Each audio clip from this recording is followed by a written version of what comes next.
Get on up and get down with Skyjack Morgan. Yeah.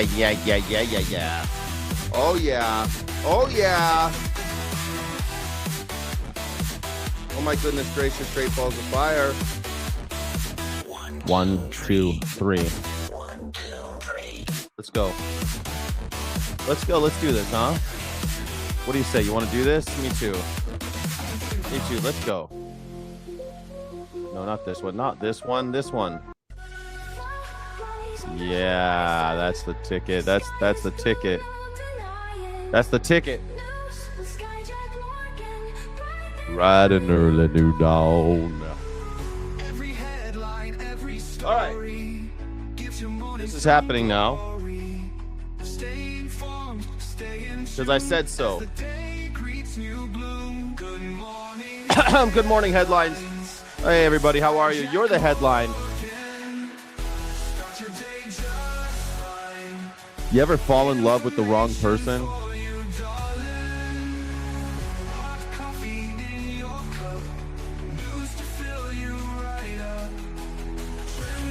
Trends and weather on the go. No. All right, let's see. It's a call-in show, right? You know it's a call-in show, right?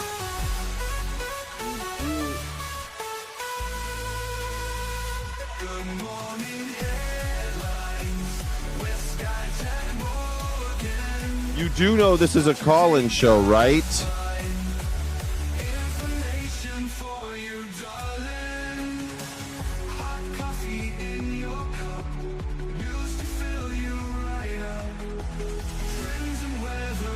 Okay, let's go. You need to know. Everybody, hey, how are you? How the heck are you, everybody? Welcome to the show.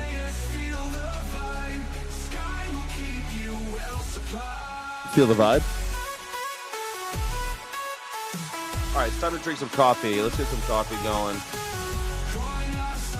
All right, just gonna pour a little coffee. We'll get going here. Oh my goodness, it's a beautiful day today.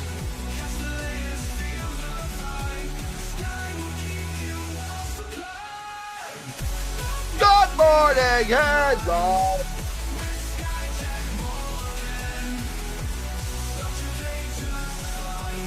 Information. All right, guys, it's going to be a busy day today. It's going to be fun. Why were the ICE agents not wearing body cams? Why were the ICE agents not wearing body cams?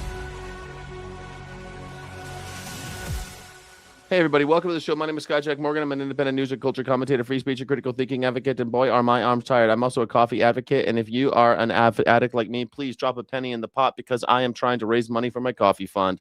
I'm going on a big move.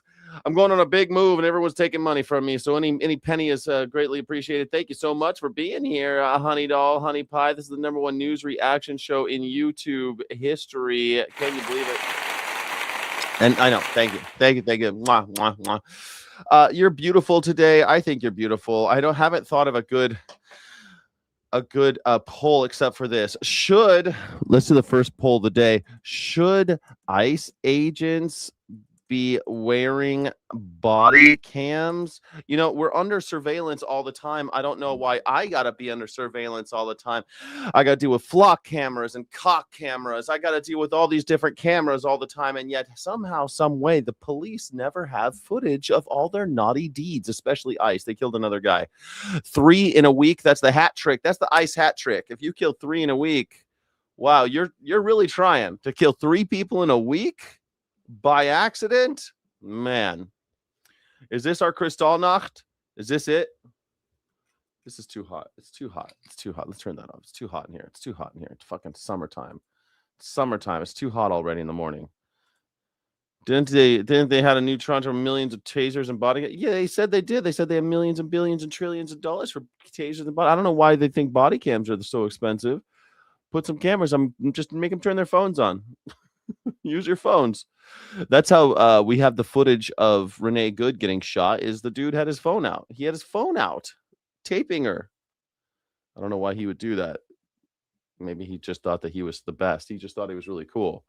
Thought it was really cool shooting people, getting them out one way or another. Yeah, I mean, that's the idea, right? One way or the other, just get them out by murdering them. Most people in MAGA are totally okay with murder. They're the violent ones. MAGers are very violent people, and they support the murder of women and children and innocent people. That's it. You're a human being? Not anymore. You're not a human being as far as MAGA is concerned. I still want to show themselves murdering people. Why not, though? They're so good at it. They keep doing it. They keep doing it. Pretty soon, they will be proud. Already, we see people that are proud of it. Already, we see people who are proud of it. How long until that's the norm and not the exception, huh? How long? They should have listened. They should have listened. They should have listened. How American. What an American. They should have listened, but maybe didn't speak English, so I don't know. Listened to whom? All the people they shot in the last week were people they weren't looking for. People that were not the target of their investigation, smarty pants. Just innocent bystanders. People who just happened to be at the wrong place at the wrong time and got killed by ICE. Do what you're told. That's the American way. Do what you're told. How did this country become this? How embarrassing. How embarrassing that our country has become a country of snitches and just suck ups, just bootlickers, goddamn brown nosing Americans. Is that what we are now? Are we a bunch of brown nosers now? Do what you're told. Do what you're told. I doubt they were. And you see what I mean? See, we have Nazis in our midst at all times. I doubt they were innocent. If they were innocent, they went and got shot. Yes, because the state, Joe Jack has entirely 100% faith in the state because the state has never done anything wrong. Governments never do anything wrong. It's the people who always do something wrong. You see what I'm saying? It's the people. In wrong place at wrong time, get shot, that's your fault. That's your fault. Get killed by a car, that's your fault. Running from the police, that's execution. See, they believe in execution. The MAGA position is anti-life. Thank you for those MAGA licking boots, Parallelish. Thank you. F you, I won't do what you tell me. They are not raging against the machine. They are worshiping the machine. They tried to warn us about this. They tried to warn us. They tried to warn us at Nuremberg. They tried to warn us. They tried to warn us. In 1776, they tried to warn us about the tyranny of evil men. They tried to warn us. Jesus tried to warn us. The Bible tries to warn us about this, about killing the poor, about blaming poor people, about worshiping the state. Render unto Caesar what is Caesar's. Render unto God what is God. I mean, it's all over the place in the Bible. The anarchist cookbook. But the Bible really is the anarchist cookbook when you think about it. That's the first anarchist cookbook. How to rage against the state and be killed as a dissident. That's what they should call the Bible. The story of Jesus, or how to rage against the state and be killed as a dissident. Perfect. I love this idea. We should re-release the Bible. We should rename it. I love this. Well, they asked Tom Holman, how come there's no camera? How come there's no footage of these murders? All these murders. Who do you think he blamed? Who do you think he blamed? I mean, if you were him, who would you blame? Why were the ICE agents not wearing body cameras? Why would they not wear body cameras?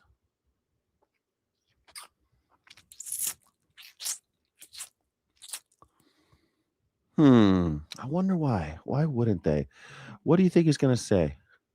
Come on, let me guess in the chat. In the chat, do we have any guesses? What's the answer? Straight up, Caitlin Collins asked him, and you received no notice that it was live? God damn it, that's the story of my life. My YouTube stifles me.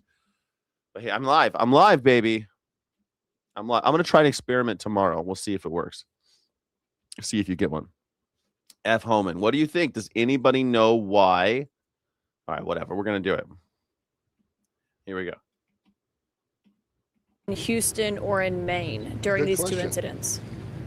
When the Democrats shut down the Democrats. Oh, he doesn't even look at him. Have you ever seen Tom Homan lie like this? Look at he's really, even he's just like, well, let's try it out. We're gonna try it. Let's try it. Works for Donald Trump. Here we go. Ready? Democrats. Looks up to see if anybody's really believing it. It's the Democrats. Oh, yes, the Democrats did it. It's the Democrats' fault that they murdered 3 people and there's no video evidence. Yes, Biden, you nailed it. It's Biden's fault.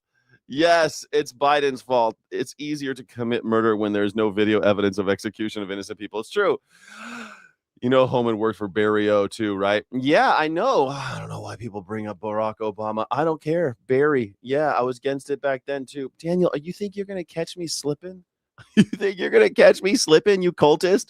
Stop being a cultist. Every time someone brings up Barry, I'm like, what do you think I'm a Democrat? Go fuck yourself. This is a call-in show. It indeed is a call-in show. Yes.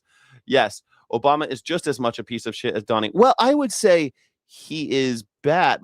You have to know that, like, as you fall into the abyss, it gets worse. So, like, Obama is 2 presidents ago. Really, if you think about it, sort of like 3 presidents ago, 3 administrations ago. So really, he's bad, but it's gotten worse. It'd be stupid to say he's just as bad. He's not as bad. He's like, he was bad, but it's gotten worse. We're sliding down the hill into the abyss as our empire crumbles. But hey, yeah, sure. You want to talk about Barack Obama fucking 12 years ago. What year is this?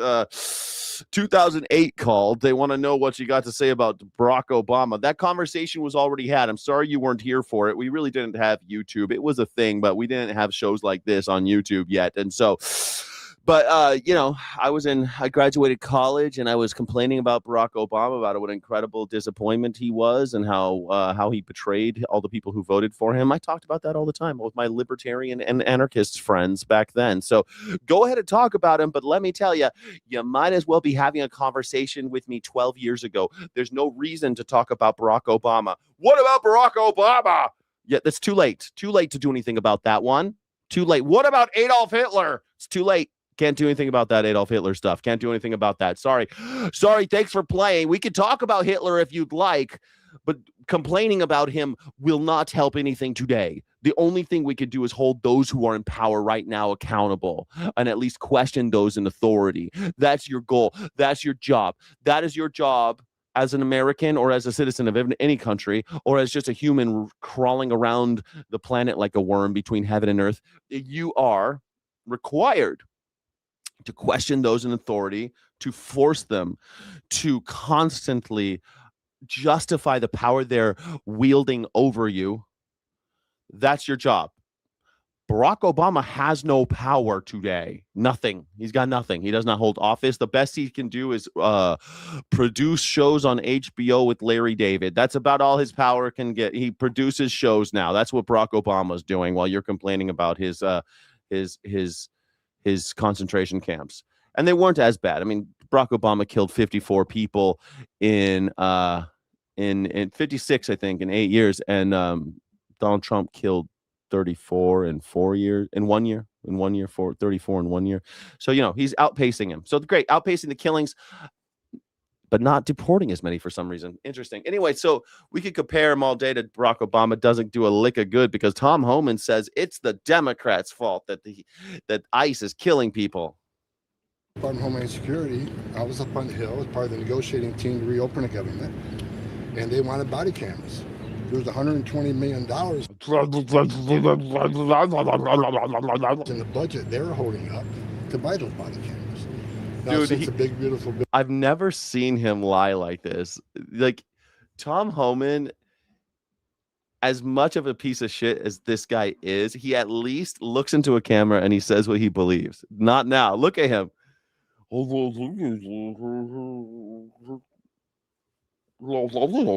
Democrats. Bill passed now, the reconciliation bill. The body cameras have been ordered. There's a deployment schedule on the books. There's a schedule for the cameras. The cameras are coming. They're in the mail. They're in the mail, but it's the Democrats' fault that we killing people out here on these streets. And right now, they're just train to train.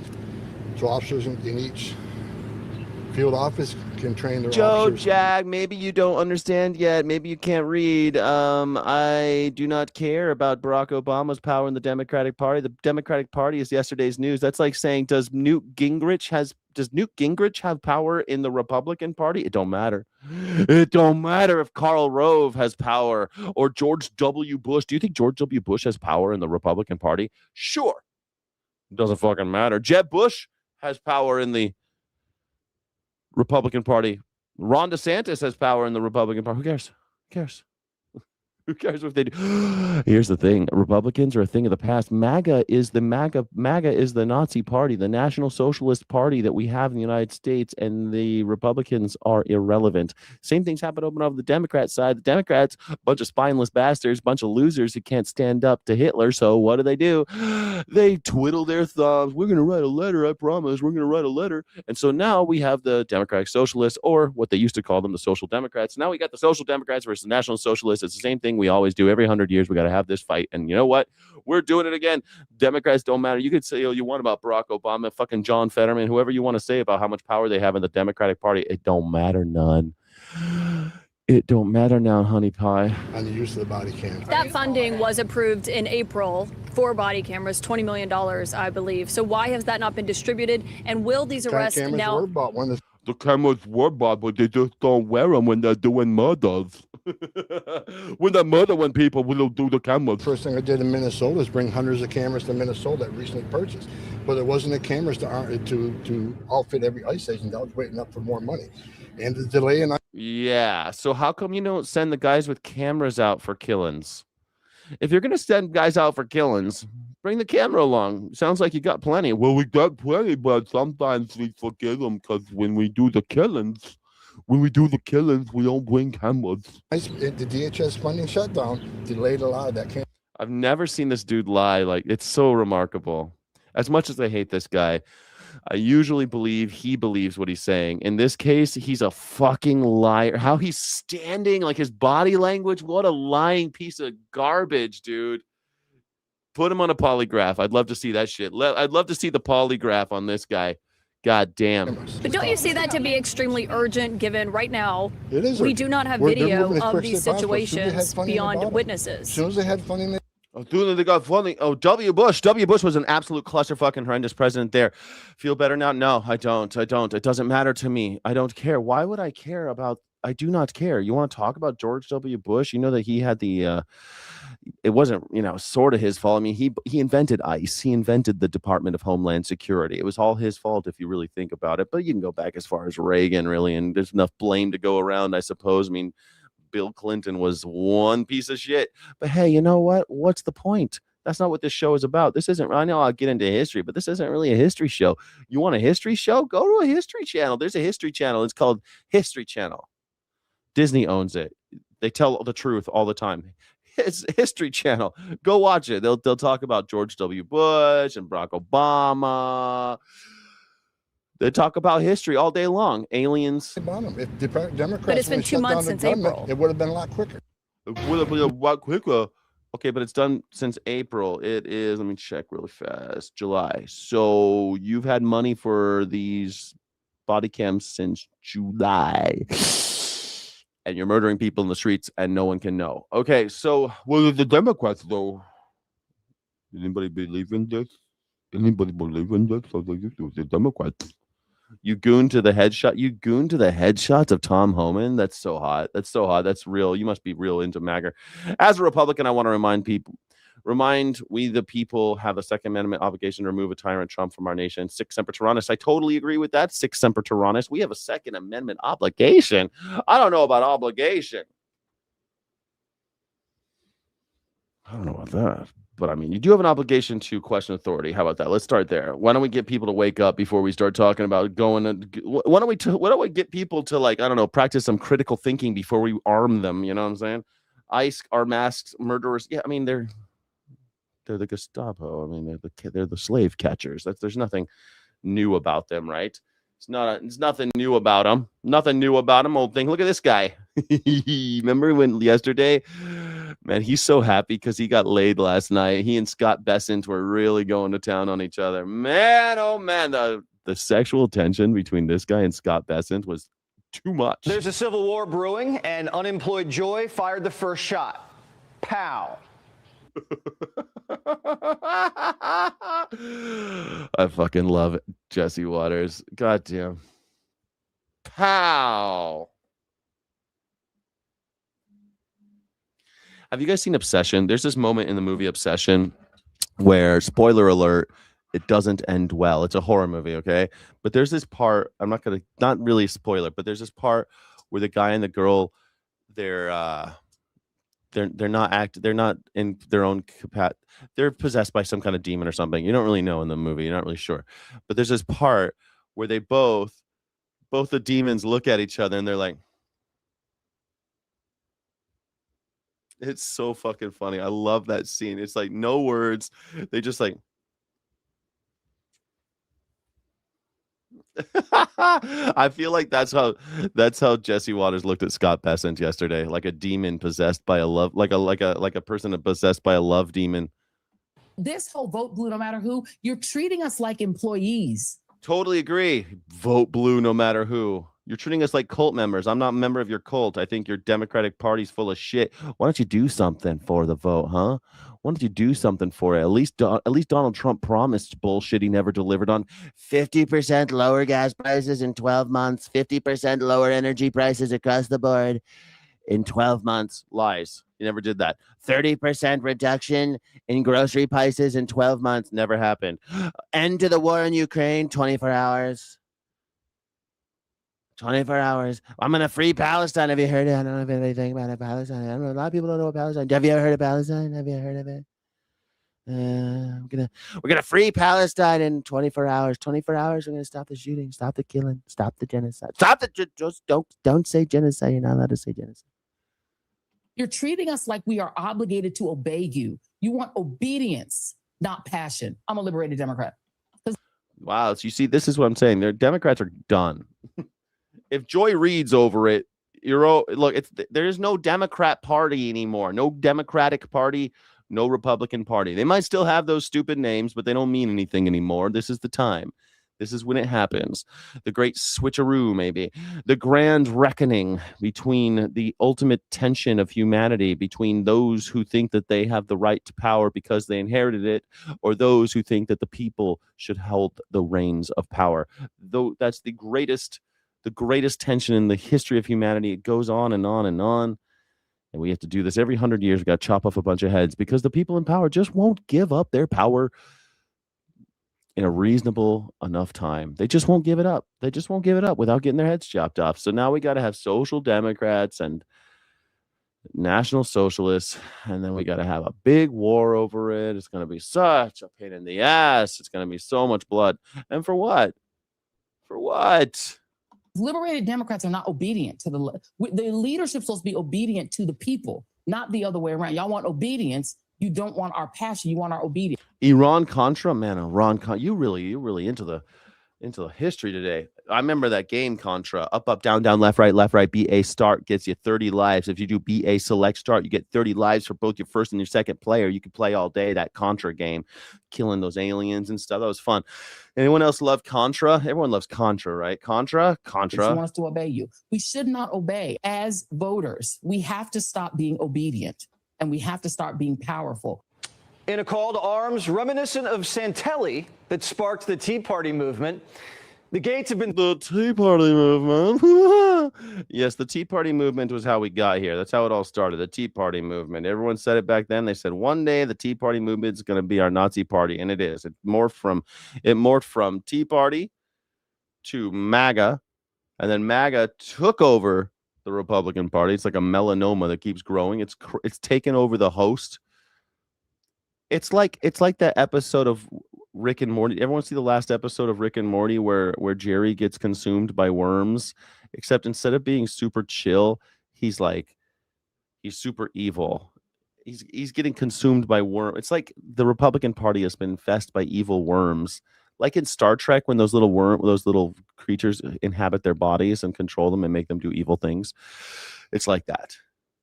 It's taken over the host, is what I'm saying. And the Tea Party has turned into MAGA, and now the Republicans are dead. There's no more. So now the Democratic Socialists got to do their thing and, stop the Nazis. Thrown wide open. Knives are out, and there will be blood. I think we're all on the same page that we hate the Democratic Party. I identify as a Democratic Socialist, but I'm running as a Democrat because the system creates this narrowness. So if you... That's right. The system fucks, so we got to take it over from the inside. It's Democratic Socialists. The Social Democrats are taking over the Democratic Party because the Nazis have taken over the Republican Party. choose to register as a Democrat, you are not pledging allegiance to that party. This is a hostile takeover. They're coming in, laying everyone off, burning it down, and selling parts for scrap. Meet the lead arsonist. Daniel. Don't tell people to read history when you haven't read history. Look at history. The saviors of the oppressed often become oppressors themselves. There's oftentimes people who rise up through the chaos and become someone like Napoleon, for example, after the French Revolution. But I'd still say that France, even though it's now in this kind of screwed up global capitalist nonsense now, and then more oligarchs are coming, in the long run, it's taken 100 years to get here. I mean, they did kill all the rich, and now they don't have kings and queens anymore. I mean, you got to take your wins where you do, you know what I mean? And we're inventing this as we go along. A lot of people forget history. A lot of people don't even, up until recently, we didn't even have the means by which to hold and disseminate history lessons. So now here in 2026 in the 21st century, we just might be very, very careful about despots this time. We're going to get it right this time. No more dictators. What are we going to do? We're going to chop off all the heads of the rich. What do we do after that? We're going to give the power to the people. How do we do that? We collectivize, and we take a great inventory of everything and distribute it all for all, and everybody can have anything. It's incredible. It's an amazing thing. Let's try it out. But what about people who will rise to power because they like power just for the thirst of it, just for their own ambition? We got to be really careful about those guys. Got to be really careful about those guys. Super careful about those guys. What are we going to do with them? Cut off their heads. Easy. A Sheikh Sadiq, as Trump would say, a great American name. Do you like to abolish the Senate? That's part of our platform, and we don't think that's extreme. Let that sink in. Let that sink in. Yes, abolish the Senate. Great plan. I love it. Abolishing the Senate is their platform. Yeah, I like it. And Democrat senators are endorsing them. And they ran on saving democracy. But nuking Congress is just the appetizer. The main course. The Senate is anti-democracy. It really literally is the reason why this republic is dying. We're filtering the will of the people through the elites via the Senate. That's why the Senate exists. The Senate exists because we want to filter the will of the people through one filter, which is the hoi polloi, the Congress, the House of Representatives, and then we filter it again through only 100 assholes, the billionaires club over at the Senate. It's a ridiculous program, ridiculous plan. Not a good plan, as Robert Downey Jr. would say. Not a good plan. Just let the people have the power. How will we do that? Well, right now we got this stupid representative system. We'll go with that for a little while. How can we make it work? Got to get rid of that Senate. Eliminate or mitigate or get rid of as many of the filters between the power of the people and the reins of power. That's it. Piece of power to the people. Why are you so afraid of people? How come you MAGers are so afraid of humanity? Course, the government runs your life. The basic necessities of life should be run as public goods and not for private profits, and that is really resonating. So the government. Yeah, that makes sense, right? Prioritizing public good over private profit. That's socialism. Just describe socialism. No big deal. It's going to give us food, clothing, and shelter. I don't know about you, but I kind of like what I'm wearing. And I know this, my wife loves shopping. A government-run department store. We can't have power for the people because Jesse Waters' wife likes shopping. So she likes shopping. So that's all there is to it. Her hobby. You're messing with her hobby. She likes spending money. That bitch loves to spend money. Free clothes doesn't sound chic. We're all in government housing, going to government-run grocery stores. Oh, and your doctor, he's gone. Want money out of politics, put money in your pocket, pass Medicare for all. We get a Medicare for all if we fight for it. It's about taking on a system rigged against working people. We're winning because we stand for Medicare for all. Dr. Siegel's my doctor. I don't want to trade him for Dr. Fauci. I love Siegel. I can get an appointment like that. But that's all going to change when everybody... I love that rich guys say stuff like that. I can get... He's so gay. I can get an appointment like that. He's like a caricature of a gay man. in Latin America shows up to the waiting room. Do you really believe in open borders and not having deportations? That's just incredibly contrary to law enforcement and security. Exactly. You can't trust the Democrats. Very well said. You can't trust the Democrats. That's why they're being eaten. That's it. America has a really long history of welcoming working class immigrants. We believe that illegal aliens in the country, don't they need to be removed? We believe that demilitarizing the border, that violent oppression of working class immigrants who come here, is not something that most Americans want. So you can break into the country, rape and kill us, and stay for free. That's what ancient civilizations used to call war. No, actually, ancient civilizations didn't give a fuck where you came from as long as you did whatever the emperor was saying. So no, that was like it was actually far freer in many ways because they couldn't really have they didn't have the technology to get all up in your business. You know, ancient world fought wars over resources, just like we do today. That's just that was war. War has always been about resources, always has been, always will be. Every civil war is about resources. Every time there's armed conflict, it's about resources, not about ideology. But borders are just the start. Next up, police. They don't want to just fund a few million here and there. They want to take the budget down to zero. No police, because the criminals, they're not who we think they are. Why is it so difficult to understand that in the future we might need less policing in the future? We actually would like our justice system to handle. Why are you maggers always so violent? Did you spit on your cock before you put it in the 12-year-old? You sick ass pedophile supporter. What is it with you guys? What is it with you guys with your magger hat? You could tell this person's a pedophile. They got a doll with the pedo hat on. Man, chomos with the doll hats. I mean, this is some creepy shit. They got a chomo hat on a child's toy. Is that to get your child? Is that to get your child? Your grooming? Is it to get your child used to the idea to make that hat seem harmless? God damn, you're gross. Gross. Well, a real cause of crime in the country. People in the billionaire class are getting away with terrible crimes against many Americans because they're profiteering on things like healthcare. Even the Soviet Union had police. It was kind of a police state. I like police. The police caught Jeffrey. Crusades. What a wonderful question. Do you think the Crusades were fought because the kings loved Christ? Is that what you think? Do you think that the Crusades, the English kings, marching vast armies into the Middle East, the Gulf states, do you think that was because they loved Jesus Christ just so much that they wanted to go kill Muslims far, far, far, far away? Do you think that's why that happened? Is that just a question? Just a question. Dahmer. Is that a bad thing? Maybe they just want us all dead. They haven't really thought through what comes after the revolution because it doesn't matter. All that matters is that they have all the power. Pol Pot was a dictator killing people, just like Donald Trump's killing people, just like all dictators want to kill people. Different thing. You have to maintain power in order, and you have to have an obsession with law and order and all these things, and you have to kill your own people. Pol Pot's a bad example, but let's stick with the Crusades. I mean, that was an armed conflict. That was war. One country invading another, or groups of countries invading others. Why? Do you think it was because they loved Jesus? And I mean all the power over everyone and everything. And they're telling us what they're going to do with it. They're going to, quote, eradicate Western civilization, the most successful civilization in the history of mankind. When they say Western civilization, they mean white people. That's the only thing it ever means. Western civilization is just a dog whistle for white people. They want to destroy white people, which is the most successful white people that white people ever white peopled. Well, we won't be able to say mankind. It'll be humankind. It's the very civilization that created the rights and the freedoms and the opportunity that they're now using to destroy us and everything we built. You know, things like air conditioning, air travel, phones, cars, penicillin. White people invented cars. Classical music. Tim Apple is a billionaire.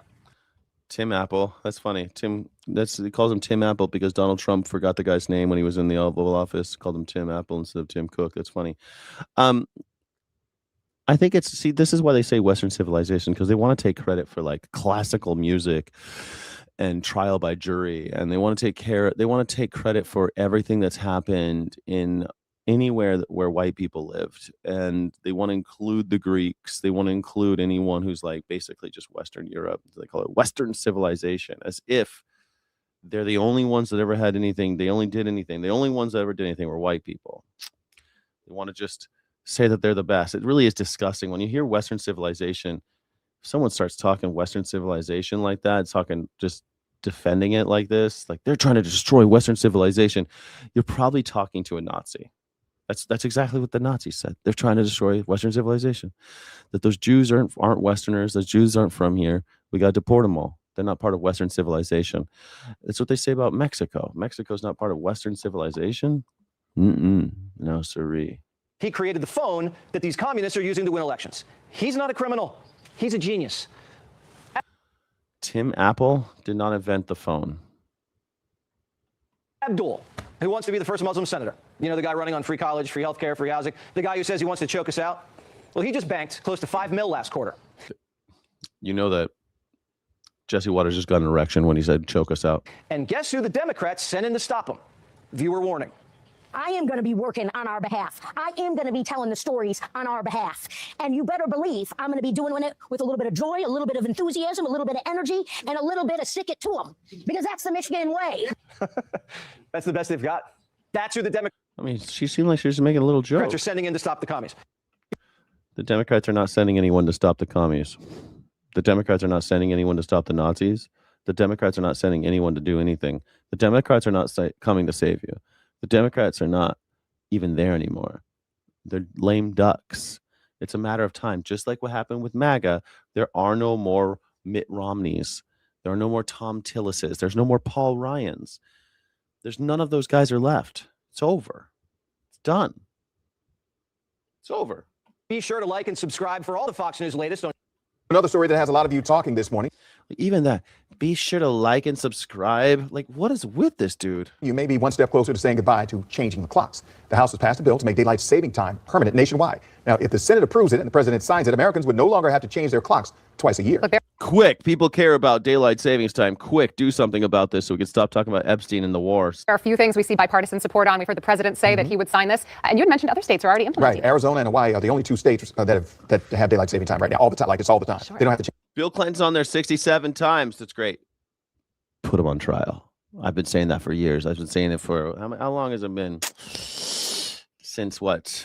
2004, I think. Since I found out that he was a rapist and stuff. I don't know. I've known for about 20 years that Bill Clinton's a bad guy. Put him on trial. Put him on trial.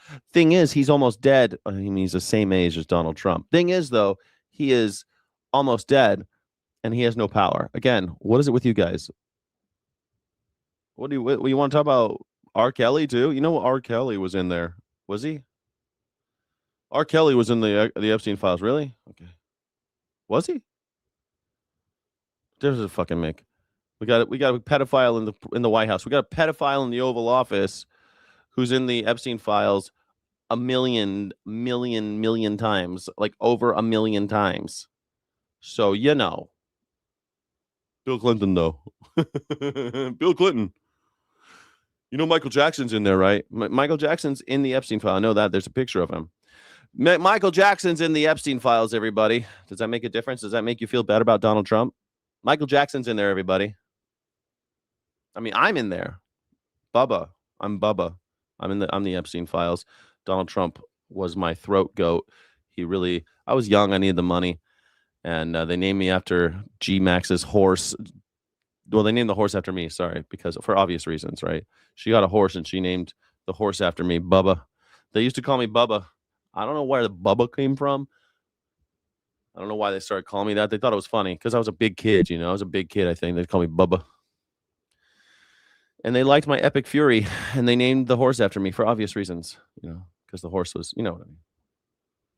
Change their clocks at all. So yeah, it will be interesting to see the entire country be on the same page with this. Certainly. We'll see how this falls. All right. It's 1973. A science experiment needs volunteers. Nobody forces them. 5 men, 6 women, 8 different countries, a Catholic priest, a sea captain, a professional diver, a photographer. They step onto a raft. The raft is 12 meters. You guys ever heard about the sex raft? Long. The cabin where they'll sleep is 4 meters square. 4 meters. Tiny. That's roughly the size of a garden shed for 11 people. No engine, no phone, no way off. They sleep side by side, male, female, alternating, because the scientist designed it that way. The ceiling is so low they can't stand up straight. No books, no music, no privacy. The toilet is a hole in the deck, open to the ocean, visible to everyone on the raft. All day, every day. The scientist who designed all of this called it the Peace Project. He lied. His name was Santiago Genovez, an anthropologist from Mexico City. 40 years of research, one obsession. Where does human violence come from? His answer, after decades of work, was simple. It's inside us, all of us. Put people under enough pressure, take away their escape routes, and it comes out. That's what I think a lot of people believe, that violence is just inherent to humanity. Do you believe that? Not a guess, a certainty, and he was going to prove it. Before anyone got on the raft, Genovese ran extensive psychological tests on every participant, medical profiles, psychiatric evaluations, personality assessments. The results described Genovese himself as authoritarian, intolerant, immature, and infantile. He went anyway. He selected 11 people specifically for maximum friction. Different religions, different races, different languages, different everything.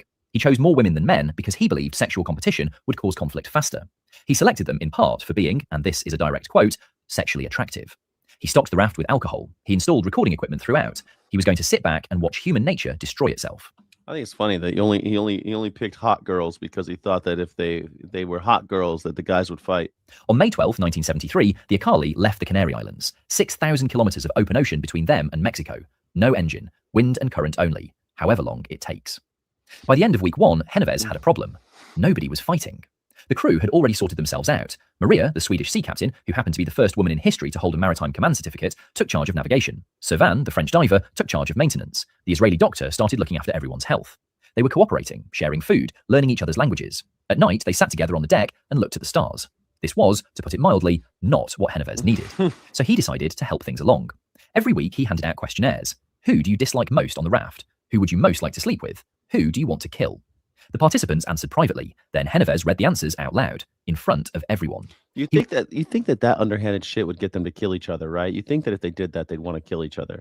You want to kill me? He would look at someone and say, that person over there wants you dead. You want me dead? How come? He would look at another and say, this person wants to sleep with you. He posted a ranking on the cabin wall of who he personally found most sexually attractive, listed by name for everyone to read. He told the only black woman on board that she was, in his word, primitive, and suggested she should sleep with the black man on the raft, because it was, in his words, natural. The crew read his bulletins, they looked at each other, and then they went back to what they were doing. Because something completely unplanned was happening on that raft. Removed from their jobs, their social lives, their phones, their obligations, these 11 strangers were actually... How would they have phones? It was 1973. Enjoying themselves. They sang together, they cooked together, they told each other stories. One participant later said the raft became an escape from an abusive relationship at home, and the people on board helped her through it. Another, the only African-American woman on the raft, realized her ancestors had likely made this exact crossing of the Atlantic as cargo, in chains. That realization, she said, made her grateful for every single day she was free. Meanwhile, Genovese was in the corner of that 4-meter cabin, writing furiously in his notebook, waiting for someone, anyone, to snap. One researcher later calculated that 101 days at sea was the equivalent of 12 to 15 years of normal human contact compressed into one experience. They were not becoming animals, they were becoming something closer to a family. Genovese was not handling this well. He started undermining Maria at every opportunity, overruling her decisions, second-guessing everything she did. Then, one day, the raft's rudder broke. Servan, the professional diver whose entire job was exactly this, suited up and prepared to go into the water. Genovese stopped her. She was a woman, he said. She couldn't go overboard. So he took her equipment. It did not fit him. He had never dived in his life. He went into the water anyway. He almost drowned. He came back up. The rudder was still broken. That night, while Genovese slept, Servan put on her equipment, went quietly into the ocean, and fixed the rudder herself. In the dark. 5 minutes. Her job done. In the morning, Genovese found out.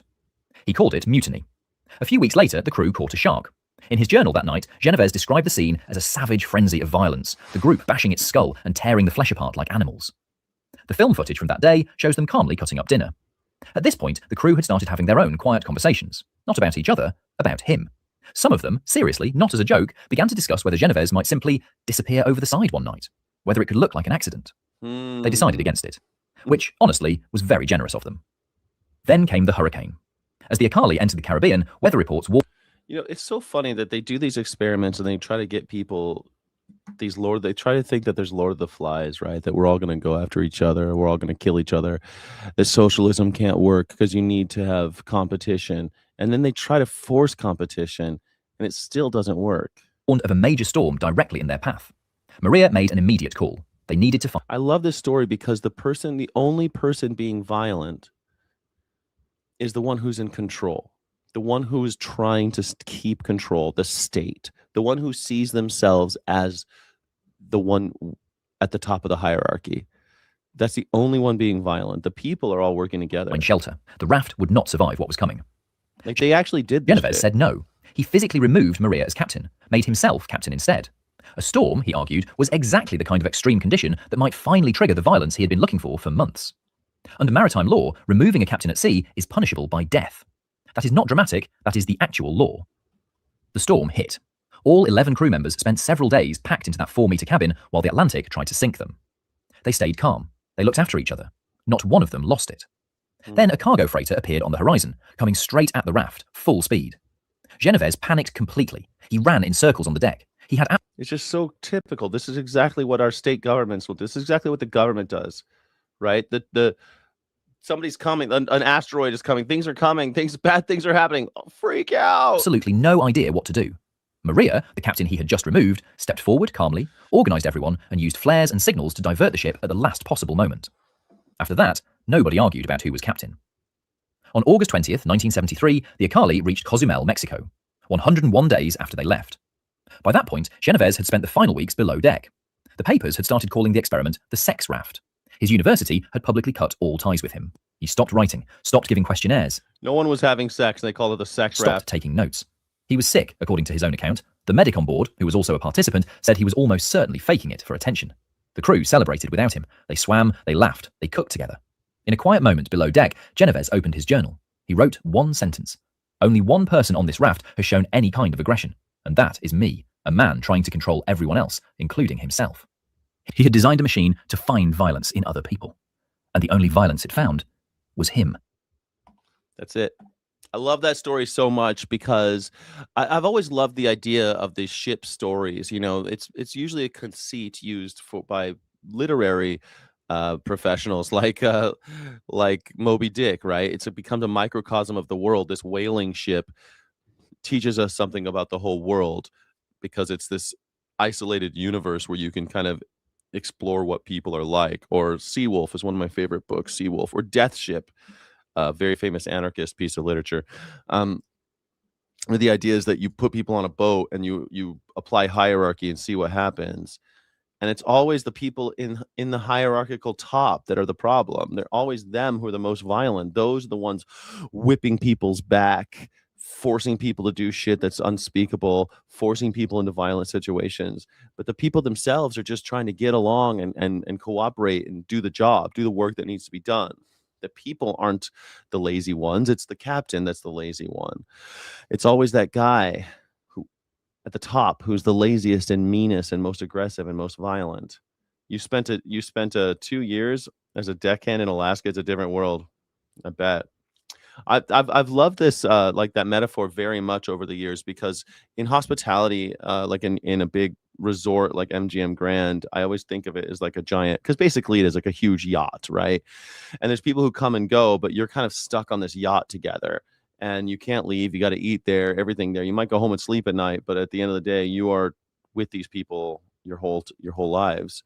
Same thing with restaurants. It's like, yeah, people are washing in over, people are coming and going, but the crew has to maintain this crew-like atmosphere, and you better not push them too hard because they'll mutiny. They'll walk out. They'll abandon ship. Anyway, calling Americans communists is disgusting. Calling Americans communists is disgusting. I don't know. It doesn't mean. Oh, how's it going? Good. I don't see. Here's a communist for you. There's a guy. Everyone calls this guy a communist. You think he's a communist? Thank you. I'm just wondering. Obviously, you ran on a campaign message to make buses fast and free. Does this investment today delay your initiative to make buses free? Do you think that this delays at all your push to make it free? And then for Jano, I know you're very against making buses free, so I just wanted to see if you're hoping that the faster buses will delay making buses free. Not at all. Yeah, come over here. Not at all. I've been very clear with New Yorkers that my commitment is to make buses fast and free. Today, we stand together on how we deliver the fast. And I want to be very clear that speed is something in terms of what New Yorkers can depend on. I mean, it's something. He said fast and free buses. Here, I'm delivering the fast. We're working on the free part. I don't know, man. I don't trust this Zoran Mamdani, but man, he keeps on coming correct with his he at least he keeps his promises. I don't trust Donald Trump, but hey, man, if he actually did drop my grocery prices by 30% in the first year like he promised, I might have a different opinion of Donald Trump. I don't know if he actually did anything that he promised. If the war in Palestine was over and no one was getting killed over there, or if the war in Ukraine was over like he promised, if my electricity bill was 30% lower, if what was the other thing? My gas prices were 50% lower. I mean, shit, I might have a different opinion of Donald Trump, but the thing is, he says that shit lies. I don't believe people's promises, but Zohran Mamdani's actually keeping his promises. Promises made, promises kept. Finally, you are all socialists. In fact, the only ones that tried to try communism was the idiot Puritans, and they nearly starved to death because it doesn't work. The Native Americans had to show them what capitalism was. What? The Native Americans? What are you talking about? The Native Americans were like pretty damn close to anarchists, so I guess because they showed them what anarchism was, the American Indians shows them what capitalism. What are you talking about? That's so funny. They can see on the bus, and then also the investments we're making around the whole bus system. That's what's so exciting about this. Is it's not just about the bus, it's also about the bus stop, it's also about the streetscape, it's about every single thing that delays New Yorkers when they're trying to get around. We're excited to be in partnership with the MTA and with the state on doing that, and we'll continue not only to believe but to work towards making our bus system free as well. I guess like with Kamala Harris, it's funny. If Trump promises too much, just like Kamala, that's an interesting point of view. At least Kamala was saying, I am going to pass a nationwide anti-price gouging initiative. And she says she's going to do it through Congress to make it actually work. So it's not just an executive order. I thought that was really interesting since most states have price gouging laws. Many states have anti-price gouging laws. It'd be cool if the United States government had one, so they can't charge you an unreasonable amount of money for things like apples and, I don't know, oatmeal. That makes sense to me. That they can't price gouge you on food.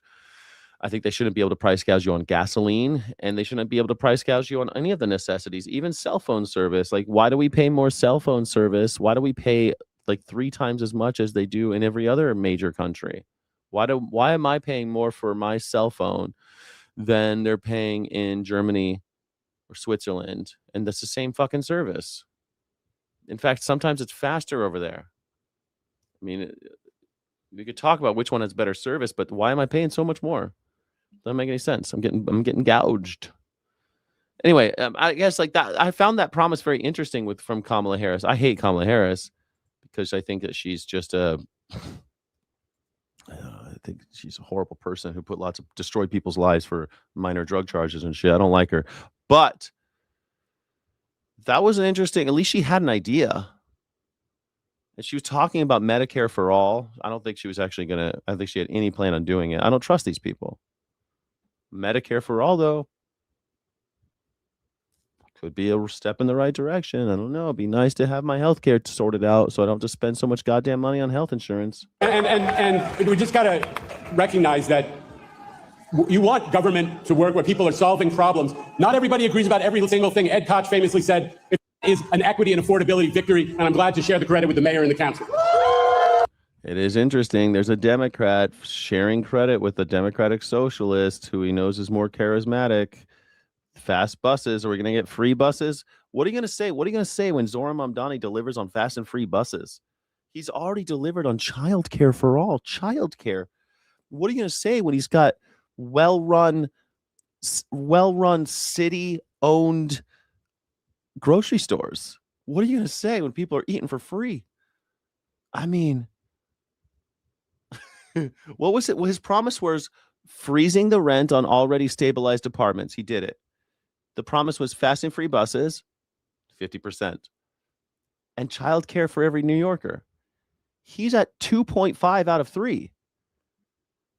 What are you going to say when he delivers on fast and free buses? And then he starts doing his grocery store thing. And what if it works? Melissa, go ahead. Good morning, The agents who killed the person in yesterday were reportedly not using body-worn cameras, and that's despite DHS officials coming to Congress and repeatedly saying over the last few months they want to expand body camera usage. Does there need to be accountability on DHS from Congress here? I don't know anything about this event. Okay, I was a little busy yesterday, so I'm going to reserve judgment. I know that this fucking guy. I don't know nothing about nothing.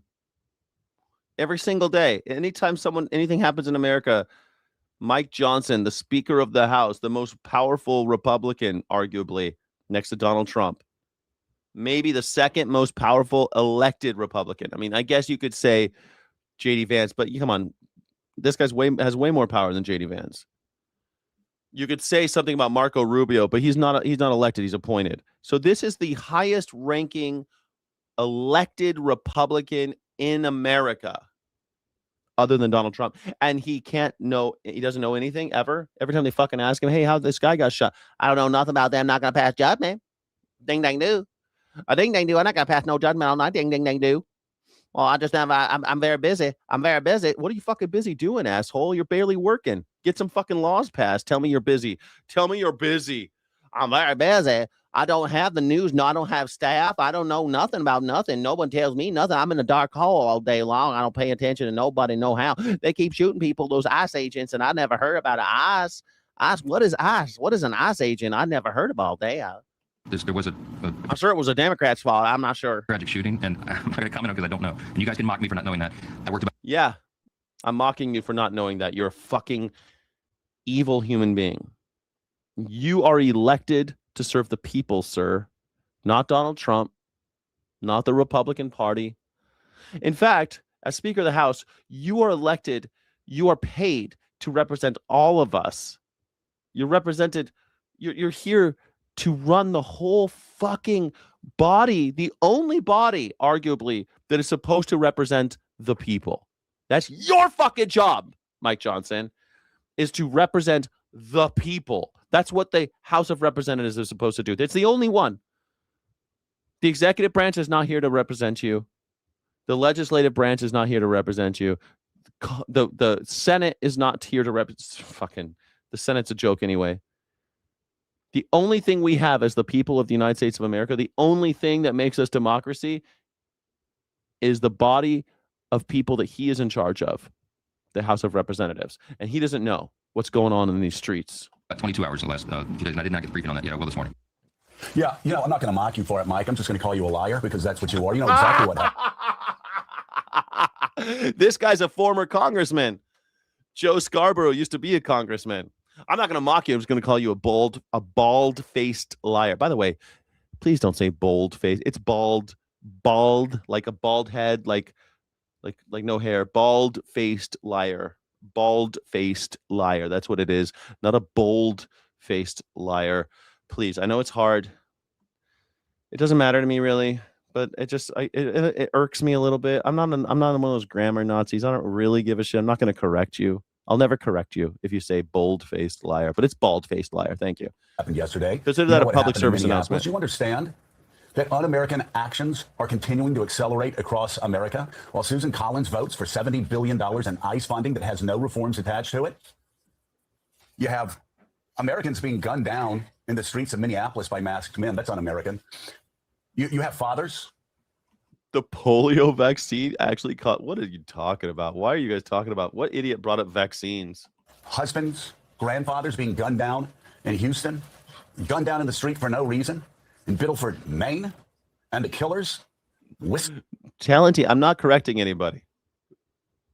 Did someone say it? Sorry, bald-faced liar. I just hear it every once in a while. People say bold-faced liar, and I'm like, okay. I'm too polite to actually say, because I always hated people like that in college. If someone says facade, I'm not going to correct you. I know you mean facade. What the fuck do I care if it's facade or facade? I don't care. I never care. I fucking hate people, especially because we're Americans. Americans, we pronounce things however the hell we want. I'm never going to correct anybody for pronouncing something incorrectly. If someone says Louvre instead of Louvre or Louvre, I'm not going to correct you. You're not French. You're American. Say however the fuck you want. If you want to call it Köln or Cologne, I don't care. I don't care. Köln or Cologne. Or if you want to say Köln, the city of Cologne, I don't care. München or Munich, I don't care. Don't care. I'm not going to correct you.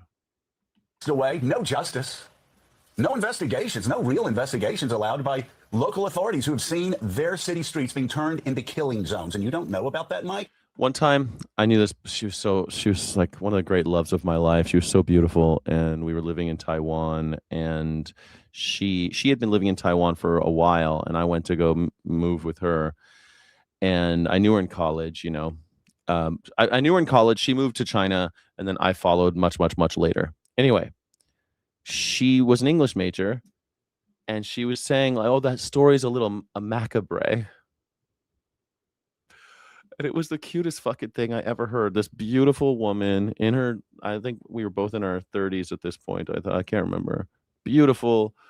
Can't tell you how beautiful I thought she was. And we were living in Taiwan, and she says that story's a little macabre. Fucking crushes me. It melts. I was melted. Macabre? Macabre? Macabre? Oh God, I love it. I love her even today. I love her for just that moment. And now that is like a crystallized moment of how much I loved that woman. Macabre. There's something so innocent and beautiful about a person who says something with such confidence, like macabre. And what kind of an asshole would I be? Is like, actually. What do you know about? You know about, oh my God, you know about $350 billion that you say is needed to fight communism in America? Do you know how dangerous you sound, Mike?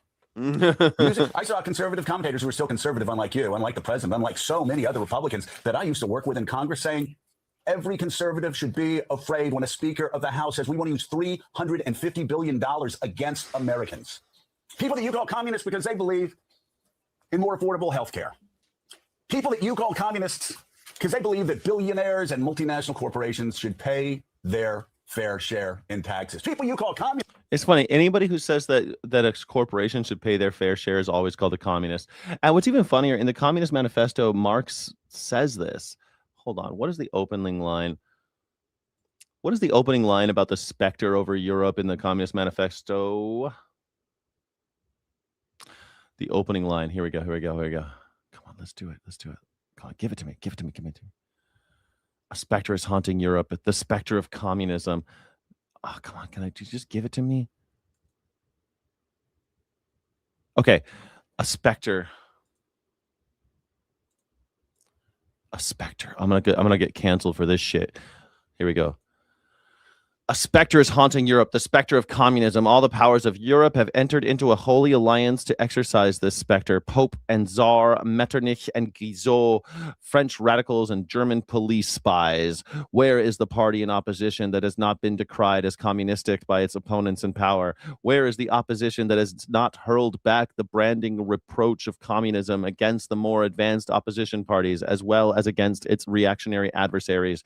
Two things result from this fact. Communism is already acknowledged by all European powers to be itself a power. It is high time that communists should openly, in the face of the whole world, publish their views, their aims, their tendencies, and meet this nursery tale of the specter of communism while a manifesto of the party itself. To this end, communists of various nationalities have assembled in London and sketched the following manifesto to be published in the English, French, German, Italian, Flemish, and Danish languages. Here we go. We're not going to read the whole thing, of course. That would take like an hour, but maybe we should someday just read the whole thing for everybody. But you see this. Where is the party in opposition that has not been decried as communistic by its opponents in power? So the reason why he says this is because Karl Marx saw that everybody that the powerful disagree with get called communists. This is the Communist Manifesto. He's saying the reason why I had to write the Communist Manifesto is because all you fucking idiots, every time you disagree with anybody, you're calling them communists. And that's bullshit. It's the reason why it was written. Do you understand how crazy that is? That today we still have idiots on television, people like Mike Johnson saying he wants to spend $300 million, or whatever it is, $300 billion, whatever the money is, to kill communists, and that communists are everywhere. They're not communists. They're people he disagrees with. They're the opposition that has been decried as communistic by its opponents in power. No matter what opposition party you are, if you are not in power at the time, you're called a communist because they hate you. Where is the opposition that has not hurled back the branding reproach of communism against the more advanced opposition parties?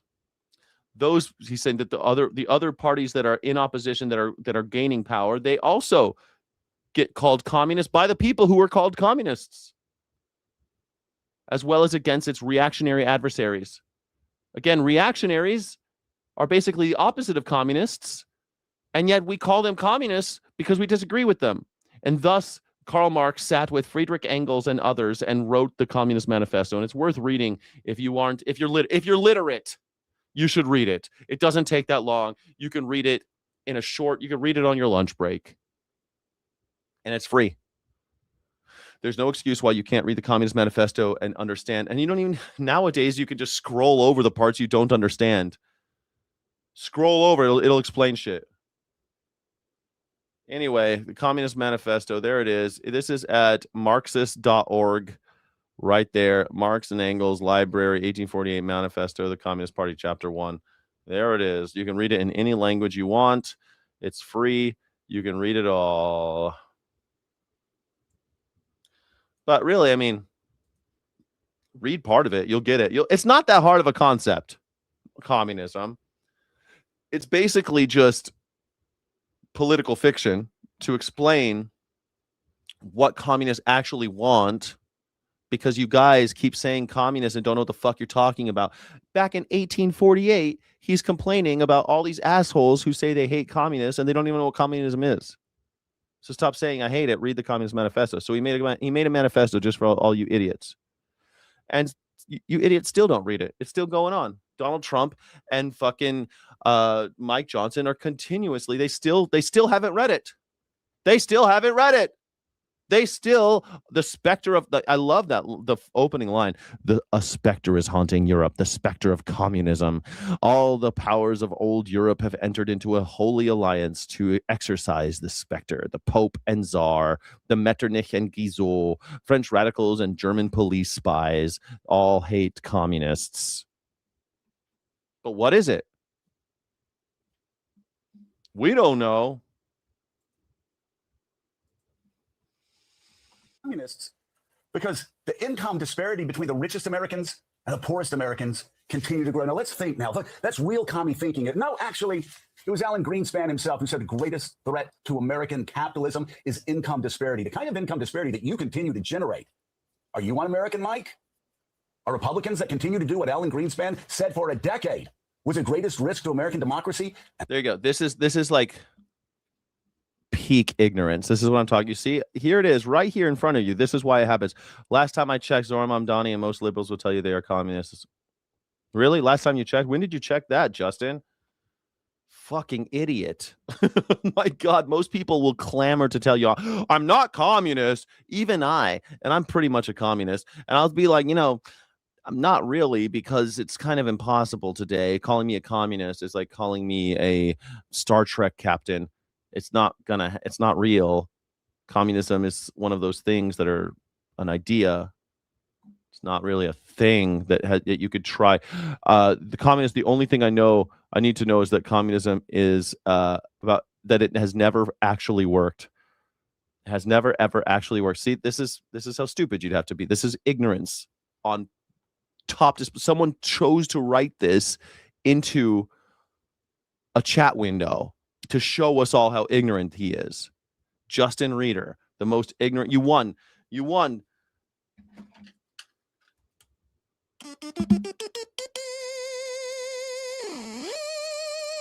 You won the award for the most ignorant viewer of the day. The most ignorant of the viewer of the day. There it is. Dwarven Jesus. Oh, let's see some more ignorance.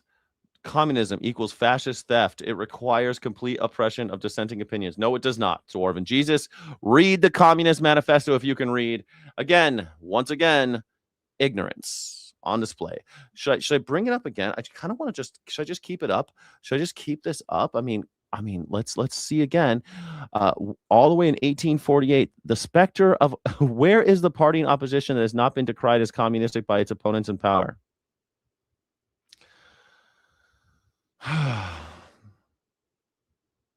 The history of class struggles. Freeman and slave, patrician and plebeian, lord and serf, guild master and journeyman, in a word, oppressor and oppressed, stood in constant opposition to one another, carried on an uninterrupted, now hidden, now open fight, a fight that each time ended either in a revolutionary reconstitution of society at large or in the common ruin of the contending classes. In the earlier epochs of history, we find almost everywhere a complicated arrangement of society into various orders, a manifold gradation of social rank. In ancient Rome, we have patricians, knights, plebeians, slaves. In the Middle Ages, feudal lords, vassals, guild masters, journeymen, apprentices, serfs. In almost all of these classes, again, subordinate gradations. The modern bourgeois society that has sprouted from the ruins of feudal society has not done away with class antagonism. It has but established new classes, new conditions of oppression, new forms of struggle in the place of old ones. Our epoch, the epoch of the bourgeoisie, possesses, however, the distinct feature it has simplified class antagonisms. Society as a whole is more and more splitting up into two great hostile camps, into two great classes directly facing each other, the bourgeoisie and the proletariat. From the serfs of the Middle Ages sprang the chartered burghers of the earliest towns. From these burgesses, the first elements of the bourgeoisie were developed. This isn't... Look, it even talked the discovery of America, the rounding of the Cape opened the fresh new ground of the rising bourgeoisie, the East Indian and Chinese markets, the colonization of America, trade with the colonies, the increase of the means of exchange and in commodities generally gave to commerce, to navigation, to industry, an impulse never before known, and thereby to the revolutionary elements in the tottering feudal society, a rapid development. I mean, I don't know where you get from that. It's never worked. Fuck, bro. All I need to know is it don't work. And American capitalism? You un-American? Are they un-American? And as far as immigrants go, I know you don't really know because you didn't know what happened yesterday. So you probably don't know that there was a guy named Ronald Wilson Reagan who was 40th president of the United States. And he used his farewell speech to America talking about the importance of immigrants coming to this country, like the fathers, like the sons, like the husbands, like the workers that you're allowing to be gunned down by ICE. Workers? Oh my God, he's a communist. He said something about the workers. Joe Scarborough, classic Republican. He's a communist. Time and time again in American streets. And what happens afterwards? The killers are whisked away. The killers are whisked away. And they're protected from justice, just like King George III would surely protect royal troops that gunned down patriots 200. Ooh, I love this. Jesus wouldn't be communist. No, Jesus was anarchist. Do whatever you want. He didn't really. Jesus was pretty firmly anarchistic. But communism, maybe. I don't think Jesus was religious. You say that Jesus wouldn't be communist because communism is explicitly anti-religious. Jesus is pretty anti-religious if you think about it. He's the one that went into the temple and turned over all the bullshit, told him to stop sacrificing animals and shit and stop taking money for favors. So I don't know. I think Jesus was pretty anti-religion. He was pro-personal relationship with God. And then they took his teachings and they turned it into a cult. So that makes sense, right? I mean, he was a guy who just, I don't think he liked. He basically was a Buddhist anarchist, trying to mix up people's, try to adopt people's already crazy ideas and turn it into something, modernize the world. But I don't know. I don't think Jesus was like super into religion. I think that's not at all what I got from it, from the book about Jesus Christ. Jesus was communist. I don't think he was like even that far along, but anarchist for sure. He hated the state. So you could call him a communist because communism is a classless. I mean, what can get more of a flat hierarchy than first is last and last is first? That's pretty. The guy's pretty much into a flat society. Doesn't like emperors. He doesn't like priests. He doesn't like bosses. If anything, Jesus did not like bosses, man. He did not like that shit. He didn't like people who put their faces on coins. That's for sure. Jesus hated that shit. The Pharisees was the guys who put the. They went to him. I forget the guy. Was it the Pharisees? I forget. They went to Jesus with a coin and they're like, it's got whose coin? Who does this belong to? Should we give this to God too? And he says, who's on it? It's the Caesar. Caesar's face is on it. Nah, you can give it back to Caesar. Render unto Caesar what is his. Render unto God what is his. God has made his imprint on you. Caesar makes his imprint on coins. Give all the coins away. Fuck it. 50 years ago. Whisk them away from the scene of the crime where the patriots are gunned down. Here, whisking these masked federalists without cause. I want to know, what does Kim Paxton think about a Hispanic father, a Hispanic grandfather, a man who's been in America for over 30 years, misidentified and shot to death in the street of Houston? What does Kim Paxton think about that? What does Susan Collins? I'm sure she's disturbed. Yeah, I mean, he was a radical socialist. I think that it's a little difficult to pin down like exactly what Jesus's political leanings were, except very anti-authoritarian, very anti-government, very anti-organized religion. To call like every group kind of wants to claim him. Even the Republicans are like, no, he loved rich people. He clearly did not love rich people. He clearly hated rich people. He said that rich people don't go to heaven. Rich people don't go to heaven, is what Jesus said. Told everybody rich people are going to rot in hell. They're going to burn in hell. All the rich will burn in hell. That's what Jesus Christ said. He was pretty straight ahead on that one. So, I mean, yeah, maybe he was a radical socialist, I guess. He definitely did not like rich people or bosses. Sky is a dishonest propagandist who can't make a single good faith art. What do you mean? Go read the Bible, Dwarven Jesus. The problem with you, Dwarven Jesus, is that you're illiterate. You know, you won't read the Communist Manifesto. You won't read the New Testament. You won't read any of the founding documents. You won't do any of those things. So you just talk shit. It's fun. It's entertaining, Dwarven Jesus. What's her word? What's her word? What'd she say? I'm concerned. Maybe it's concerned. We're all concerned. I'm sure she's concerned. I would be concerned about what happened in the streets of Maine. A sweet, kind, young man, the community member said, was so kind, so yeah, I mean, one all-powerful being. Yeah, he did say that like all these gods don't matter, that whatever could be God, it could be. This is why so many Christians are like, well, I believe in an energy. That's why Christians think they can also be Buddhist, because they all believe in some higher power. That's why you could be a Jew or a Gentile and be a Mason, because you just have to believe in a higher power. Most people believe in some kind of higher power. That's not most people. Something bigger than me. Something that made the Big Bang, all that type of shit. Loving. Getting gunned down in front of his little girl. Through a car window in front of his family? Where's that killer? What justice for that killer? What justice for that killer? What justice for the men and women who continue to let Americans... Man, I need to find my Micah. I need a Micah. She's like, yeah. Fuck yeah. Streets. Turn into killing zones. Communists? They're worried about... Maybe they should be worried about fascists. Ooh, Scarborough! Joe Scarborough openly calling the current regime fascist? Is this a new... My God, this is new. I'm glad I watched today. I'm glad we did the show today. Joe Scarborough, Republican representative who's now host of a CNN show, calls Donald Trump regime fascist. Put that on the front page. Here he is. There's the young... I should have put that on the thumbnail. Republicans call Trump a fascist. Man being remembered. The young father. You have 2 jobs. The young worker. Look at that face. That is the face of a man who typifies what Ronald Reagan said his last night in the White House. It is men like this that will keep America forever young, forever growing, forever American. You can go to France and you'll never be called a Frenchman, Reagan said. You can go to Turkey or Germany and you'll never be Turkish or a German. But you come to America and you will become an American. And Willie, according to the New York Times, this 25-year-old young man, a young father, was left dead in the street with his wife weeping next to his body. His 3-year-old girl saw the whole thing happen, traumatized for life. They lived in an apartment building. He worked as a DoorDash driver and cleaned a veterinary center at night. He held 2 jobs. You'd think that people would learn that you can't attempt to run over federal agents.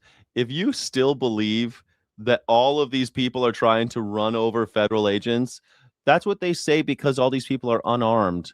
Are you fucking? I know you're not serious. I know you're just joking. I know you're just joking. Yeah. They're all trying to run over federal agents. That's what everybody's doing. All these people all of a sudden all got the same idea and are trying to run over federal agents with their cars. That's what's happening over and over and over again. Unarmed people are being shot in their cars because they're attempted vehicular manslaughter. Yeah. Vehicular homicide. Yeah, they all got the same idea all overnight. All of Americans got this idea. We're going to start running over federal agents. Never happened before. Just out of nowhere. Everyone's doing it. It's the new craze. No. What is more likely that the state, which in any country in the world, the state murders citizens, or like the state murdering members of the public?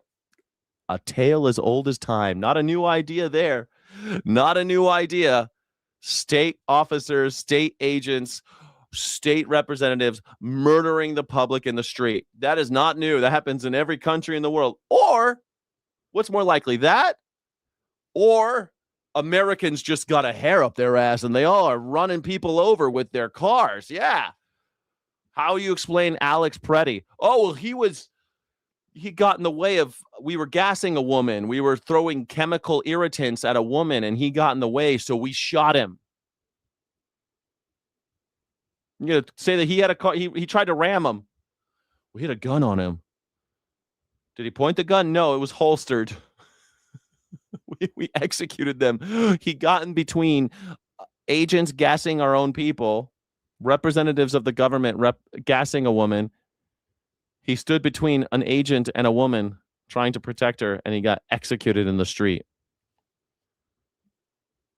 Jobs. He was seen in the community as someone who was so kind. The whole family was seen as so kind. Alex was reaching for his car. Well, there was a car nearby. It was the woman was trying to get away from the cop while he was gassing her, and Alex Preddy stood in between them and got gassed himself and then executed. But there was a car. She was right by the car. She was trying to get away, but she couldn't because there was a car in the way. So he was near a car when he was shot in the street. And all of a sudden, this happens to them for no reason, it appears. And according to his father, he had legal status to work in America. And from all the reports we've heard so far, Willie, he was not the intended target of ICE. Well, that's the important point. They shot the wrong person. They killed the wrong person again, because he got into a car that they thought was. Well, yeah, that killed the wrong person is so funny, too, because here's the narrative now is that not only did they kill a guy, they killed the wrong guy. And it's like, okay, well, so they were going there to kill him? So their job was to go execute a guy, and they killed the wrong guy 3 times in a row in 1 week. The car that belonged to someone that kind of looked like him, maybe, or whatever the reasoning was. Well, he was brown. Again, shooting into a car, which violates every protocol of every well-trained police officer at any police department in the United States. That should be obvious. And to your point, Joe, about Susan Collins, when she voted for the $70 billion, as you just pointed out. Not one ICE agent has even been killed. Not one has been shot. Not one. Not one has been killed at all. Just the people are being killed. The public is being killed. To support this operation that we watched again 2 days ago in Maine and the week before in Houston have deadly consequences. She said, I voted for it, but here's what I got out of it.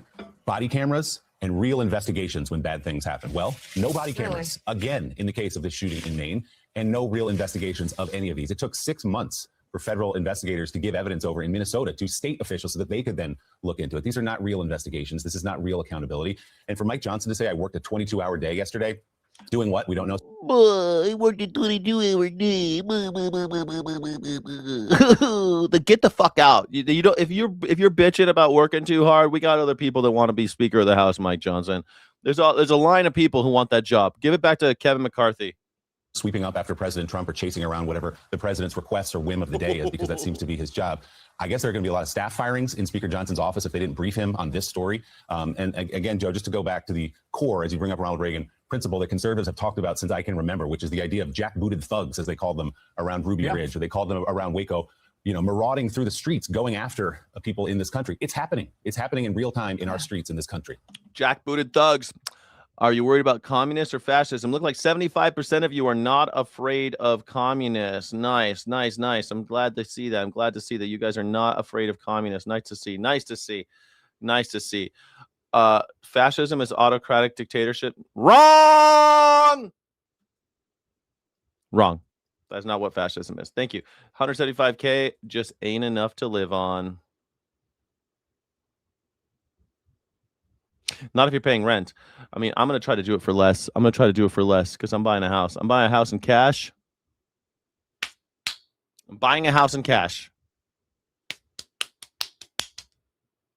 And then saying goodbye. I'm not gonna do it anymore.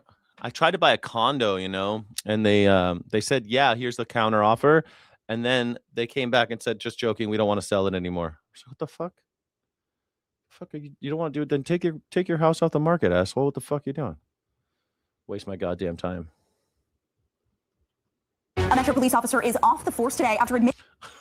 I'm sorry. These two ladies look like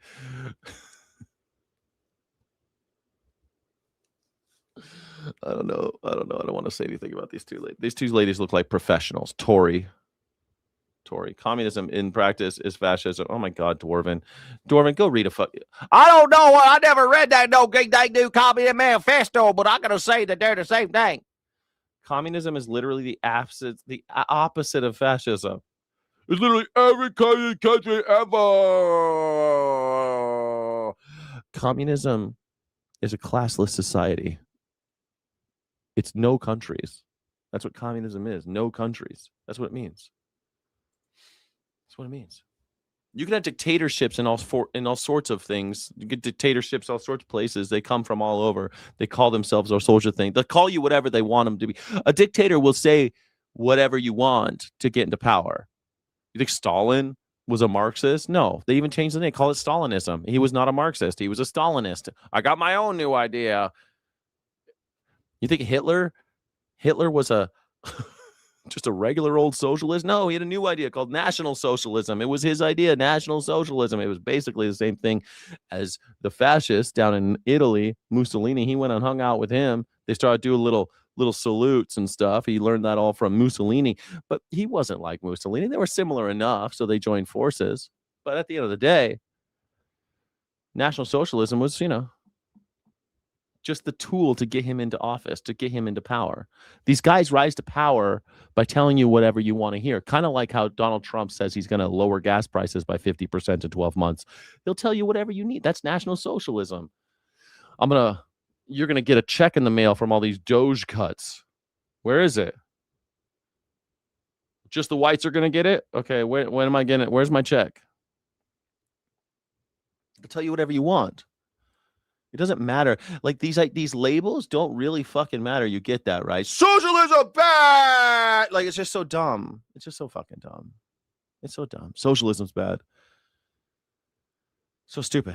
It's barely. It's like, okay, then you hate the internet, you hate the roads, you hate the GPS, you hate the military, you hate the fire department, you hate the police, you hate the libraries.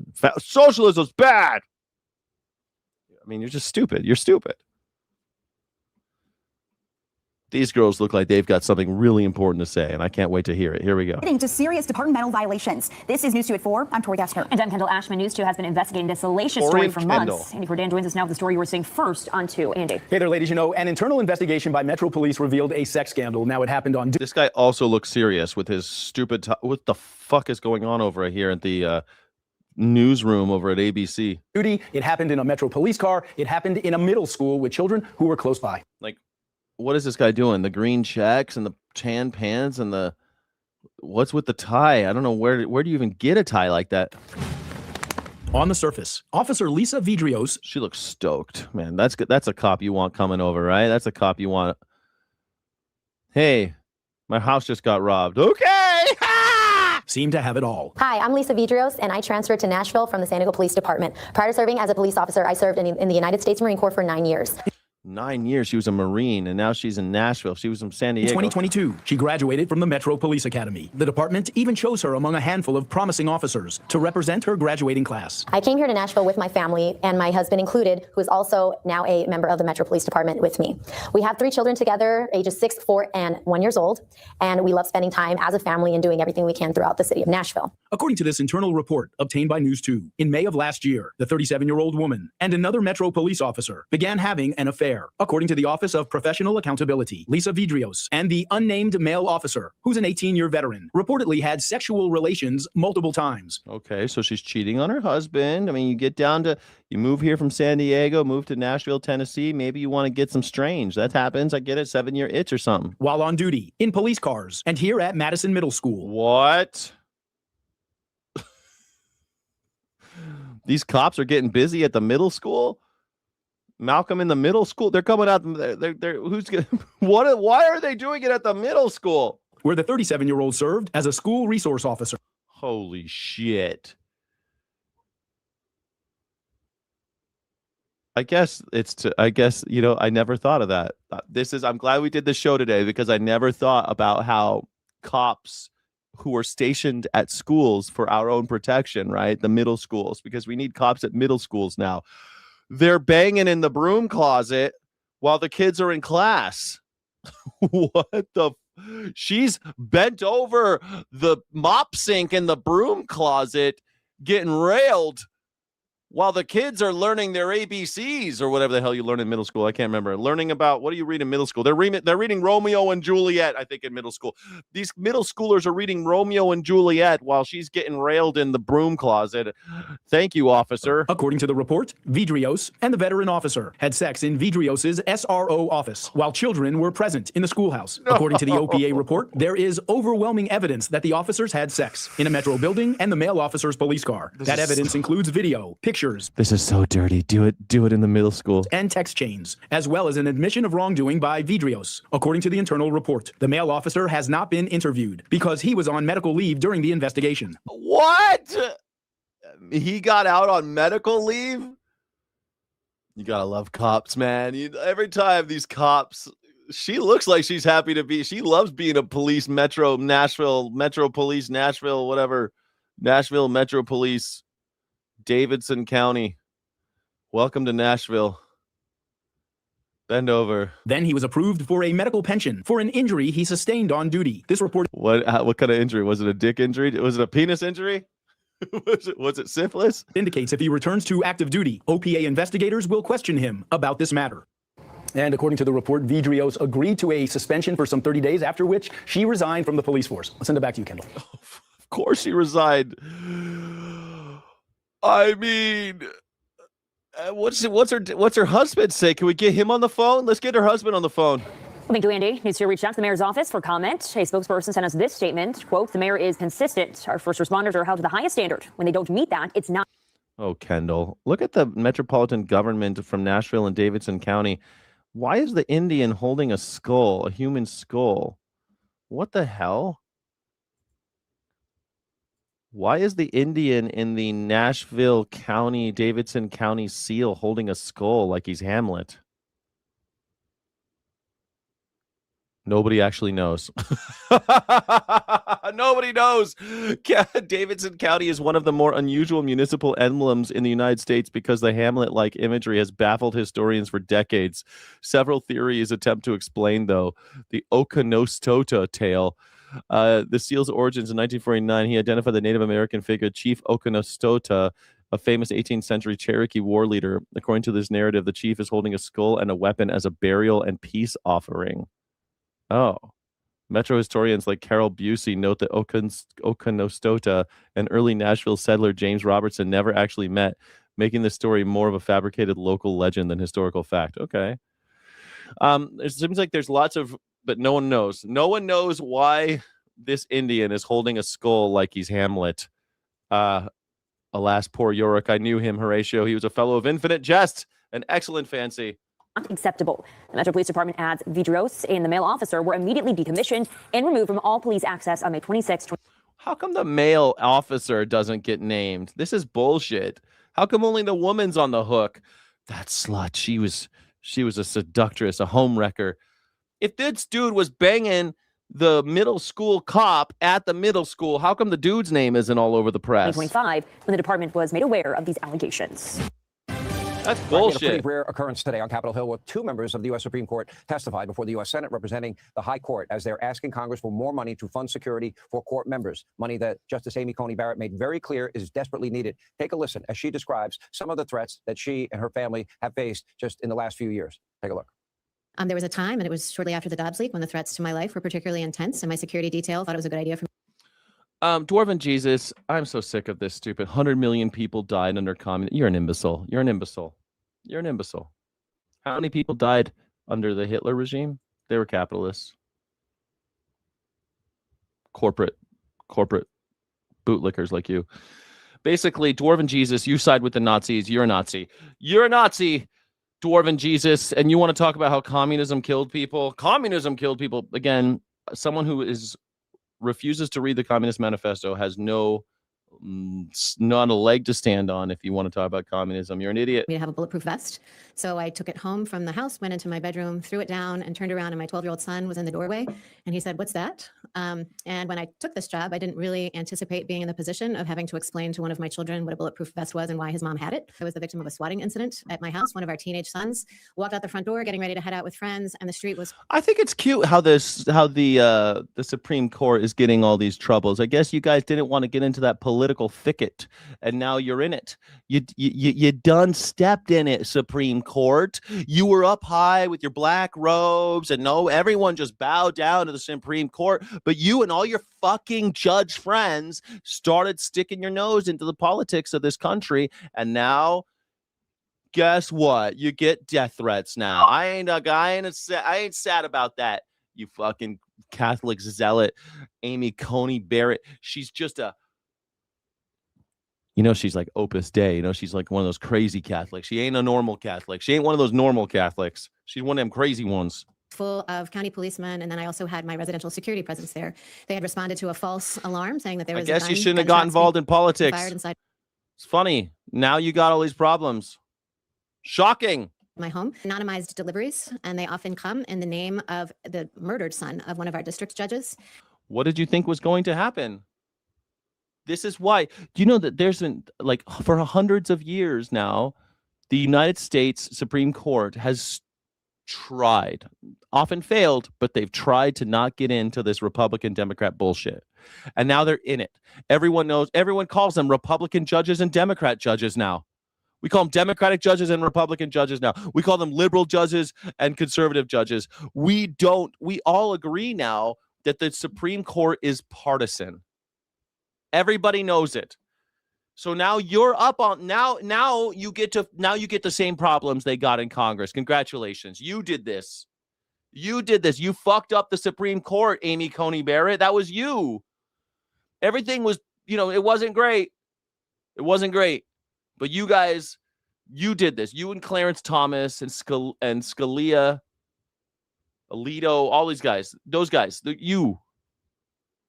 The message that these, pizzas and other things that are sent to us, is fairly clear. They're often sent to members of our immediate and extended families as well. They're meant to intimidate and they're meant to harass. All right, here's reaction. Fox News legal analyst. Oh, yeah, we're really upset about this. Yeah.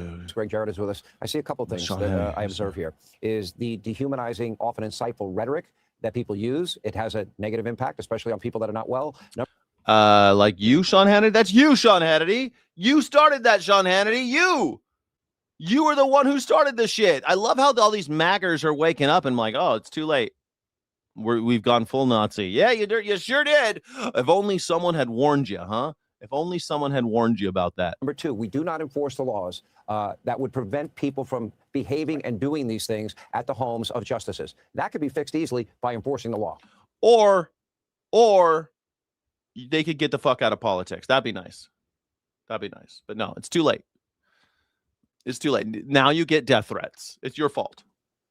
You're right on both points, Sean. I mean, the rising threats on the lives of justices is truly frightening. Up 25% last year, 38% this year. So we're talking about death threats, package deliveries, letter threats, voice messages, vandalizing their front lawns. I mean, some are alarmingly serious, such as the attempted murder of Brett Kavanaugh. Others are meant to, as the justice said, influence decisions through intimidation and harassment, as we saw in the Dobbs ruling that was leaked. And today, Justice Kagan said that was the moment when the floodgates. Well, the thing is, like, packing the court, we always say packing the court. There's 13 districts. There should be 13 judges. The reason why they raised it to 9 judges, the reason, I shouldn't say, the justification for now having 9 judges instead of whatever, I think it was 5 back in the day. I forget what 7. I forget what it used to be. Is because there are now more districts. And so there's more shit going on and more people, more cases, just a lot more work. So we got to have 9 justices instead of whatever it was before. And now they're saying we got 13 districts now. Let's have 13 judges. Makes sense to me. It's a perfectly reasonable justification. Let's have 13 judges. And term limits. They should not have jobs forever. We need term limits on judges. Let's do a quote. Let's do a poll. I can't believe I'm even asking this, but how should SCOTUS have term limits? There you go. Should SCOTUS have term limits? I know it's a little tough to read what SCOTUS. SCOTUS is the Supreme Court of the United States of America. SCOTUS, Supreme Court of the United States. Thank you, Jen Batch, for the suggestion. You're great. Threats opened up, and it's clear, as you point out, they're getting threatened because they're clearly partisan. They can't even pretend they're not partisan anymore. That many of these threats, 1,000 in the last 5 years, are fueled by the rage rhetoric in Washington, the ugly political rants from politicians like Schumer and Warren on the steps of the Supreme Court, threatening themselves, the justices. That seemed to send a signal that it's open season on the justices, sending a message to radical, violent activists, hey, it's okay to threaten them, even cause them harm. You know, Justice Barrett said the threats are constant. They're unrelenting. Their homes under siege, their families and children. Aww. Oh, no, poor guys. It's too bad you Nazis are under attack. Children are scared. And how in the world you try to explain a bulletproof vest to your 12-year-old? That is something, Sean, that should never happen. I mean, you're the ones that wanted us to have these guns. You guys wanted us all to have guns, so we got to have bulletproof vests. I mean, that's part of the game. That's just part of the game. You guys wanted this. Here's how to not have a bulletproof vest. You don't have to explain anything to your children. Don't wear a bulletproof vest, and don't do anything that makes people want to murder you. You know, you got power. When you have power, be careful with it. Don't do things that get you shot. Be careful. You better be a good Supreme Court justice. You better make sure that you're not partisan. You better make sure that you follow the Constitution. But you didn't. You didn't, Amy Coney Barrett. And I don't give a shit.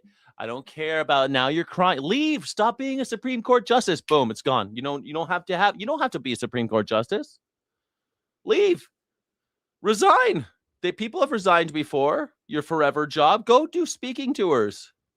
You could tell everybody how scary it was to be a Supreme Court justice as a right-wing zealot taking away women's rights. You could tell that. Tell them.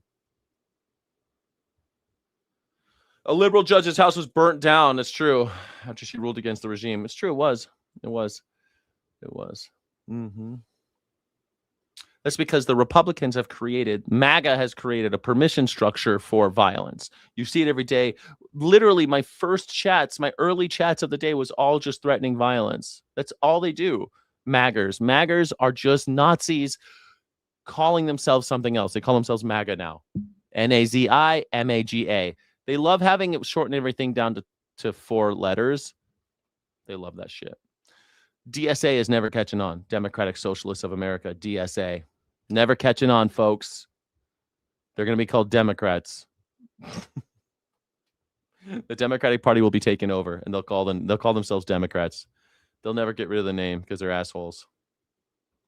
Same old socialist song and dance. That's the focus of tonight's angle. Yeah, the Ingram angle, man. I was looking for it, man. Greg Gutfeld didn't do a show. He's sick. Greg Gutfeld's dead. Greg Gutfeld died, everybody. He died. He was with Lindsay when it happened. The Supreme Court's wasting their time. All right, it's failed. The FBI's wasting their time. Everywhere it's been tried, but that's not stopping them. The big DSA agenda rollout Oh, it's in a few hours. And it's going to be where the activists who've built and accomplished zero try to convince you to ditch our entire economic system for slavery to the state under socialism. We will use government to respond to rising prices and oh, look at that. He's already got pictures of his supermarket city, of his city-run supermarket. Wow, that's great. So 94% of you say that yes. 94% of you say that you should have. Hold on, let's do you think, hold on. Do you think Mamdani is actually going to pull off the city supermarket thing and do it well? Sorry, I'm limited by characters. Okay, I want to know how you guys think. Zohran Mamdani, if he pulls off this supermarket thing, I will eat my hat. I'll eat my words. If Zohran Mamdani pulls off this supermarket thing and it works well and it's not gonna, and it actually, like, it's fine, it works, I'll be a Zohran Mamdani fan. He's warming up on me. I'm warming up on Zohran Mamdani. I'm warming up. If he pulls off that shit, if he works that shit out. unaffordable groceries. We must secure housing for all. Dignified, truly affordable housing for all. What the mayor is doing here should be done all over this country. Universal child care, make it free. Now, ironically, the effort's called Workers Deserve More. But I'm telling you, after going through this, there is literally nothing in this agenda for a person in America who actually wants to work. It will help the rich people. It'll help faux academics who get wired into any type of socialist bureaucracy. What the fuck? It'll help the rich people. You were just bitching about how they're taking money from the rich people. Which is it? You're telling me that Zohran Mamdani's help? Does anybody fucking believe this bitch? And of course, socialism will help freeloaders who don't want to work. But let's say you live freeloaders like Elon Musk, Jeffrey Epstein, Donald Trump, those freeloaders, those are the ones, those are the only freeloaders I know. Outside of Columbus. Maybe have a few kids, perhaps a joint income of, I don't know, 100K, 125K, maybe even have a little business. Well, this socialist agenda will absolutely destroy your way of life. Okay, let's go through a few of it. A few of the agenda items. No more drug enforcement, okay? The war on drugs. It means drugs will flood your neighborhood. Really? Really? My neighborhood? I don't think so.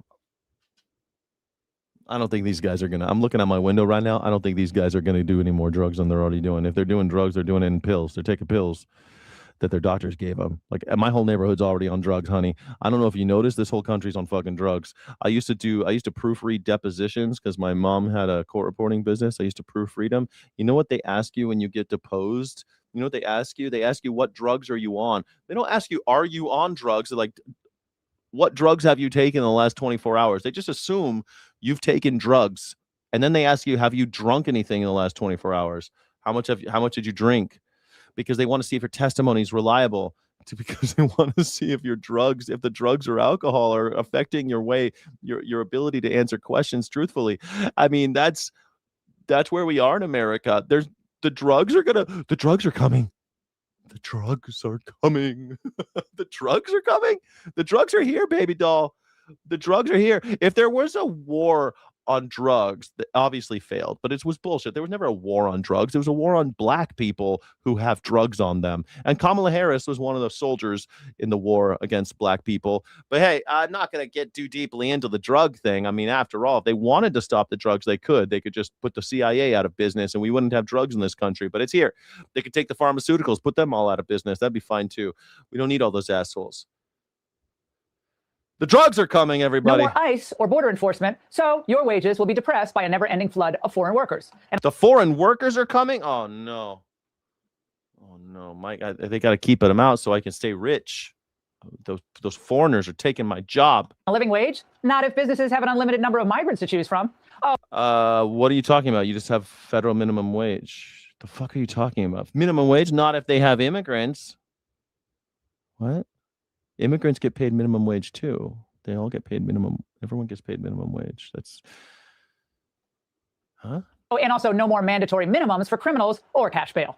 Good. Well, yeah, that makes sense, right? Mandatory minimums are fucking bullshit. But maybe we should do something to stop the crime instead of just putting people in jail forever. And that's Kamala Harris, by the way. Kamala Harris loved minimum prison sentences because she could get people on minor drug charges and put them in jail forever. Buy safety in suburbia, so that's great for criminals. It's terrible for women and children, men too. But wait. They promise free college for all. Well, forget the house. Free college for all?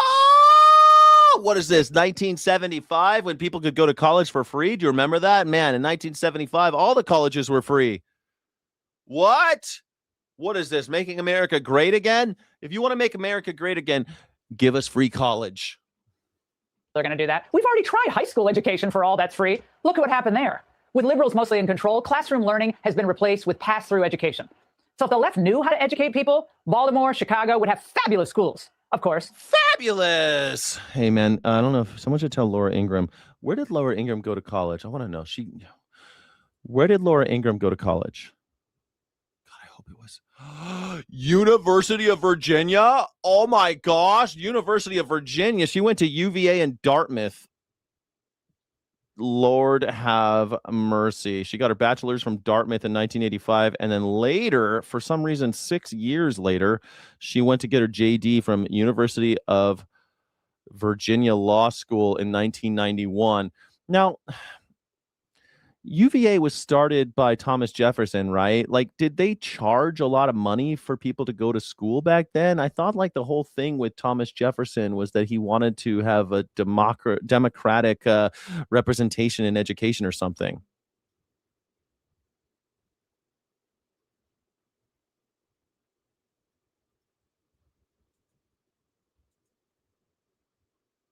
Damn it. Why the fuck didn't my voice thing work? Here we go. How much did the University of Virginia cost when Thomas Jefferson opened it? $60 a year.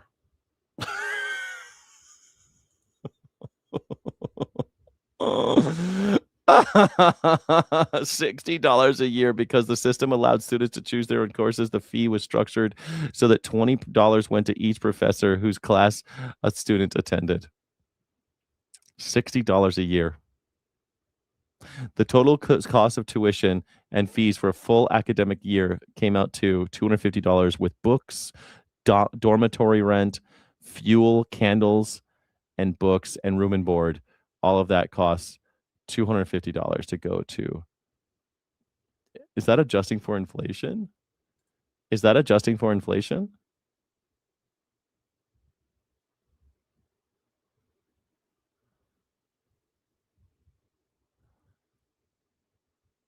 $35. So today, equivalent would cost all in all $8,000 a year. $8,000 a year.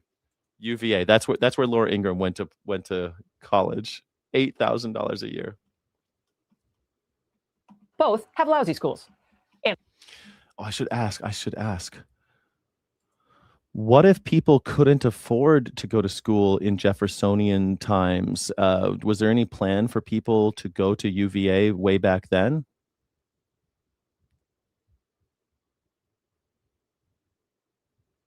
Let's see if they had any UVA. Yes, it was structured a radical plan to send poor students to the university completely for free.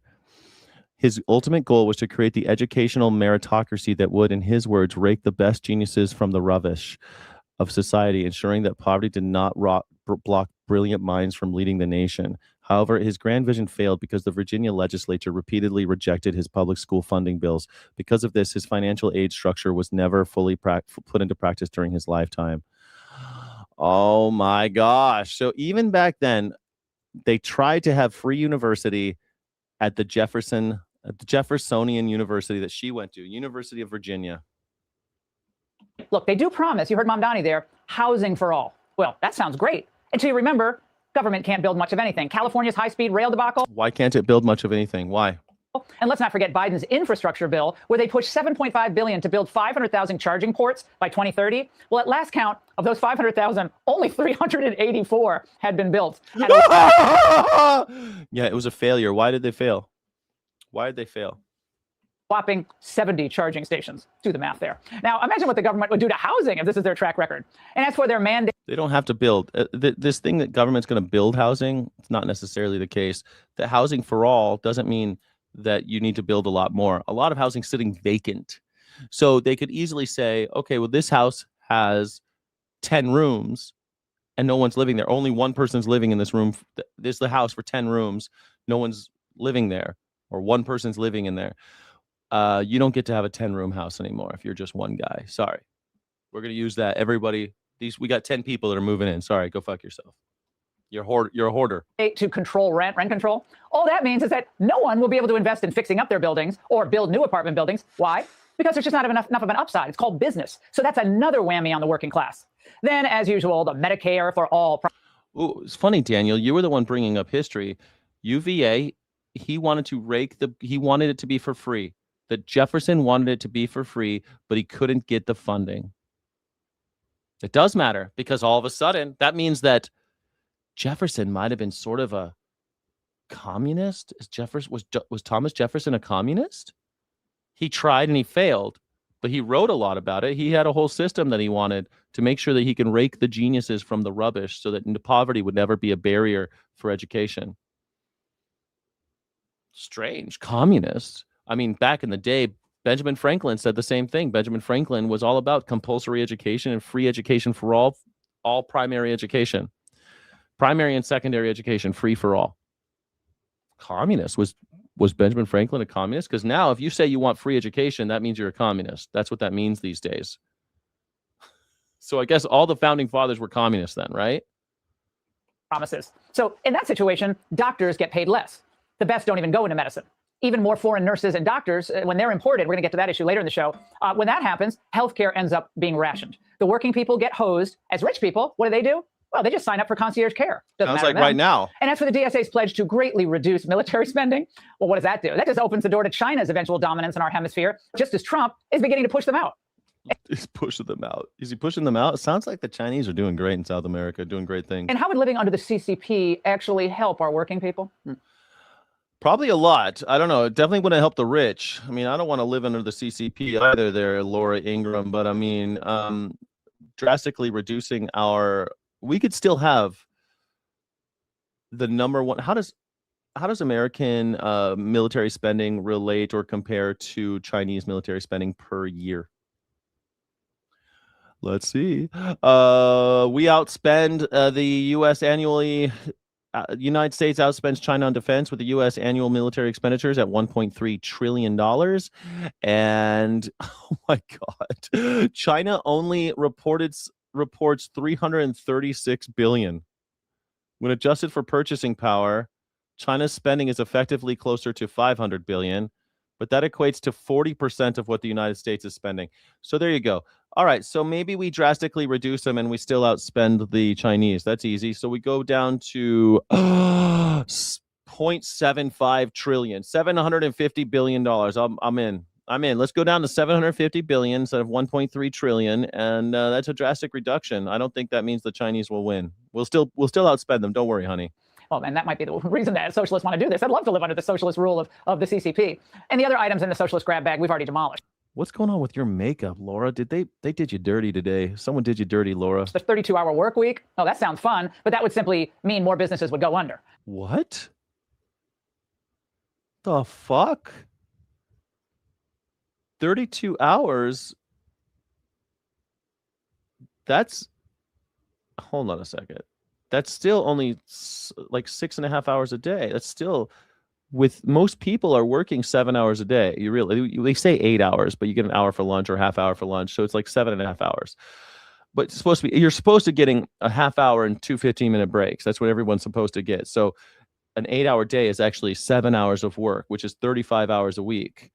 32-hour work week would be 3 hours under that because of breaks and stuff. 32-hour work week. Fucking, that would make businesses go under? Why would businesses go under? What the fuck are you talking about? This is what people believe? And of course, if these socialists really wanted to help the average working person, what would they do? Really wanted to help them. They would want give money to Elon Musk to learn from the red states where the average working person is doing a lot better comparatively. What? Now check out this recent list, 650 CEOs. Are working people in red states doing better on average than working people in blue states? Laura Ingram just said that. I want to do a fact check.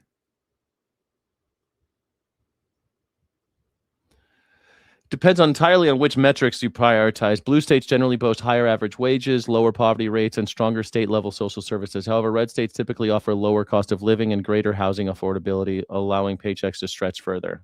All right, so it just depends on how you look at it. That's not very fun. Blue states like Massachusetts and California, the median household incomes are well above the national average. Blue states actually protect their workers with higher state-mandated minimum wages, stronger collective bargaining rights, and broader access to benefits such as paid family leave. Okay. But Texas, Florida, and Tennessee have lower tax burdens. I don't see how they're doing better. It's just like one of those things you could say. I guess it depends on how you look at it. I mean, I don't know, man. I'd much rather live in a blue state than a red state. I'll fucking tell you that much right now. I've been to all the red states. It's rough out there. Were polled, and they rated the best state. They think the angels are, man, the angels are with us now. In which to do business. The top 10. They're like, y'all want to go meet up at the Walmart? Y'all want to go meet up at the Walmart? That's like their big thing. They all want to go. I was down there at the Walmart looking for a camera. I was down there at the Walmart. Like that's every story starts with. You go to rural South. So I was over there at the Walmart. Every story starts the same. Man, I was over at the Walmart and they got new TVs. Great story, Cletus. Great story, Bobby Joe. Wow. And I was over at the Walmart. They were selling puppies in the parking lot. The parking lot had full of puppies. They were selling puppies in the parking lot. Thank you, Billy Bob. What a great story. What happened then? Well, I just bought my Cheetos. Great story. Man, when you live in the South, it's like talking to kindergartners. What's your favorite color? Okay. Now, what's your favorite animal? Oh. Okay. How old are you? That many? Who did you vote for? Donald Trump? That's how you talk in the South. That's how every conversation goes. Including Texas, Florida, Tennessee, Georgia, South Carolina, are Republican. They're run by Republicans, except Virginia, which is at number 10, and North Carolina, kind of a purple state, at number 5. So money and people, resources are... What the fuck is this? Best states for business? That doesn't mean shit. Doesn't mean it's good for the worker. That means it's good for the business. Virginia, by the way, is not a red state. Virginia is a swing state. It's got It's got a Democrat governor, two Democratic senators, and it went for Obama. I think it went. I can't remember if Virginia went for Trump or Harris, but no, not a red state. Sorry, Harley. Are pouring into red states. So how do the socialists brush this off? Well, they do so. I love that Virginia and North Carolina too. Like North Carolina also swing state. Virginia swing state. Either by ignoring it or distorting the data, or with a little help from their friends. This CNBC report just comes out. They listed the 10 worst states to live in for 2026. All the states on this list, okay, Trump won. Every state except. Why would you divide them by Trump? I don't understand the worst states. Like, I wouldn't say Tennessee is a Trump state. Like, I've been to Tennessee a lot. Texas is diverse. I've been to Texas a lot. I've been to Oklahoma. Okay, Oklahoma, maybe. I mean, Oklahoma's a little bit of an embarrassment, but I mean, come on. Louisiana, Arkansas. I wonder why Mississippi is by far the worst state to live in. I don't know why Mississippi is not the worst. The top 10: Tennessee, Texas, Indiana. Ooh, I'm sorry. Smoking Blondie, Indiana is the worst, third worst state to live in. Louisiana. Yeah, I mean, man, Louisiana's sad. I've been to Louisiana. It's sad. It's a sad place. It should be beautiful, should be wonderful, but it ain't. Georgia, Utah, Missouri, Alabama, Oklahoma, Arkansas. Georgia in 2020. And the list included 4 of the... I like Georgia. I like all these states. Surprised Mississippi isn't number 1. Top 10 states for business. How does that make any sense? Well, kind of... Because business does not mean... How does that make any sense? They're great for business. They're bad for people. Laura Ingram. Good for business often means bad for humans. Good for business often means bad for humans. Weird calculus there, but this is obviously a blatant effort to dismiss and denigrate more conservative states, but it's really nothing new. I want places that are optimistic, diverse, dynamic, moving forward. His whole campaign, Make America Great Again, was looking backwards. Trump and Zeldin and Molinaro just jump on a bus and head down to Florida where you belong. You don't represent our values. You are not New Yorkers. There are no longer blue states and red states. There are authoritarian states and democracy states. I mean, there's some truth to that. Okay, Stacey, sorry about that, babe. The authoritarians, is that what you said? Those are your people who want to control Really? The Stacey Abrams is an authoritarian? what kind of car we drive and the settings even on our thermostats. The people who delivered Mamdani. He asked them nicely to put your ACs at 78. Gets roasted after telling sweltering New Yorkers to set 78. It's 85 degrees at where I live right now. I don't have the AC on. I have fans on because I don't want to spend the money. In New York City, they try to push Plattner on Maine, that they want you to believe that objective facts don't matter. And that despite socialism's nightmarish results across the globe, that this time it's going to be different. So they're unveiling their official platform tonight online to radically dismantle our country from top to bottom. My message here to Republicans is this. You must seize this opportunity. Elected leaders also must remember that the average working class voters in Western Pennsylvania and Southwest Ohio, they don't really care that much about Iran. I'm not saying it's not important, but they're the people who gave the victory to Trump. They do care, though, about their take-home pay and the cost of living, the cost of gas. And for all of you, if you're apathetic about voting this November, think about how much worse your life will be, your family's life will be, if these DSA bozos ever took control. And that's the angle. Yeah, well, look out for the DSA bozos who want to make the world better for working class people. Business is good for people. No, it's not. Business is not good for people. Pro-business does not mean great for people. That means great for Walmart. That's what that means. It's not good for businesses. It's good for big business. Republicans love demolishing all the mom and pop places and putting in a Walmart. That's what they've done. Go to any place that's like ultra conservative. Their downtowns are fucking dead. There's nothing there. Now, I guess you could say that in the cities in America where like that are flourishing, they got problems too. They got homeless problems. They got crime problems. They got city problems because people still live there. There's a reason why red cities, why these cities that are conservatives, why there's no crime. Nobody's fucking living there. There's nobody there. I've been to places all over America. Go even like Tulsa, Oklahoma. What a cool looking town. You go there, it's beautiful. Like these cool Art Deco art structures and everything. Nobody's there. It's a fucking ghost town. Like, how many people live in Tulsa now?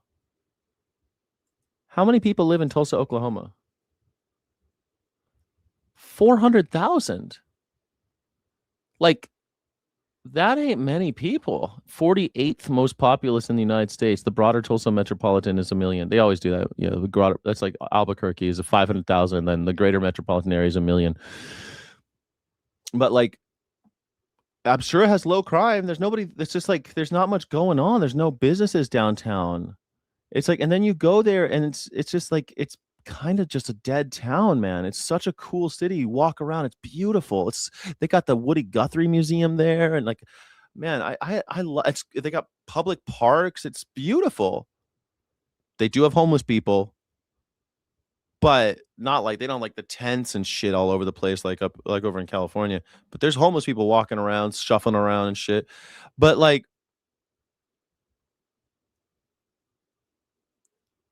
I don't know. It's hot as fuck. Every time I've been to Tulsa, it's hot as fuck.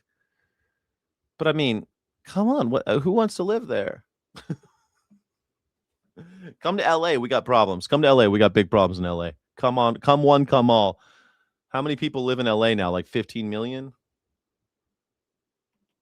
While I reviewed the data that came out this morning on CPI, and it was positive relative to expectations, I'm not for cherry picking. I'm not going to show up here and say mission accomplished. And what I'd say is there's plenty of work to do.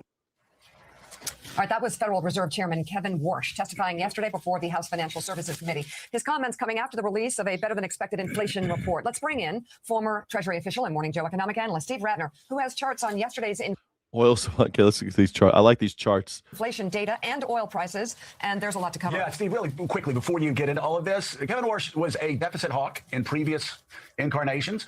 And then when President Trump wanted him to come on board, he started sounding more like a dove. But is there reason to believe right now that sort of that hawk that he's always been, a man who understands that the last thing you want is inflation kind of getting out of the barn door? Is that who he is again? Yeah, I think so, Joe. I think he was very clear in his testimony, and I've been talking to some other Fed officials who say the same thing, which is that basically the Fed remains completely committed to getting back to 2% inflation, which is not nearly where we are at the moment, and that is going to mean higher interest rates, probably not at their meeting in July, but later this year. That's what the market is now expecting. It's flipped from before the war. We thought interest rates were going to keep coming down. Now we think they're going to go up a bit in the course of this year, and the Fed remains committed to 2%. So yes, I agree with you. Dan, they think it's going to go up. I'm glad I sold my house. Mm-hmm. All right, let's go to your charts. The first one looking at inflation and how it's impacting workers. Steve. Right. So here's the point. We did get a somewhat better than expected inflation reading, as the chairman said yesterday. But to Joe's point, inflation is still running 3.5% above where it was last year, obviously largely because of oil prices and the war. But nonetheless, that's where it is. The other piece of good news in the number was that wages are also up 3.5%. So essentially, for the first time since the war started, consumers are not losing more ground, but they do remain underwater, so to speak, relative to where they were before the war in terms of purchasing power. Now, obviously, not all consumers are the same. We have obviously people at higher and lower incomes. And so the effect of this is different. And so here's a little data point to show you how it works kind of in the real world. This is a study by the New York Fed on gasoline purchases. And what it shows is that for higher, lower, and middle income people, gasoline purchases have been fairly tight and constant until you had the Iran war started. And then there's been a divergence here where high-income Americans have maintained roughly their level of gas purchases. They've essentially absorbed the higher prices, whereas middle and lower-income families have had to cut back on their gas purchases. They've had to carpool more, take public transit, or otherwise simply just not use their car quite as much. So an average, but definitely different impacts. Steve, let's talk more specifically in your second chart about gas prices and why they are still up. They have ticked down since the beginning of the war, since that $4.50 a gallon, but still way higher than they were before the war began. Yeah, there's an expression economists sometimes use, up like a rocket, down like a feather, in terms of how prices can move. So again, you can see gas prices quite closely tracking oil prices from before the war and even during much of the war as we got to this peak of $4.50 in gas prices. But now crude oil prices came down all the way back to where they were at one point, $72 a barrel. Now they're at 85, but gas never got all the way back down there. Part of it is the reason that I said that simply retailers of gasoline are trying not to lower their prices, as probably most businessmen would try not to do. But also you've had refinery disruptions and other supply disruptions that have affected refined products like gasoline more than crude oil. But nonetheless, as you know, the U.S. is an oil exporter. We actually produce more oil than we use. And so higher oil prices do benefit our oil companies. And you can see here the impact. This is an index of oil companies. That's such a fucked up way of looking at it. We export more oil than we use. That's true, but we export light crude and we import heavy crude. That's a really important distinction. That's why we fight wars for oil, because they got the heavy good shit that we want. It'd be like difference between, I don't know, 24 karat gold and 5 karat gold. If all you could get out of the earth was 5 karat gold, that's not how gold works, but just bear with me. If you could only get 5 karat gold and that's all you could produce, you would try to export as much of that shit as possible and import as much of the 24 karat gold so that you can convert your big supply of 5 karat gold and get the good shit that you want, right? You've got a lot of the stuff you don't want and you only need a little bit of the good shit. So you mine all the goods, the bad shit, you try to sell a lot of it, and then you import a small amount because that's the stuff you really want. That's how the oil market in America works. They always say this shit like, we export, we're a net exporter of oil. Yeah, that's true of oil, but oil doesn't, not all oil is created equal.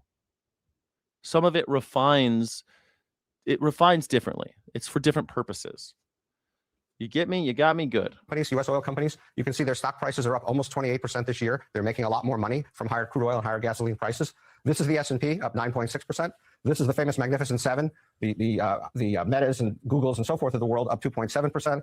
And these are wages, up 1.3%. So in terms of winners and losers from all this, I think the record is pretty clear. Steve, as you move to your third chart, we'll tell our viewers the United States military now has reimposed that naval blockade of ships traveling to and from Iranian ports in the Strait of Hormuz. The blockade had been lifted last month after the memorandum of understanding was signed, but now back on again as fighting flares. Iran's Revolutionary Guard threatened yesterday to halt all energy exports from the Middle East over that reinstated blockade. President Trump initially had said he also would impose a 20% toll on ships passing through the strait in exchange for providing security, but he walked that back just yesterday, claiming fees will instead be replaced by investments from Gulf allies. So, Steve, how does all this back and forth, this chaos, this uncertainty affect oil prices and how people who work in this business project where those prices will be? Yeah, so as we talked about, Willie, oil prices are the fundamental ingredient that has been driving our inflation, and therefore, obviously, what is going on in the Strait of Hormuz, where at one point 20% of the world's oil passed, is very important. So let's put this in a little bit of very recent historical context and look at the Strait of Hormuz. Before the war, 60, 70 ships a day passed through the strait. And then it went essentially to zero. How could we recover from this? Zero. But interestingly, even during the MOU, when we were theoretically the Strait was open and we were kind of at quote peace, if you will, with Iran, it never got anywhere back to where it was. And now we're back to zero. So that, of course, has affected the market's pricing of oil and perception of future oil prices. Here's where we were before the war, $72, shot up well over $100 when the war started.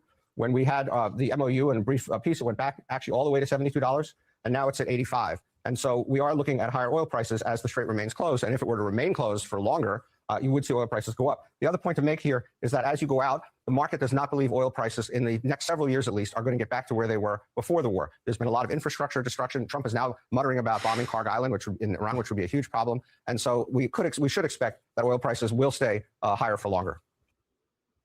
Like that's the plan. Like it's never going back down. So Donald Trump's plan to get it down 50% in the first year obviously was blown. Second year, not going to happen. The market thinks it's never coming back down. That's the numbers, guy. Those are the numbers. Just get used to high gas prices, I guess. You're cooked. You're cooked. Acting Attorney General Todd Blanche will face the Senate Judiciary Committee. I don't know, man. I would pay to see that.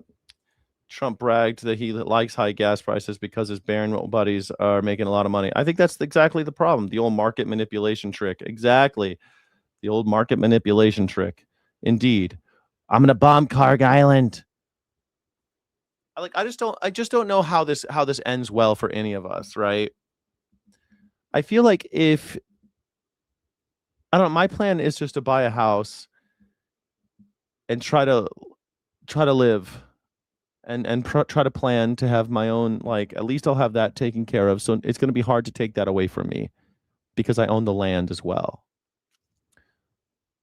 But it could get really fucked up really quickly, you know? Like if you're a renter right now, they could kick you out any moment the second they feel like you're just a little too inconvenient for them. And if gas prices keep going up and you're stuck and you're renting, you got to start making decisions between going to work and paying for gasoline or rent or food for your kids. And they don't care about any of that. Donald Trump doesn't care about your kids.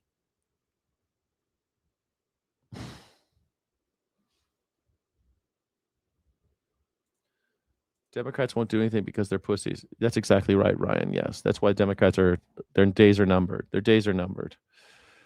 I made a comment about someone's titties. I'm so sexist. So you made comments about titties? I missed the titty comment. Damn, I missed it. I try to pay attention. I missed it. For his confirmation hearing to lead the Department of Justice. And he's expected to face tough questions on the now defunct $1.8 billion anti-weaponization fund. A federal judge this week called the lawsuit, which led to that fund, an effort to, quote, manipulate the judicial process. And Senate Democrats are also expected to call on an Epstein survivor to testify at today's hearing. Survivors of Epstein's abuse have released a series of PSAs doubting Blanche's credibility to carry out the role after personal details were leaked with the release of the files. At the time, he was Deputy Attorney General. Todd Blanche failed us. He failed victims everywhere. We deserve better. Our country deserves better. Vote no on Todd Blanche for Attorney General. Vote no. No. No. No. Vote no on Todd Blanche. I gotta be honest, man. If the Epstein victims made a video about me, I would be so embarrassed. I couldn't look. I'd be. Oh my God! If the Epstein victims make a video about you, you've done something wrong in your life. You know what I mean? They all got together and made this video just to call you out for being a slime bucket. I mean, God damn, bro. I mean, no siree. I would not be happy about that one bit. I think that this might be the new thing. Maybe we could just get them together. Let's just get them to weigh in on everything now. I mean, let's start their own party. We'll call them the, I don't know, Little St. John's Party or something like that. Little St. John's Party, and we'll get them to make the decisions for America from now on. How bad could they do? So far, all the ownership class, the Epstein and Trump class, they're the ones in charge for so long, and we've gotten nowhere. We've gotten nowhere fast. But maybe put these ladies in charge. I like this. Let's have them I'm just going to vote however they tell me from now on, because I think that they could be better guides than whatever's happening. Joining us now in the group chat, Jess Michaels, one of the survivors of Epstein. I think I saw you in that video. And there's a couple issues I think survivors have had with Blanche. One is when the department released files. They had redacted all of the potential abusers and somehow unredacted all of your faces and names and images, right? So there's that. And then around this time last year, Blanche interviewed Ghislaine Maxwell. And after that, she was transferred to a lower security prison. And he was asked a while back about the goals of that interview. And here's what he said. The point of the interview was not for me to pressure test every single answer she gave. Of course not. The point of the interview was to give her an opportunity to speak, which... Okay, but you put her in the puppy prison, right? You put her in the prison where they get the caviar and puppies, though, right? That was you? That was you who did that? Nobody had done before. And so she had been in prison for many, many years. And she had offered to speak on many, many occasions. Many, many years. How many years has Ghislaine Maxwell been in prison?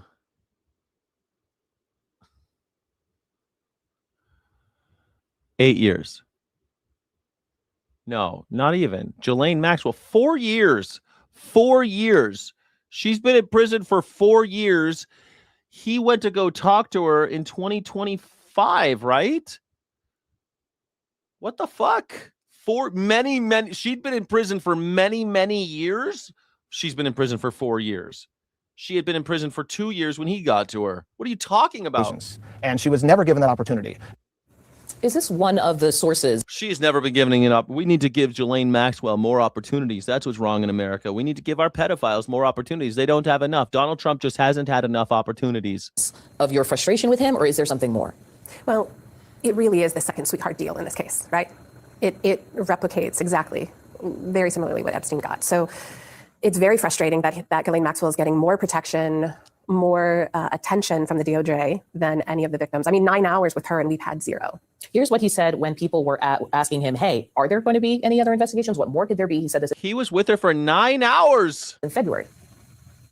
I can't talk about any investigations, but I will say the following, which is that in July, the Department of Justice said that we had reviewed the files, the quote Epstein files, and there was nothing in there that allowed us to prosecute anybody. And there's a lot of correspondence, there's a lot of emails, there's a lot of photographs, there's a lot of horrible photographs that appear to be taken by Mr. Epstein. Okay, so then prosecute the people in those photos.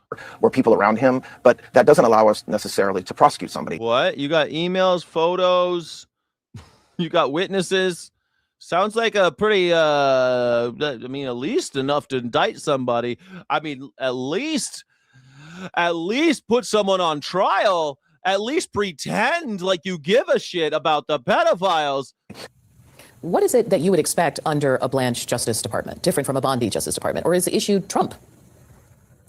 I don't know whether the issue is Trump. I mean, Blanche is Trump's personal criminal attorney, so we can make an assumption there. What I know is that Pam Bondi said that Blanche was in charge of the release of these files. And so he is responsible for the... Look at this picture of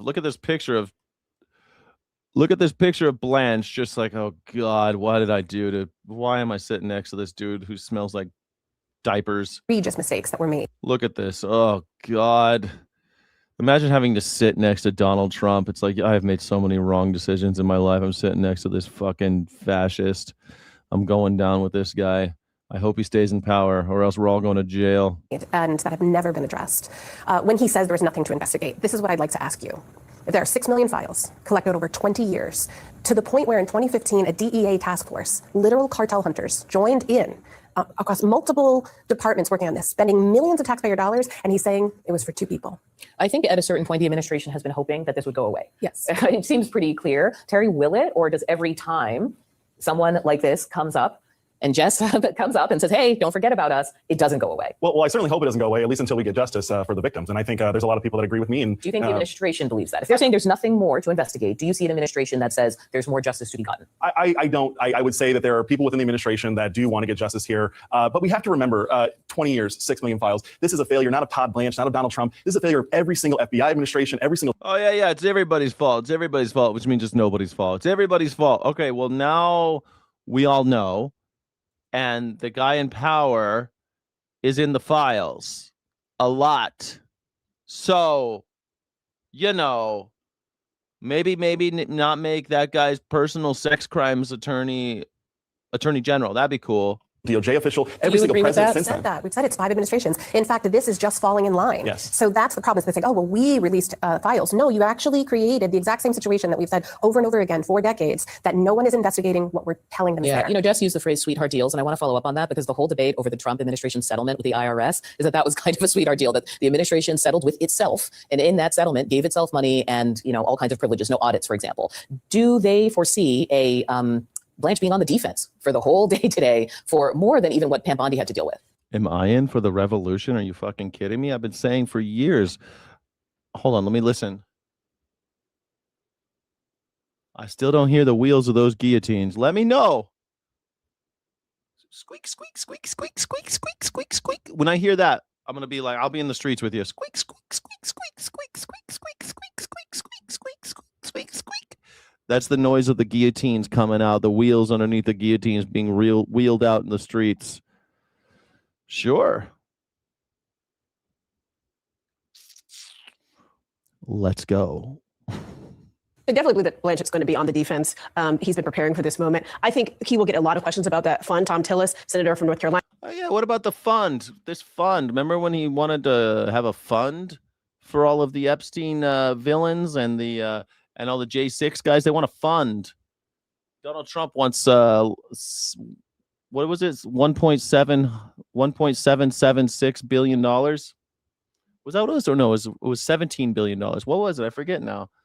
I can't even remember how much money this dude's stealing. Was it $17.76 billion? Was that what he wanted for all of his Epstein friends? Some breaking news just coming into the New York Times. The Justice Department has taken the highly aggressive move of issuing subpoenas. I don't know why, but I think that JD Vance is ruining beards for men. Like a beard used to be kind of a masculine thing, but now JD Vance has one, and he looks like he looks like he rubbed his face in a couch cushion after your mom stood up and went to go get a drink, and your mom stood up and go get a glass of water, and JD Vance scrubbed his face where she was sitting on the couch. Like, this is JD Vance, right? JD Vance has a beard. He looks horrible. I hate the fact that JD Vance has a beard. I never want to grow a beard again because it reminds me of JD Vance. JD Vance in that beard is like Adolf Hitler with that little mustache. That little mustache is a cool little mustache, but no one's allowed to have him anymore except for Michael Jordan. He's the only one. Michael Jordan's the only one allowed to have him. Even your friend Charlie Chaplin changed his mustache after Hitler did it. He ruined it for everybody. Everyone liked that little mustache until Hitler. Now everyone liked beards. Everyone thought beards were cool until JD Vance had one. Peanuts to the law firms. The Trump. I look at this guy, I'm like, ugh, this guy kind of reminds me of JD Vance for some reason. It's the beard. Administration cut deals with at the beginning of his second term and is demanding that their leaders sit for depositions before Justice Department lawyers, according to a copy of one of the subpoenas reviewed by the New York Times and 4 people familiar with the matter. Here's why this is happening. According to the Times, the American Bar Association filed a lawsuit that sought to stop Trump's campaign to punish law firms. As part of that suit, the association wanted the White House to hand over internal documents. You can get another couch, Eddie Murphy. Charlie Murphy, Eddie Murphy. You can get another couch. Fuck your couch. And communications about the agreements made with those law firms. But now, the Trump Justice Department has essentially flipped the script and is trying to obtain the same information from those law firms about their deals with the administration. Thankfully, we have... Don't forget to like and subscribe, become a channel member. Sky City Rebels, please become a Sky City Rebel right now. It's time. Let's do it. Donald Trump is subpoenaing law firms and the New York Times, saying that you're not allowed to talk about me in the New York Times. A lawyer here at the table, Michael Steele, Georgetown Law School. What's up? This is your tripwire, folks. So the long and short of this, and just reading very quickly through what this is about, that you had this matter come from the American Bar Association. They wanted information on the relationship and the deals that were cut between these law firms, the likes of Kirkland and Ellis, the capitulators, all these firms, and Donald Trump and the administration. And so part of that is going to lead to some deposition and the release of this information potentially. What the administration is doing, having the DOJ do, is intercede with the subpoena to see exactly what documents those law firms have. They want to get their hands on those documents before they're publicly released through the court system for whatever reasons they may have. And so they're gumming up this process now because the judge hasn't made a decision on whether or not to allow this to go forward, that request for these documents to go forward, that the American Bar Association. But it's odd that the DOJ wants to jump in and show its hand by saying, no. We want to see all the documents that you are being requested to give in this other matter. They also want to question the leaders of the 4 firms that have fought the administration, including the leader of Perkins Coie, the leader of Jenner and Block, the leader of Wilmer Hale, and the leader of and Kalpana and Sussman, Godfrey, all these lawyers. Let me just read this part from the reporting. During the presidential transition, before Trump's second term, allegations arose that Mr. Epstein asked prospective political appointees to pay him a retainer to promote their prospects at Mr. Trump's Florida estate in Mar-a-Lago. The allegations prompted Trump to ask his incoming White House counsel to conduct a review of the claims. According to Regime Change, a new book by the Times reporters Maggie Haberman and Jonathan Swan, the incoming White House counsel, David Warrington, delivered a scathing warning about Mr. Epstein. Epstein's contact must be stopped. I got to read this book. And his employment and proximity to President Trump should be terminated, Mr. Warrington wrote. Otherwise, his conduct will likely lead to, at best, a scandal involving the incoming Trump administration, and at worst, could lead to criminal indictment. George Epstein. He's currently serving as one of the president's personal lawyers. He's all up in this. The reality of this is it's a hot mess. They're trying to control the outcome here as best as they can. The reality of it is, and these law firms that capitulated, guess what? That's the thing. How have you advanced the ball? That's the whole point. You're these big, high-powered lawyers. You get thousands of dollars an hour, and you've bent the knee to President Trump, and you thought. This is the thing. Everyone bends the knee now. That's what America is. America bends the knee. It used to be "Don't tread on me," and now it's "Tread on me, Daddy." That's what it is now. Tread on me, Daddy. That's the way we are with the state. Americans, a bunch of bootlickers, genuflectors. You're gonna get out clean. A bunch of genuflectors. And finally, I just have a few seconds left. I heard Senator Coons when I come in talk about code of ethics, and I just want to reiterate that.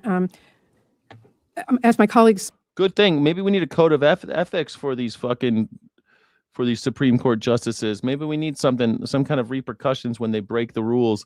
Maybe we need something. Maybe then Amy Coney Barrett can stop complaining about, death threats. Have pointed out that code is self-enforced, and it is a weaker code of conduct than one all the lower courts have been held to.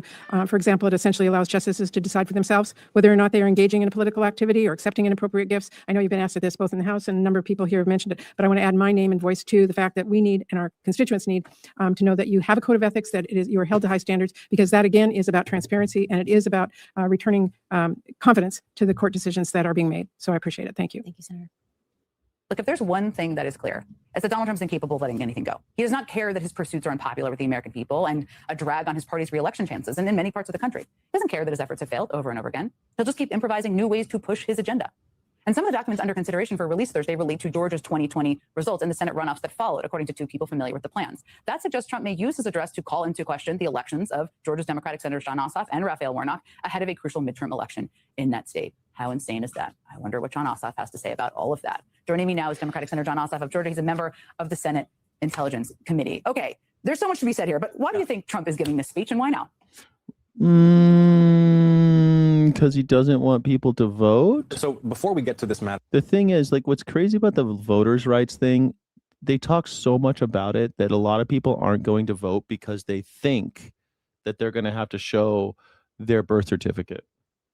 So a lot of people just won't go vote because they think, because the way it works, the way the media landscape works, they say a lot of shit and not all of it filters down to everybody, right? So it's like static. And that static will sound like, oh, you need 5 forms of identification in order to go vote now. And so people just won't vote. It'll be a thing. You'll hear this. Oh, I didn't vote because I didn't know I was allowed to anymore. Wait. I mean, literally in 2024, one of the most Googled things on November 5th, the day we voted, was, is Joe Biden running for president? And he wasn't. But people were Googling that 180 days after Joe Biden had abdicated. People don't understand what's happening. So it's going to happen where people are going to Google, am I allowed to vote with my driver's license or whatever? That's what's going to happen. of the president potentially declaring sitting senators illegitimate. Just take a step back. Yes, go ahead. I like this setup. I'm trying to set up. I want to set up my new YouTube. I want to do a show like with guests and stuff. And I want to set up something like this. I don't know how to do it yet, but I want to do something like, I'm always looking at people's setups. I like this little table. And look at the situation. You've got the American public broadly furious with the president for war and tariffs and healthcare cuts that are making everything more expensive.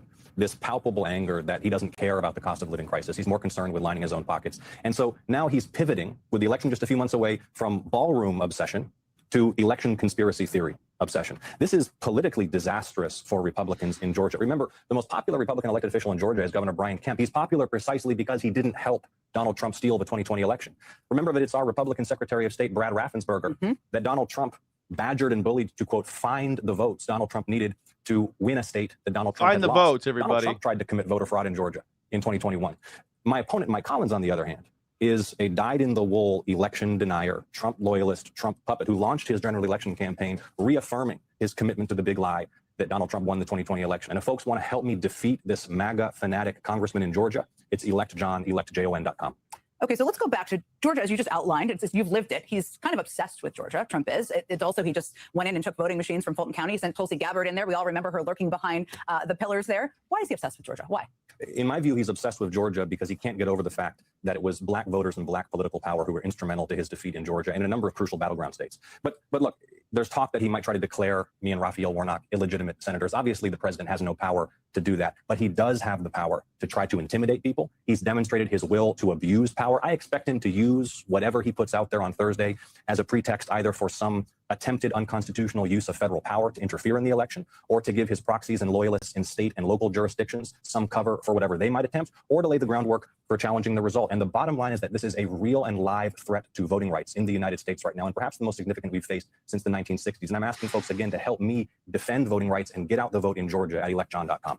So you just talked about something I think is really important for people to remember. This speech is not just a speech and then it ends. This speech is a part of an ongoing effort. It's interesting. I think right now, do you remember back in the day, there was this big movement, rock the vote, rock the vote. Everybody's just got to vote. And it wasn't partisan. It was just like young people need to vote.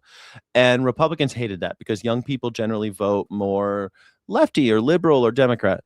And they were like, rock the vote is just MTV trying to get young people to vote Democrat. It was a big thing. And now MTV doesn't do that shit anymore. Rock the vote, I don't even think exists anymore. But maybe that's what we need. We need to rock the vote. Just get out and vote. Because the dream is that democracy, right? Get out and fucking vote. Now, I don't really think voting changes much. And if it did, it'd be illegal. But I don't think we can have a democracy if people don't vote. I don't know how we could do it. I don't think we can ever get to where I want to go if people don't vote. If you don't at least try. I don't know. Do you think we should vote? Let me see. Do you think people should vote? Not if they should be able to vote, but do you think people should vote? Should everyone vote? I think everyone should vote. I think you should be required to vote, as far as I'm concerned. You have to. Sorry, you live here, you got to vote, and it's I mean everybody, 15 and older. 15 and over, you have to vote, or you got to pay me $50. You got to vote, or you got to pay me $50. Everyone has to vote, and you get the day off. You get the day off. Everyone's got to get out there and vote. For him to delegitimize, disenfranchise voters and to spread conspiracy theories. So let's just dig into what you just talked about what could be next, because you've been paying close attention to this. He gives this speech. First of all, are you worried that he's going to mention Georgia and try to push conspiracy theories out there, potentially? Look, his obsession with Georgia hurts Georgia Republicans. I mean, this is not a political winner for Congressman Mike Collins. Mike Collins, if he knows what's good for him, he already has to defend voting to double health insurance premiums for 1 million Georgians. I doubt he wants to spend the next 4 months dealing with. Jess, I hate voting for the two turds too. It's like a hostage situation. But that's because no one votes in the primaries, right? That's why we get 2 turds, because nobody votes in the primaries. But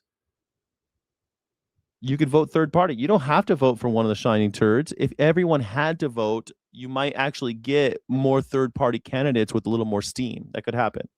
I don't know. Who knows what would happen if everybody voted? I hate voting for the shiniest of 2 turds. It's bullshit. I feel like I have a gun to my head and it's like, drink the piss or eat the shit. It's your choice. Okay, Democrats or Republicans. Well, I guess I'll drink piss. I guess I'll have to. But I'm never going to vote for another Republican in office. And again, I don't think so. Especially for president, maybe for like state legislature. But I'm never voting for another Democrat for president ever again. Fuck them. So we are now learning ICE agents responded to a Wawa on State Road 16 in St. Augustine early this morning. According to Florida Highway Patrol, 4 people. Pedestrian killed is a nice way of saying ICE murdered this guy. In the car ran from the area when encountering ICE and Homeland Security investigators. And while running away, the 28-year-old man crossed the road and was hit. He died on the scene. We've discovered this is the 3rd death involving ICE in a week across the country. Our Christina Burgess is following this story. She joins us now live. So Christina, what have you learned? Well, Heather and Anthony, the scene is now clear from this morning, but in the last couple of hours, we did learn from Florida Highway Patrol that 28-year-old man was fleeing across this busy state road that's to my left when he was hit by that semi-truck. The Florida Highway Patrol also telling us that ICE and Homeland Security investigation agents responded to this Wawa on State Road 16 right before 7 this morning. Troopers say that 4 people inside a vehicle ran from the area after encountering the agents. Investigators say that one of those individuals, a 28-year-old man, ran across State Road 16 and into the path of an oncoming semi-truck. The driver of that truck did stop immediately and tried to render aid, but the man died at the scene. The Florida Highway Patrol is investigating the fatal crash, and while any questions about the federal encounter are being referred to ICE and Homeland Security at this time. And First Coast News, we did reach out to ICE earlier this afternoon, and they did tell us that they are expecting to release a statement from the. I like that they're doing this thing now where every time there's a camera break, so bling, bling, where they do this little noise. When did they start doing that? A lot of news stations are doing that. That wasn't like that when I was a kid. Bling. It's like, pay attention. Bling. Okay, pay attention to the news, everybody. Pay attention. Bling. They murdered another person. Department of Homeland Security shortly when we receive that statement, and more information we'll bring it to you here at First Coast News. Reporting. ICE agents killed this fucking kid. They chased his ass, and he got hit by a car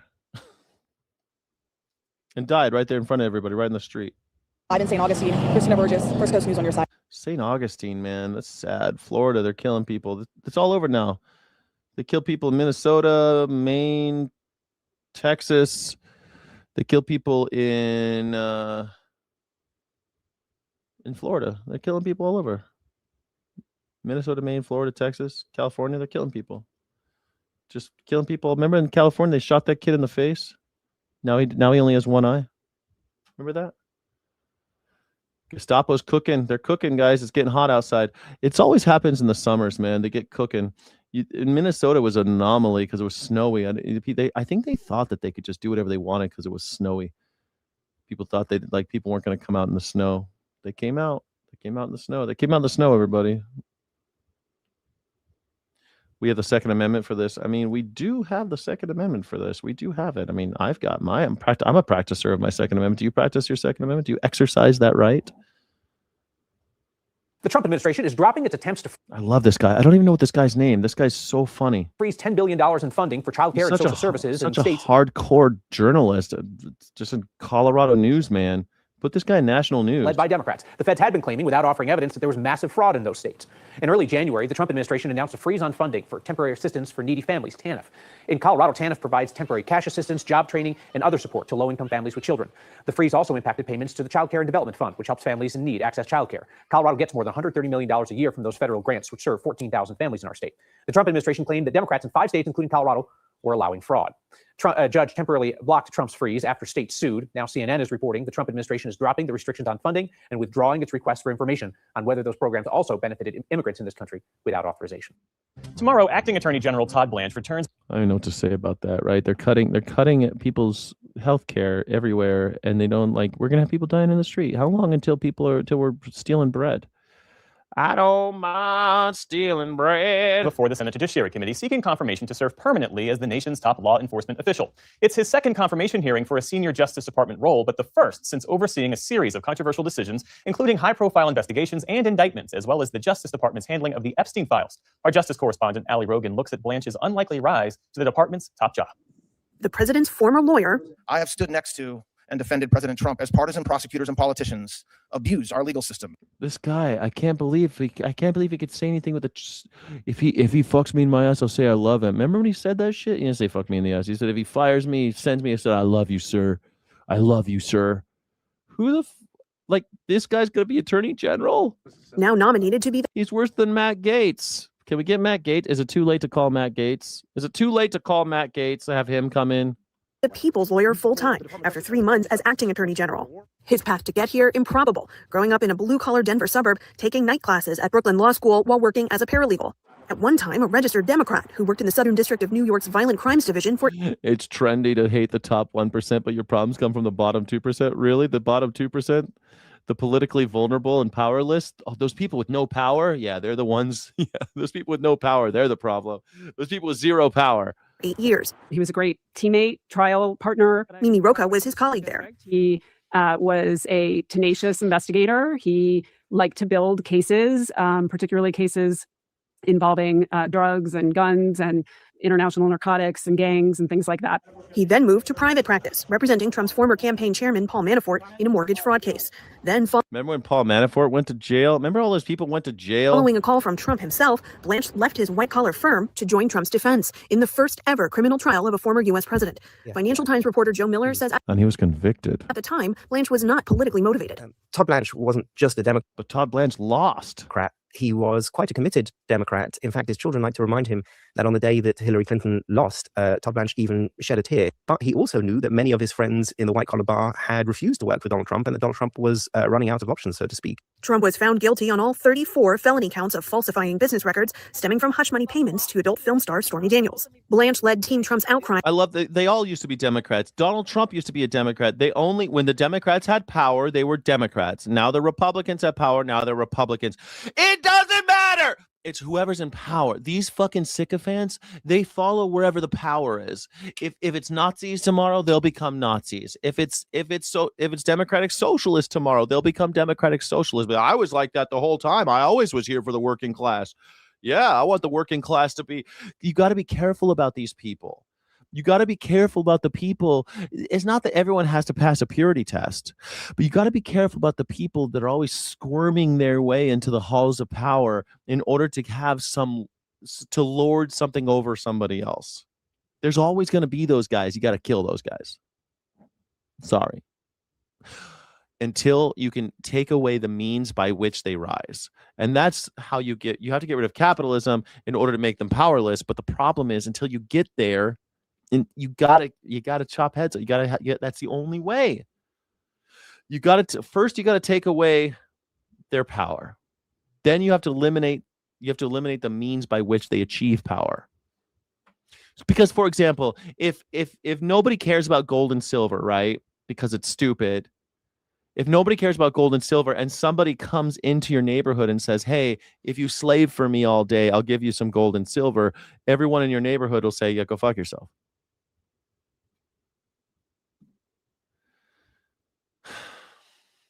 If somebody comes in and says, I'm going to give you a piece of land, when all of a sudden you're like, no, we all own the land. What do you mean? You can't give me land.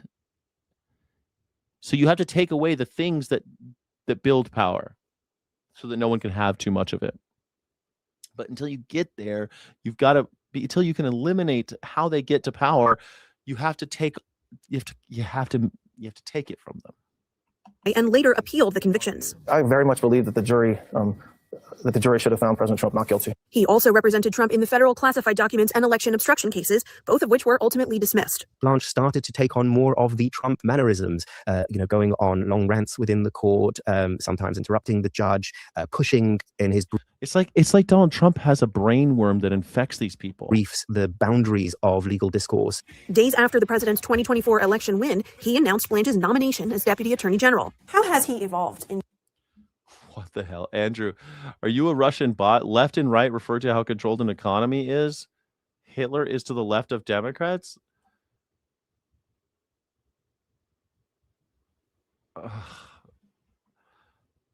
Your estimation since joining President Trump's defense team? I wouldn't say it's like, okay, so Hitler was a National Socialist. You understand? Hitler believed in socialism, which is the prioritization of public need over private profit. But he thought through fascism, which is corporate and public cooperation, that he could achieve the benefiting the public. Now, where National Socialism comes in versus democratic socialism is that instead of considering the public, everyone, the public, the people you're benefiting are only these people, these very elite class, or just anyone that you determine is elite. In this case, it was the white Aryan, the Christian national, and the white Christian nationalism. That's National Socialism, basically. You want to collectively get something for your team and your team only. National Socialism. Donald Trump is a National Socialist. And he's a fascist because National Socialism is fascism. It's like hand in glove. It's basically the same thing, sort of the same thing.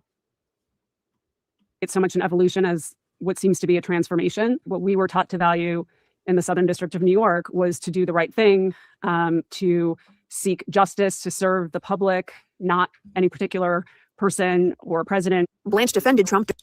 Hitler was a socialist. Hitler was a socialist. FDR was a socialist. Donald Trump is a socialist. Zoran Mamdani's a socialist. Everyone's a fucking socialist. Now, the problem is they go like, well, socialism's bad. Socialism is literally just the prioritization of public need over private profit. That's it.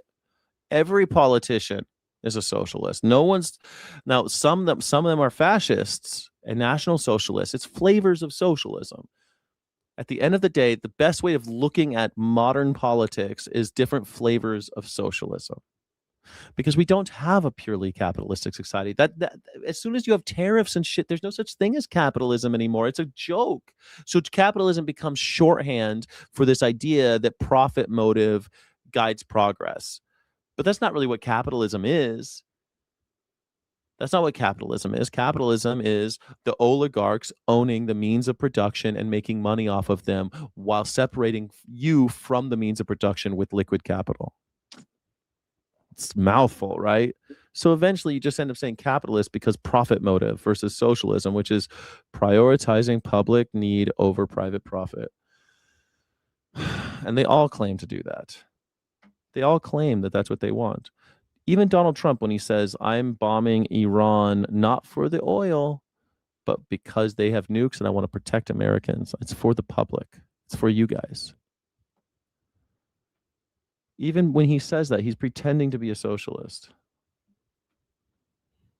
When he nationalizes a private company like Intel by taking 10% of their company, it's socialism. It's not very different from Bernie Sanders saying that the American people should own 50% of the AI companies, 50% of each of them. It's not that different. Different flavors of the same thing. Like you can have chocolate ice cream and vanilla ice cream. They're still both fucking ice cream. During his confirmation hearing, some senators questioned whether he'd act independently of the president as deputy AG. I don't think that President Trump is going to ask me to do anything illegal or immoral. And so I don't. But if he does, you would say no. I will follow the law, Senator. If he asks you to do something immoral, will you follow? I'll follow the law. I'll follow orders. Guy Fawkes is on the news and on the air. How you doing? What's the deal and how you feeling? Howdy. Hey, man. I'm feeling good. We got ism problems. We do got ism problems. It's funny. I barely played any of that Ren thing that you sent me yesterday, and I still got a copyright strike. Is it because we talked about the copyright strike and then the turds reported now, you? Music. If you play someone else's music on a live stream, it's almost guaranteed. And then I could. How do they figure it? And then I could respond. I could whatever. What do you call it? Challenge it. But it takes 30 days. So I just delete that. I'm to allowed get your 10 cents back. Well, yeah, for ads. Not even. I think live streams only make like nothing. Like it's like $1. I mean, I make all my money off of channel members and super chats. Everything. By the way, thank you, channel members and super chats. No one's given a super chat. Thank you. If you like what I do and find any value in this daily routine, please consider making a super chat or a Cash App or Venmo at Skyjack Morgan. Thank you, everybody. Thank you to Sky City Rebels who support this channel. But Guy Fawkes, what do you think? What's going on? We got an ism problem. What do you mean? They can't define isms. That's the problem. Like, well, you're how are a they communist socialist? You're trying to destroy the country. What the fuck? Yeah, well, they're told to say this by idiots, and now they're just idioting. It's just the mass psychosis. You're absolutely right about that. But dude, what are they supposed to do? How can you blame them?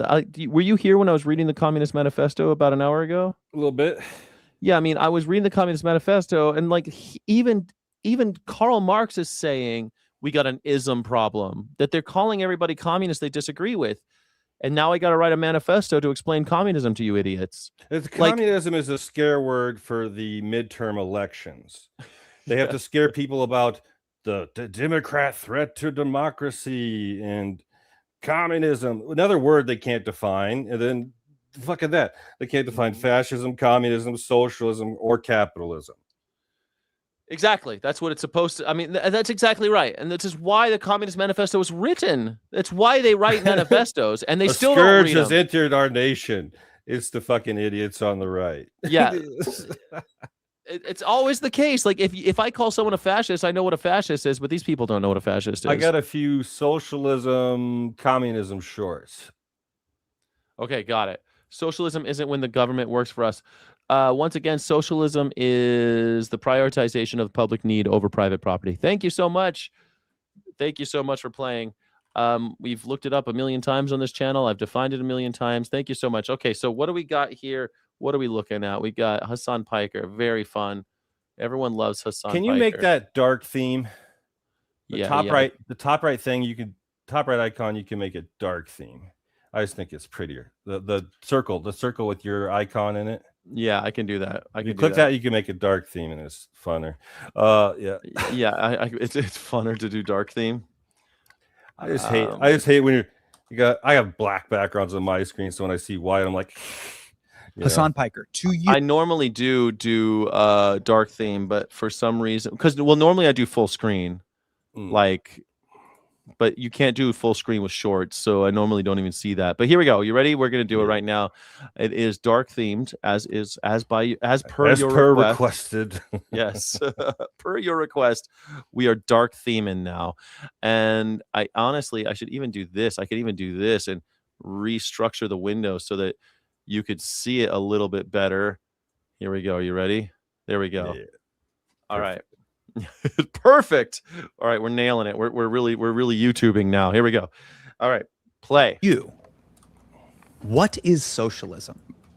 Socialism is redefining and reorienting the classist politics that we currently have away from the capital owning class, owning both the means of production and virtually every facet of power, and redistributing it in a democratic fashion.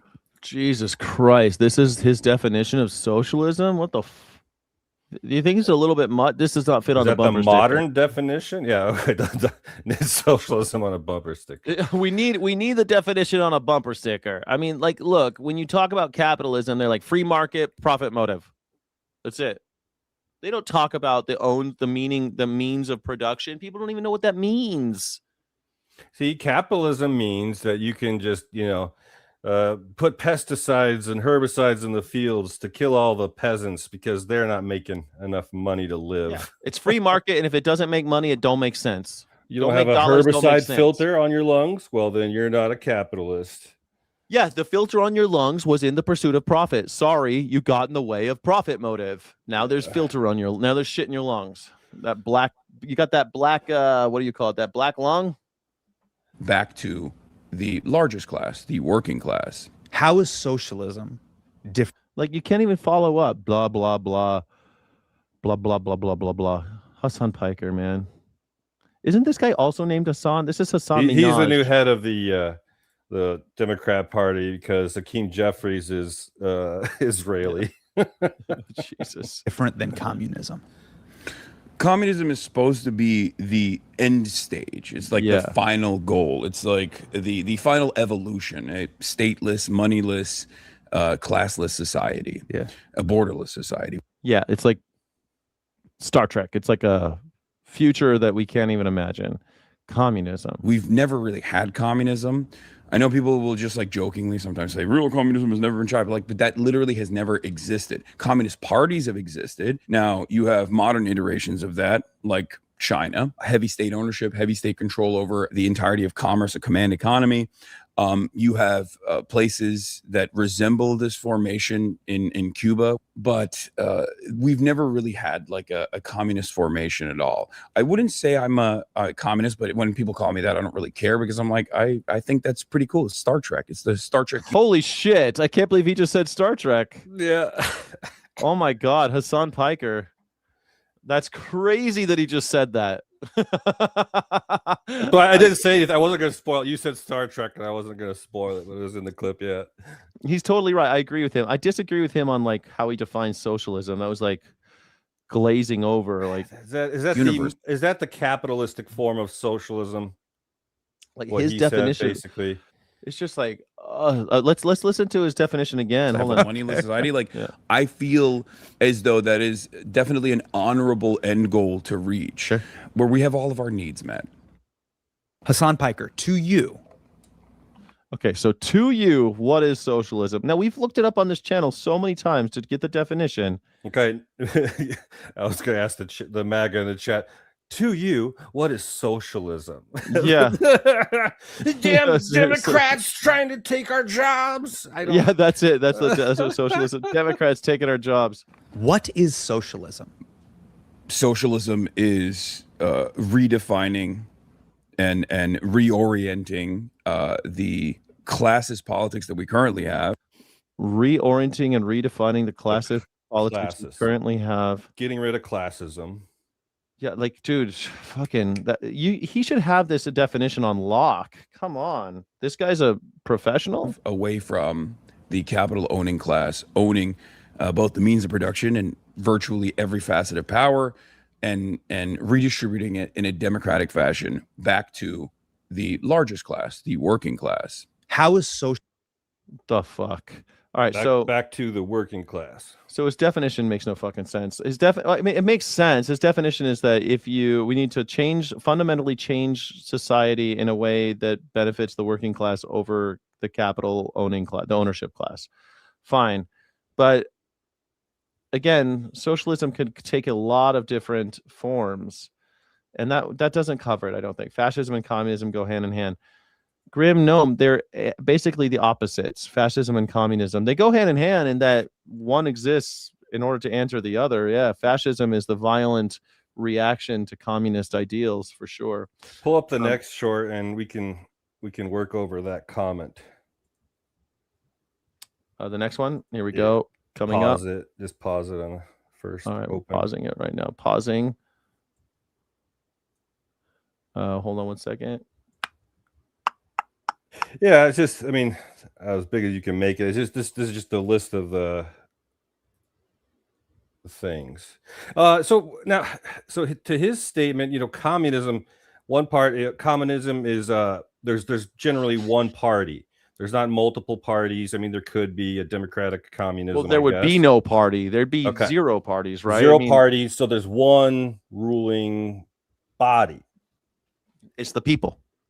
The people are the ruling body, but then if you put a president at the top of the ruling body, that's where communism gets fucked. Well, you don't have communism anymore if there's a person at the top. That's why they usually call them chairmans or generals or something. They don't like to call them President Xi Jinping. It's president doesn't really cover it. That's why Chairman Mao makes sense, right? Because he's the chairman of the administrative body.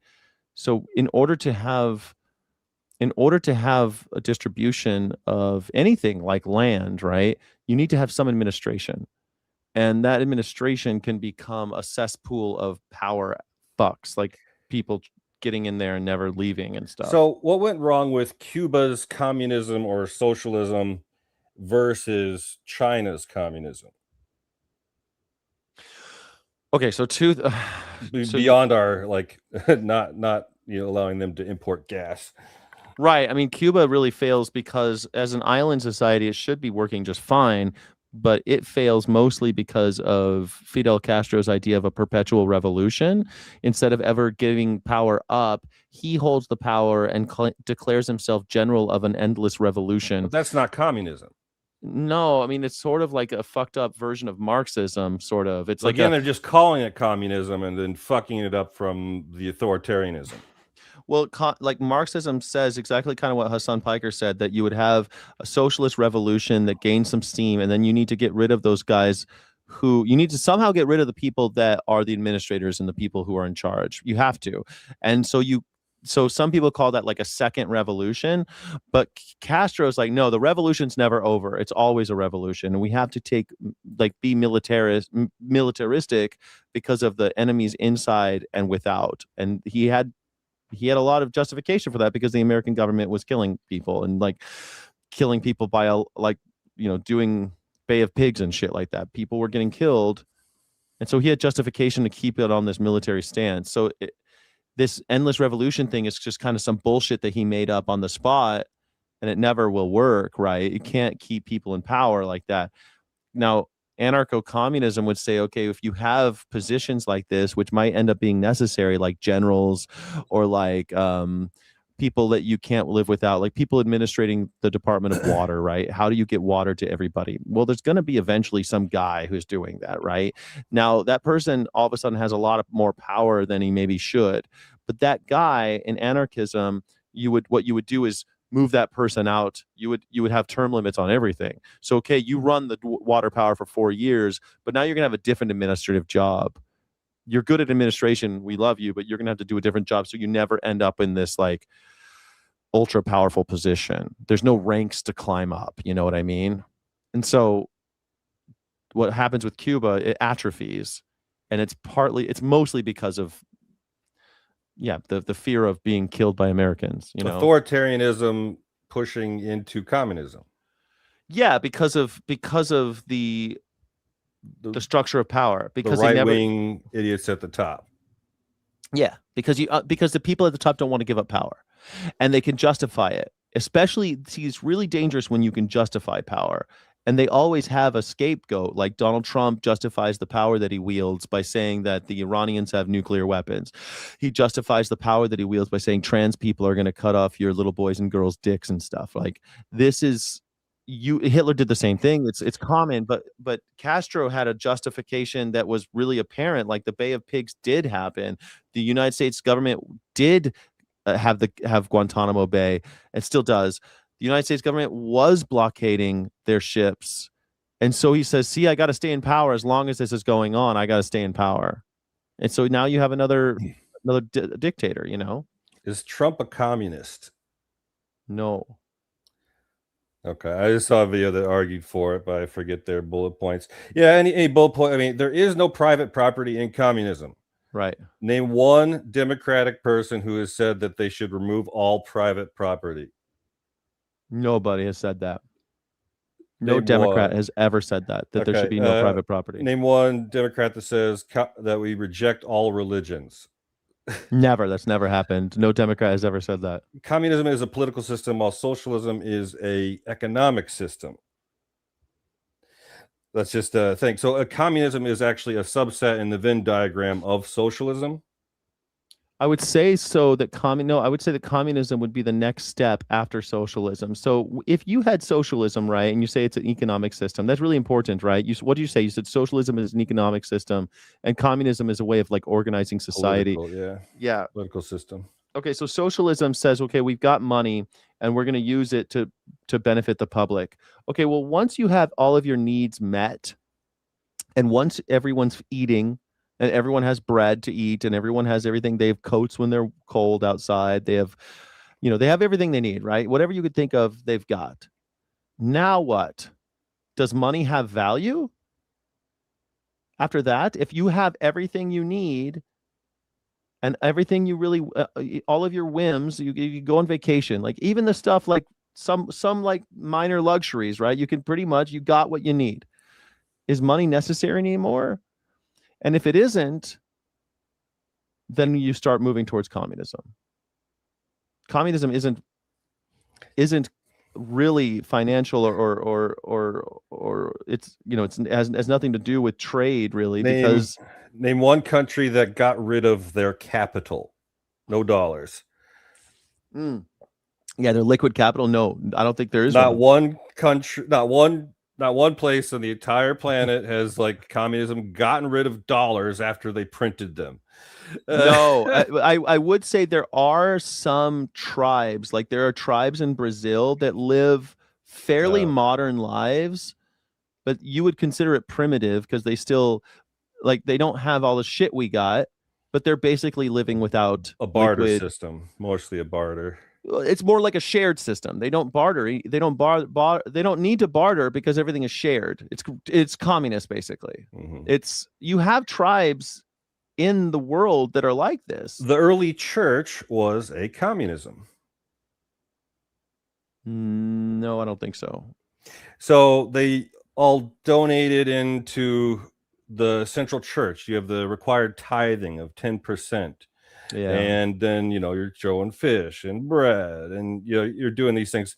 but it all comes from the central church. It's not necessarily a political system; it's a religious system. The tithing, though, in the original, like in the early days of religion, tithing came in the form of grain, right? And so the religions would be the ones holding grain. And some of our earliest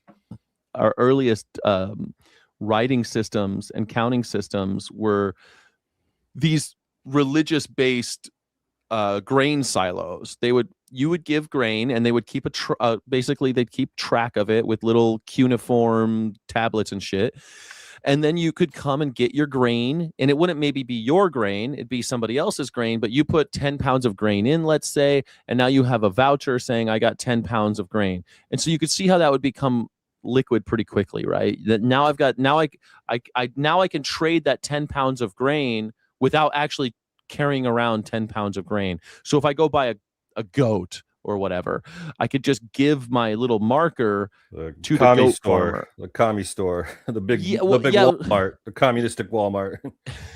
Well, it's not communism, right? It's the birth of capitalism, because once you start doing that with animals and other commodities, so religion, I would say, was never communist. It was that you tithe because they weren't trying to they weren't really trying to serve the public. They were trying to facilitate serve the people through the church of sorts. All right, we can move on to the next one. Third one with a Y. The third one. What am I looking at? The third link? Yeah, third link. Yeah. You got it. We're going to the third link right now. Oh, crazy. Oh, I love this guy. He's got a funny way of Slavoj Žižek. I like this guy. Hold on a second for me. Share this tab instead. We're going strong. Everything's working out great. Let's get it bigger. When these shorts, I got to do a couple extra He's steps. one of the smartest guys on political theory, and he's a communist. Yeah, exactly. He's like one of the most intelligent social scientists, one of the most intelligent political scientists in the world. Slavoj Žižek, I think is how you say it. Slavoj? I think it's Slavoj Žižek, I think is how you say his name. Yeah. Okay, let's watch him. You ready? In what sense? My good friend told me he was there as part of some delegation 2 days after Fukushima. He told me that for a couple of hours the Japanese government was in total panic. It looked that they will have to evacuate the entire Tokyo area, 30 million people. Then maybe they didn't have to, maybe they hashtag I didn't care. It's clear that we are facing problems where neither market nor state, the way we'll have it today, will be able to do it. And that's for me the space for something that I prefer to call communism, not socialism, because today everybody is a socialist. I read an interview. Dude, hey, everybody's didn't I just get finished saying that, Guy Fawkes? Yeah, everyone is technically a socialist. Well, no, sorry. MAGA are not socialists because they believe you should pay taxes and not receive benefits. Well, that's a national socialist. They think you should pay taxes, but only some people should get benefits. They think that the public isn't you and me. Do national socialists like roads? Yeah, I mean, not Hitler built the Autobahn. Okay. That they build it for different reasons. Like they build the Autobahn. Okay, imagine a world where we're building the interstate highway system. Why was it built, do you think? Why did we build all these interstate highways? Like just off the top of the head, it's not a quiz. Commerce, what do you think? Trade, moving, just getting people out of towns. But not for the people. Do you think it was just because, like, do you think that they did it so that we can have freedom of movement and visit our grandmas in other states by car? It wasn't for freedom, it was more for capitalism. And I mean, the Autobahn was for war, I think. So yeah, the Autobahn and the interstate highway system was mostly for war. So the interstate highway system is built so that we can move missiles and other big trucks and the things that we need to across long distances with for the sake of national security. Because if you're building jets or tanks or whatever in Virginia and you actually need them in Texas or California, the only way to get them, you can get them on train or you can get them by interstate highway. And that's why they built that shit. There's even like legends about how the overpasses on interstate highways are standardized height because that was the height of a nuclear warhead on a truck bed. I don't know if I believe that, but the fact that that's a certain height and it's 11. I think it's 11 feet or whatever it is, or 11 point. I forget what it is. 13 feet, I think, is what it has to be. I forget. It's all based on the military, and it was a military undertaking. Like our boys and our Army Corps of Engineers and all those guys, they were all used for the interstate highway system. So, but here's the thing, man. It's the truth is it's not just for the military, right? It's not just for commerce. It's not just for the a public good. It's a public good. So Autobahn is a socialist thing, and it's a national socialist did it. And our interstate highway system built around the same time was for the same reasons. Defense plus common good makes government money shine. Well, yeah, like if you went, do you remember, I'm sure you do, judging by the tone of your voice, do you remember when we quote unquote liberated Kuwait? No. So I mean, you don't. The Kuwait War. No, I wasn't studied up on that one. So during the uptick to the war, the Persian Gulf crisis, they called it back then, and we decided that we were going to liberate the people of Kuwait.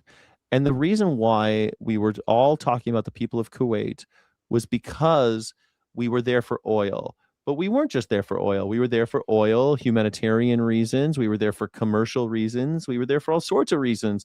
I don't think that the American government just does things for one reason. And you can't. The oligarchy got out of control. Yeah, but you can't sell it to just one person. They had so much oil money that the oligarchy just gets out of control, you know. Yeah, and they get to call the shots, but they're not going to get the will of the people represented if they just say, oh, we need to go get that oil. So what they do is they say, okay, it's to get rid of those nukes, or it's to get rid of Saddam Hussein, who's crazy. They have to sell it to us. So it's always like that, right? The interstate highway system's no different, that we built it for, yes, military, yes, your vacation, yes, to go see your parents, yes, for your freedom, yes, for your for the nukes, yes, for the corporations to move their shit, yes, for the if you got to move cows from Texas to Chicago, it's really stupid to have cowboys move them by foot. And you're gonna like the next YouTube short. Oh yeah. Let me finish this. Okay. Gates is a socialist. Socialism means today, not too much egotism. We should take care of each other and so on and so on. Don't forget that we lack cognitive mapping. Kind of a global narrative, never a postmodernist. We need big global narratives. Liberal capitalism is not the ultimate form. It will not work. I remain a communist in what sense? My good friend told me he was there as part of some delegation 2 days after Fukushima. I like the fact that he talks about Fukushima, because in a disaster like that, it's funny because I played a tape about the guy who was did the sex raft, right? And he was trying to get people to be violent, and the only person who was panicking and violent was the guy in charge. Everyone else was pretty even-headed and knew what to do. And he's saying the same thing. Fukushima, the government fell apart, the capitalists fell apart, and the only people left were the people. The public started evacuating and handling it. So he says liberal capitalism is not the ultimate form, and it kind of doesn't work. Yeah, but where it breaks is the oligarchy. It breaks because it requires someone to be poor while others are rich. Capitalism, even if you do liberal capitalism, it incentivizes people to hoard wealth, right? So you get like an Elon Musk, and you can say like, well, I'm doing okay, but they're only stealing a little bit from you. They're stealing a lot from the people of Sri Lanka or the people of the Sudan. They got nothing. They got less than nothing. They're living in holes in the earth. And so it can't work as a global. He was saying there's these global narratives, right? We can't do just this idea that we're all. What did he say? He said like... He told me that for a couple of hours, the Japanese government was in total panic. It looked that they will have to evacuate the entire Tokyo area, 30 million people. Then, maybe they didn't have to, maybe they hushed up. I didn't care. It's clear that we are facing problems where neither market nor state, the way we'll have it today, will be able to do it. And that's for me the space for something that I prefer to call communism, not socialism, because today everybody is a socialist. I read an interview, Bill Gates is a socialist. Socialism means today, not too much egotism, we should take care of each other, and so on and so on. Don't forget that we lack cognitive mapping, kind of a global narrative, never a postmodern. We lack cognitive mapping, like a global narrative.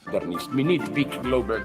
We need big global narratives. Liberal capitalism is not the ultimate form. See, I think that's what he means. Like the liberal capitalism is not the ultimate form because as a society, as humanity, it impoverishes some and enriches others. I think that's what he's saying. Like to say like Bill Gates is a nice guy and isn't so much an egotist, so therefore he's a socialist.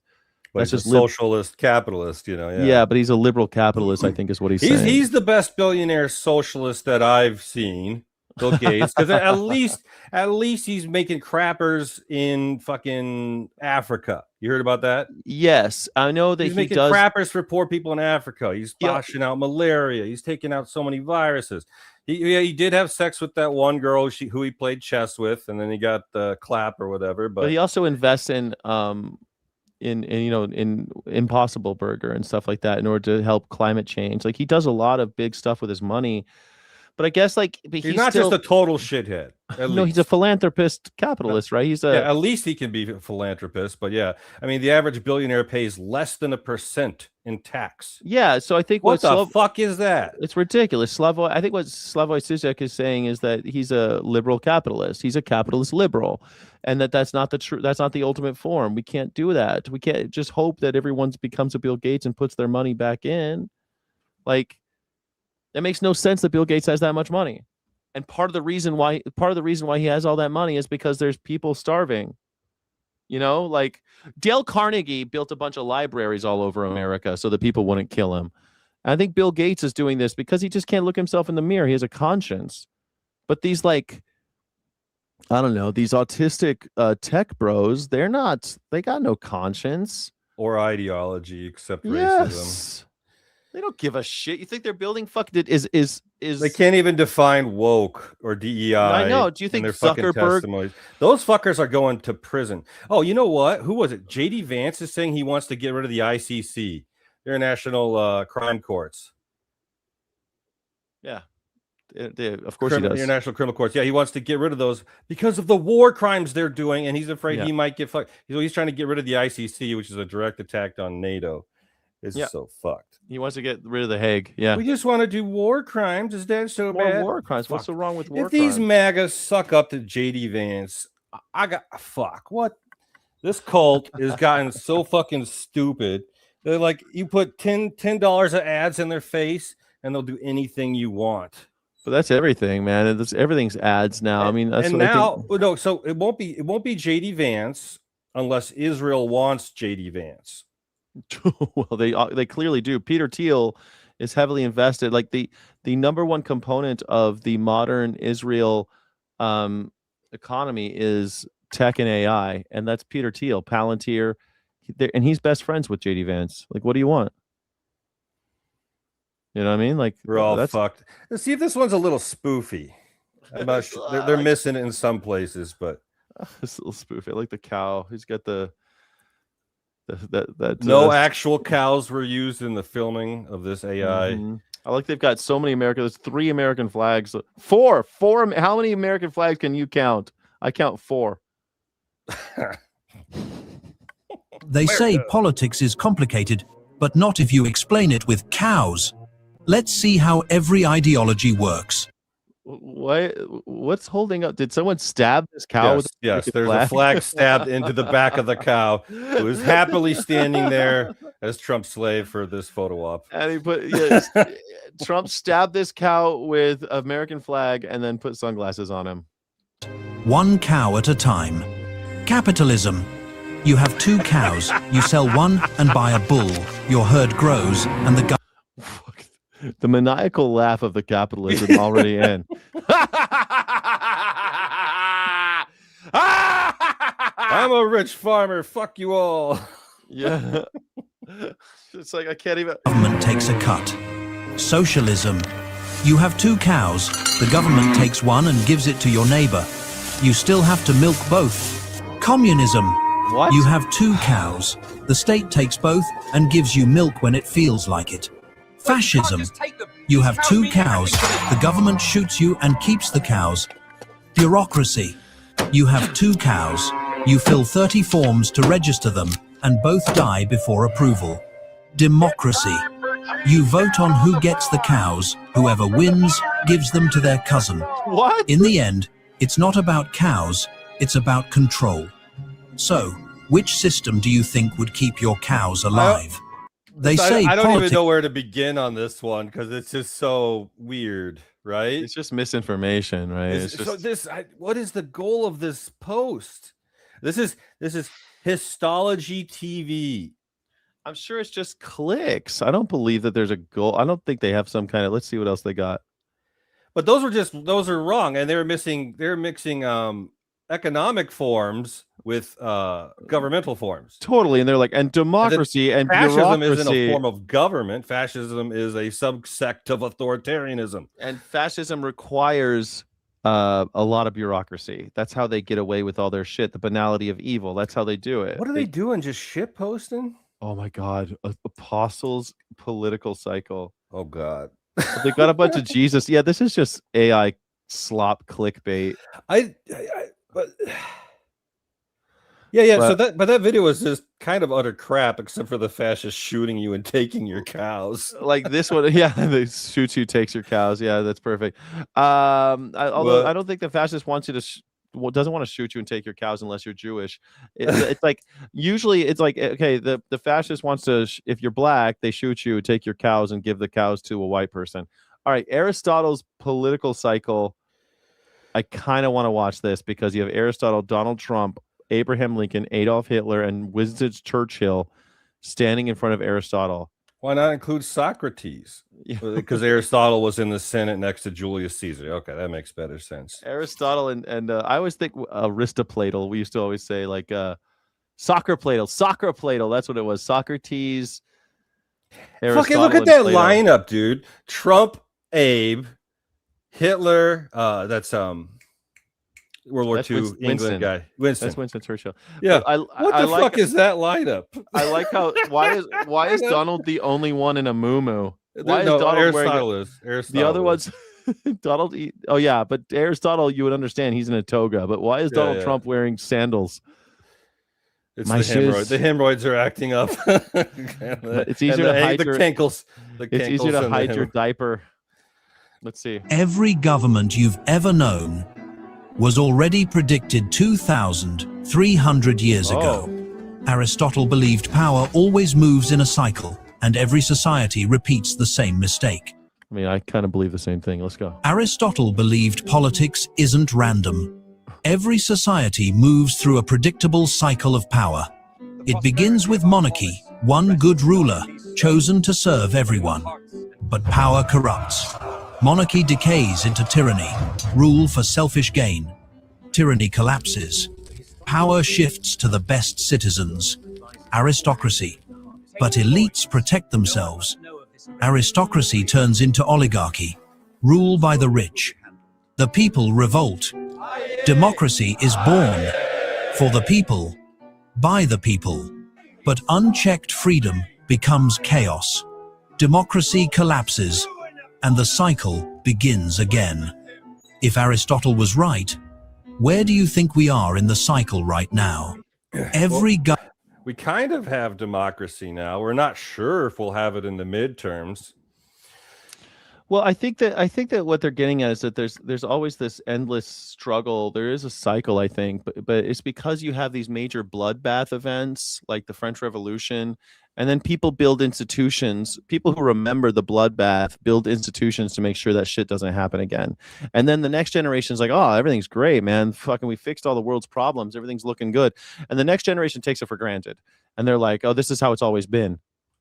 And then the next generation, the bureaucracies run amok. Everything sucks again. People are rising up to power. People are using the bureaucracy to force people into holes and shit. And so people start getting anxiety. People go broke. And now there's another bloodbath on the horizon. Like, I think that there's a major cycle of that. And I don't think it includes monarchy. It's more about institution. The monarchy was an institution that was created probably like, oh, we need a guy to tell us where to go. Let's build this institution. That cycle was a little simplistic, but somewhat true. But I mean, yeah. But what I guess what I would say is that there's been an eternal tension throughout humanity where we are constantly dealing with like the tension between should people who inherit wealth and power be the ones in charge, or should the people be in charge? And that is the tension I think that we see throughout history. Well, I think, because like when a senator dies, we should appoint his sister. I know it's fucking crazy, right? But I mean, at least Grijalva had to run. Grijalva in New Mexico, remember or maybe Arizona? I think Arizona. And she was the one that they wouldn't allow into that Mike Johnson wouldn't swear in because they didn't want her to vote for the Epstein files. And it was because her dad died and she ran and had to get elected. At least they got but this is crazy. Appointing a special as just like appointing his sister is crazy. Puppet. It's crazy. The Republican Party. How do you say puppet? The Republican. The Puppet-a-con. A the puppet. Republican Party. Tried to put the word puppet in Republican. Republican. It doesn't roll the tongue at all. Doesn't roll off the tongue. No. What's this other one you got here? What's this one? Some ice things. Ice things. Third from the bottom. Halting most non-urgent vehicle stops after the deadly shootings of 2 drivers in less than a week during immigration operations. The latest. We shouldn't let them stop anybody. Why are they stopping anybody? ICE doesn't have that jurisdiction. To stop cars. They're not allowed to stop cars. Legally allowed to stop cars. The fact that they even rammed the car is assault. They rammed the car twice, so that's 2 attempts of assault, and then they did attempted murder and/or murder, and then this one is actually murder. And so you can't pull over cars. You cannot detain citizens. They do not have authority to detain citizens. And these ICE MAGA fucks just sucking the boot as hard as they can. It makes me sick. They just love the taste of leather, but you're totally right. They do not have jurisdiction. They are not law enforcement officers. If there's any idiot in the chat who thinks ICE should has permission to pull you over, I hope they do. Does ICE have the right to ram your car? And these aren't even people that are under investigation. These are random people that they keep killing. They're like, oh, you're brown. This last person has a social security card. Did everything by the books, yeah. Everything but this guy. He has a social security. This guy, look at this, so sad. He was already dead and his car was going around in circles. Small coastal town of Biddeford, Maine. An ICE Look at the bullets right in the windshield. officer killed a 26-year-old man from Colombia. Now, DHS said the officer feared for public safety. Why do we care where they're from? A 26-year-old man. They killed a 26-year-old man. I don't give a fuck that he's from Colombia. He had a social security card. Here in America, we only care about civilian deaths. The 60 people who died in ICE detention facility, that's just breaking a few Harkonnen eggs. Yeah. There you go. Harkonnen. Tom Harkonnen Holman. Yeah. Tom Harkonnen. Protesting the shootings, calling for accountability and transparency. News Nation national correspondent Marcus Espinoza is live at an ICE facility in Scarborough, Maine for us this morning. Marcus, good morning to you. This pause does have exceptions. What do those look like? Hey, Marky, good morning. Yeah, this is a major change considering the fact that ICE, one of their major ways of making arrests are stopping vehicles. So this is a change here, but there are exceptions. So while they have put this on pause, I don't know if his child was in the car. 3-year-old was in the car, yes. He was? Yeah, the wife at home and so on. But there were 3 humans in the car, right? And one was the 3-year-old. I think there were 3 humans in the car. I forget. But I didn't know the child was in the car with they him. are working with local law enforcement or they were all paying taxes.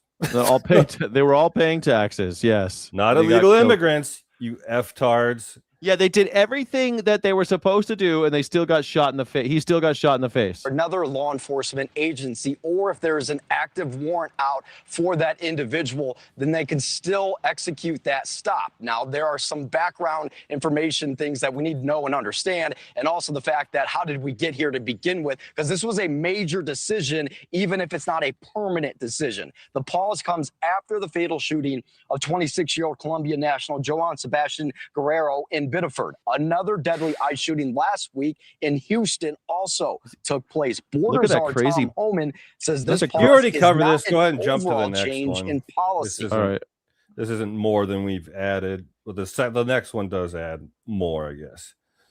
Okay, next one. But yeah, okay. So ICE pauses vehicle stops after shootings.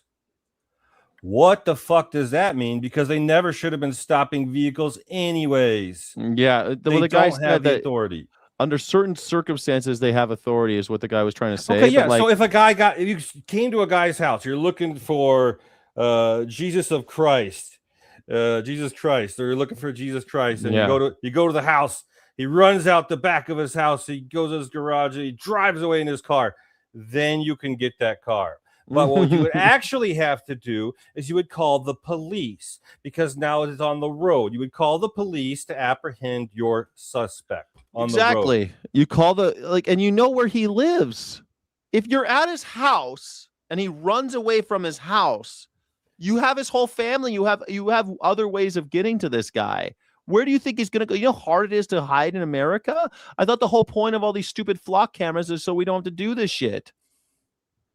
Like, I heard that the flock cameras can be blocked with a Red and LTE green. jammer. I've They heard the run. same They thing. send on cell phone signals, but Yeah, I'm they not add- encouraging crime, but just they have flaws. I've seen all these things, but like, I'd love to be able to be the vigilante going after flock cameras. But I mean, like, who's got time for felonies? Who's got time for felonies? I like that someone's out there cutting them down, though. I'm enjoying that. We're here in Biddeford, Maine, where authorities are investigating the fatal shooting by ICE of Johan Sebastian Duran Guerrero. The shooting took place on Monday morning in this neighborhood. His house. We believe this to be the building where Mr. Guerrero's apartment was, and he Nice was fatally flowers. shot not far from it.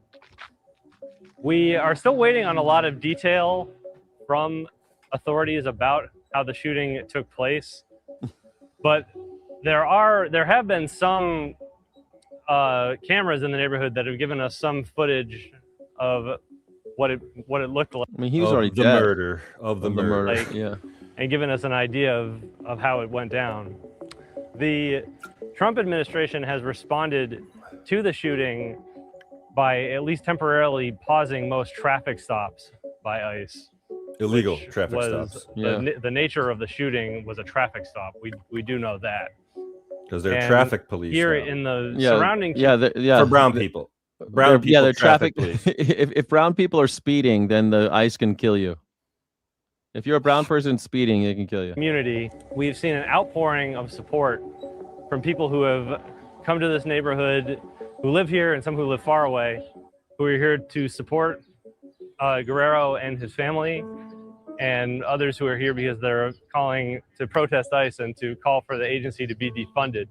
We've seen that's been a fixture in the neighborhood for the last couple of days, since yesterday morning. There's been a large memorial that's been built in his honor with messages of love and support for his family. And right here where we are right now is where his vehicle came to a final resting place. Final resting place? What the hell? Did you bury the car? And sort of brought us to the end of the incident. And just behind us, we can see that there's still what looks like blood on the road and a message that says, "This is blood." Holy shit. I mean, that's kind of intense, isn't it? America. Blood in the streets. That's fucking insane. There's a photo. Seriously. That's a lot, right? There's already blood in the gutters. There's blood in the gutters. From demonstrators who've responded to the community. Thank you for everybody watching. Hit that button. Drop an emoji in the chat or hit that emoji erection, please. Drop some likes in the chat. Let's get some algorithmic love. And as of now, we're still waiting for authorities to tell us exactly how this shooting took place and how they will respond to it. That's nuts. Man, the Odyssey Stars walk the premiere in New York. I'm going to go see it on Friday. I don't know who's going to go see it with me. I'm going to go see the premiere. I'm going to go see it on Friday in the IMAX. I want to see the new Evil Dead. Oh, I saw it. It was good. Yeah, it was okay. I liked it. Saw your short. Did you see Hail Mary yet? Oh yeah, I saw that. Yeah, I loved it. That Did one you like was it? really good. Yeah, It was fun. I really liked it. It was a little silly, and I liked that. I liked that it was a little silly. I love the songs. They did a lot of great needle drops. I thought it was good. Yeah. That's the worst wake up ever. Yeah. You were in a conference. We don't want to spoil it, but yeah. Yeah, you wake up, you don't remember anything. You were there. Yeah. No spoilers. Okay. I haven't read any of his book. I've not read any of his books, but I hear they're great. Oh. And the movies are so good. I'm thinking about maybe picking up some of his sci-fi. That guy who I don't even remember the guy's name. The guy who wrote that. He wrote The Martian. I think he wrote Arrival. Yeah. Neil deGrasse Tyson likes to criticize aliens that look like people. The Star Trek, they all have the same heads, but that was just to make it cheaper for production. But they explained that in the ancients made the humanoids on all the planets. Yeah, they explain it. Yeah. They explain it. At least they explained it away, not like, but then there's like but these other newer forms of aliens. Oh gosh, what was that Nicolas Cage movie? The Arcadian. Oh, I never saw it. Must see The Arcadian. I just saw the Carpenter's Son with Nicolas Cage, and I thought that was pretty good. It's a horror movie based on the Apocrypha of Jesus Christ, like his Jesus Christ at 15 years old. I got another short on this topic. Yeah, I see it. All right, let's do it. This is the last one. Yeah. Oh, this guy. This guy's so intense. you like this guy. Yeah, you really like this guy, don't you? I forget his name. This guy right here. He's so funny, but he's like, it's woke 2. Do you ever wonder? It's woke 2.0. You heard of this? Have you seen this? No, this video. No, I haven't seen it. This not that, but just the current Democratic reaction. So we were woke. We didn't like all of this stuff. People trying to bring the R word back, or white people trying to say the N word, and we didn't like it. So we're cancel culture. Woke 1. Stop being a jackass. Woke 1. So now woke 2. We have to encompass all of the MAGA bullshit. And now we're as angry as the MAGA was. This guy, I don't know. Like, do you think this guy's as angry as MAGA? Well, fuck. We're ripping on Lindsey Graham like he's a piece of shit. We wouldn't have done that. We wouldn't have done that 5 or 6 years ago until Trump started denigrating every single dead person that was blue. Maybe that's true, but also I think that Lindsey Graham would be less of a piece of shit if it weren't for Donald Trump, because he kept. Oh God! Remember after January 6th, Lindsey Graham was like, "Shit turd." Remember when we cannot tolerate the Trump presidency? Yeah, remember? Yeah. All the fucking senators, all the Republican senators, the day after gave a speech saying this is bullshit. Totally, this was an insurrection. This is bullshit. Yeah. And then the Speaker of the House, Kevin McCarthy, was he? No, maybe I can't remember. Who's the shithead who went to Mar-a-Lago to suck his dick first? I don't know. Like, remember? I think it was Kevin McCarthy. He went down to Mar-a-Lago first to take the first smiling photo with the insurrectionist Donald Trump. Who was? Let me ask Google. Who was Speaker of the House on January 6, 2020? 2021. Sorry, 2020. I was 2021. I messed that up. No, she was January 6, 2021 was Nancy Pelosi was Speaker of the House. I don't know who you're thinking of. Kevin McCarthy, the slick back gray hair guy. Kevin McCarthy is the Californian who became Speaker of the House when Donald Trump became president in 2020. 2024, but they couldn't keep him in office. Or no, after it wasn't even 2024. It was during Biden's presidency, right? Kevin McCarthy, and they got rid of him and put. But Kevin McCarthy was the first one to suck the chud. Was he? Yeah, he was the first one to do a photo op down in Mar-a-Lago after January 6th, and the Republicans spent all that shit. But it's probably just because they were taking pedo money and they didn't realize it. Like Trump gave them a whole handful of pedo money for their elections, and he's like, surprise, it's pedo money. And then and now you're all compromised. But okay, back to the video. I mean, even a lot of them, I think, tried. Like even Mitt Romney went and like sat down and had dinner with Donald Trump. And remember that crazy photo of him And looking Nick all Fuentes uncomfortable? and yada, Yeah, yada. they all went to go see him. But then, like, because I think that's just what they do. It's like, okay, we're gonna try. But the guy's fucking crazy. And what's funny about your guy, your friend Lindsey Graham, he goes there and after January 6th, he says, "This has gone too far. I cannot stomach this no more. I'm off the Trump train. Never again." Donald Trump gets into power again. "I love you so much, Mr. Trump. He's the best." And it's just he might still be alive. He might still be alive if he didn't have to drink so much to cope with his own honestly, lack of dude. spine. I mean, I don't think that. Here's the thing. It's not. I think it was a drug overdose. I don't think that I think it's definitely fentanyl. If it's not just that Lindsey Graham, like we wouldn't have talked shit on the death of Lindsey Graham, 5 years ago. Well, over the last 5 years, Lindsey Graham has several times flip-flopped on really horrible, disgusting things. He was the head of the committee that authored the fucking big shit bill. Yes. The most Exactly. expensive bullshit bill in history. And Lindsey Graham's, "I love Israel. I love Israel." Oh, fuck. Yeah, I love But- Israel. but- They're my favorite. Didn't Lindsey Graham just get back from Russia? Yeah, from Ukraine. Yeah. So I'm wondering if he got a dirty handshake there. Oh, I mean that's why the FBI's over there trying to figure out what happened. There's One a lot of of those conspiracy 48 hour, you get the Well, good if you handshake shake- in your sweat and done 2 days. That's I think that's how JD Vance killed the Pope. Oh shit. He shook his hands 48 hours after JD Vance met the Pope. The Pope's dead. Don't shake hands with JD Vance. All right. We are going to play this guy. He's so angry, this guy. Okay, so here's what I think. Every time I look at this guy, I think about this guy sitting in his car and he's getting ready, because I've done some car videos, but he's like getting ready. He's like, okay, here we go. So why is he in the passenger seat? Why does everyone do the videos from the passenger seat? Maybe somebody else is driving. They and somebody flip else the is sitting there. camera. I think they all flip the camera. Even maybe they flip the camera. Even just like other people, they're all in the they're all on the right side of the car. Keep a note on that whenever you see car videos. Are they driving? Are they? But yeah, he's probably driving. Maybe but he I flipped can't the tell. image, is my guess. I guess sometimes it flips it if you use your phone, right? If you use your phone this way, it flips. If you use the front-facing no. camera, no? No. Oh, I don't know then. I don't know what the hell's happening anymore. Just miss when everything wasn't so political. Yeah?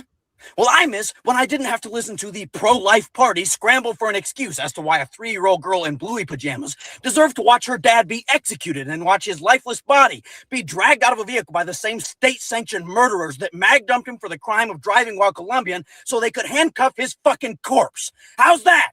I miss when I didn't have to guess whether the people I meet on the street were upset when the president bombed a school full of innocent children, or if they've got his boots so far down their goddamn gullet that they really couldn't give a damn. I miss when I'd never seen former friends and neighbors cheer for something called alligator fucking Alcatraz.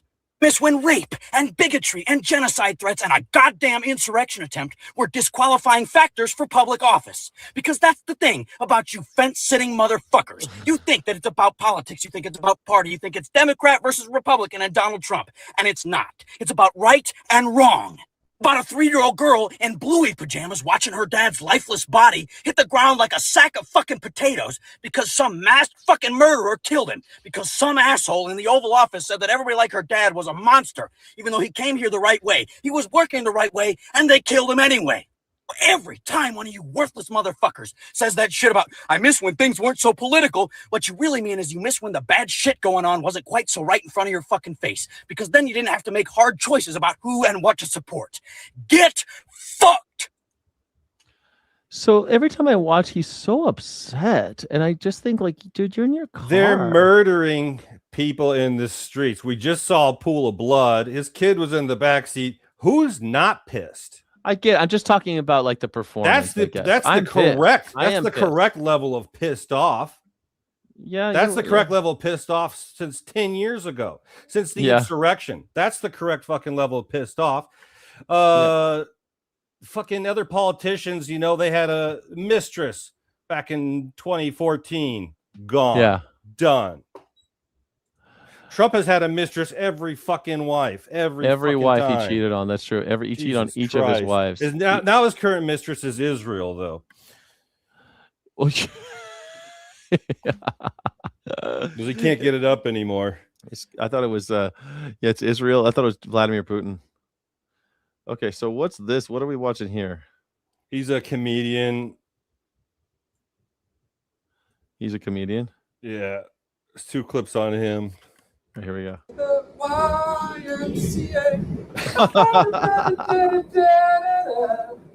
I've been doing pull-ups on a tree outside.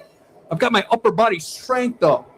I've been strength maxing my upper body. I'm strength maxing. Everything's I'm sky maxing.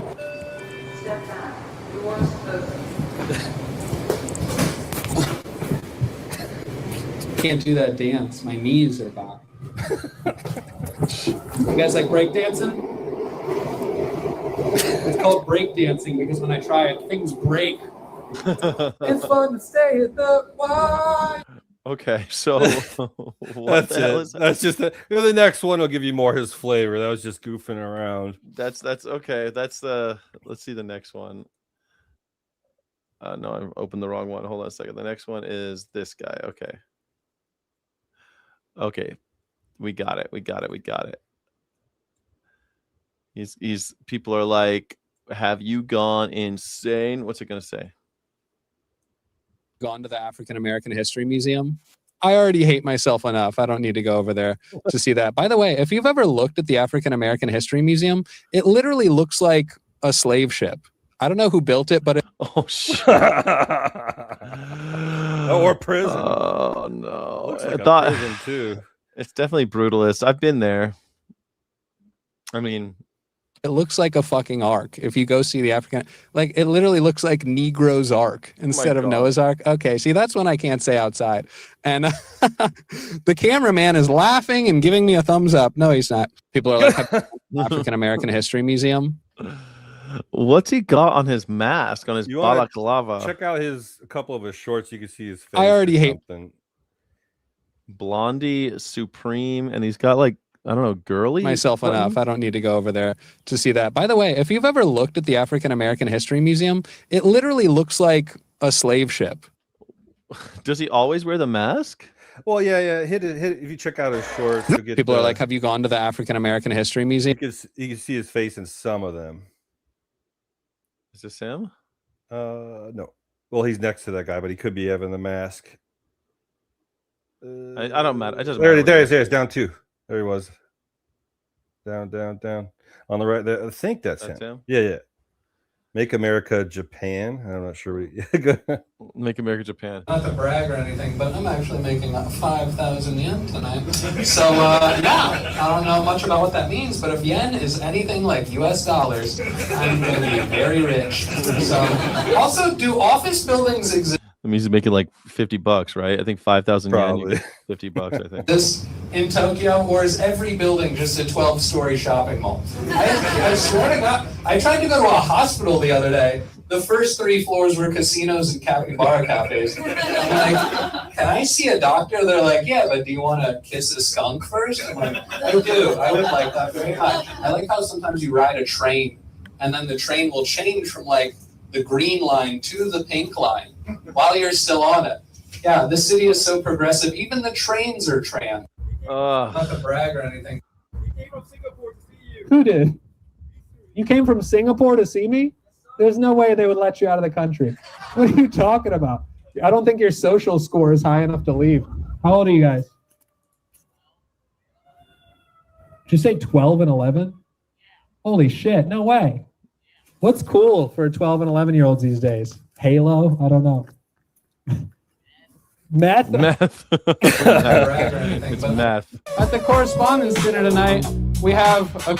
Oh, I've actually seen this guy. Now I remember he was doing this in front of the when all over this DC stuff. Yeah, he was doing the DC jokes with the National Guard, and he was trying to make them laugh. criminal, a murderer, a rapist, and that's just Clarence Thomas. Hey, thank you. All right. Go Redskins. Oh, wait, I can't dead name the Redskins. It's the Commanders. All right. We're having such a good time here at the Capitol, the greatest city on earth. If you've never been to other cities on earth, if you've only seen one city, this is the best one. Look at the giant phallic object for the first president. We weren't that creative a couple 100 years ago. We're like, let's make a really tall obelisk because we love Egypt. Oh, okay, that's the end of the beat. Thank you. I'm Tom Green. If you love what I'm doing, don't make any noise. Thank you. Okay, I like this guy. It's pretty funny. I remember when DC was under siege by the Republican National Guard, that when he came out and he was like making jokes in front of the Humvees and stuff, and the guard, they were actually laughing at his jokes. It was pretty funny. Two more shorts up. All right, two more.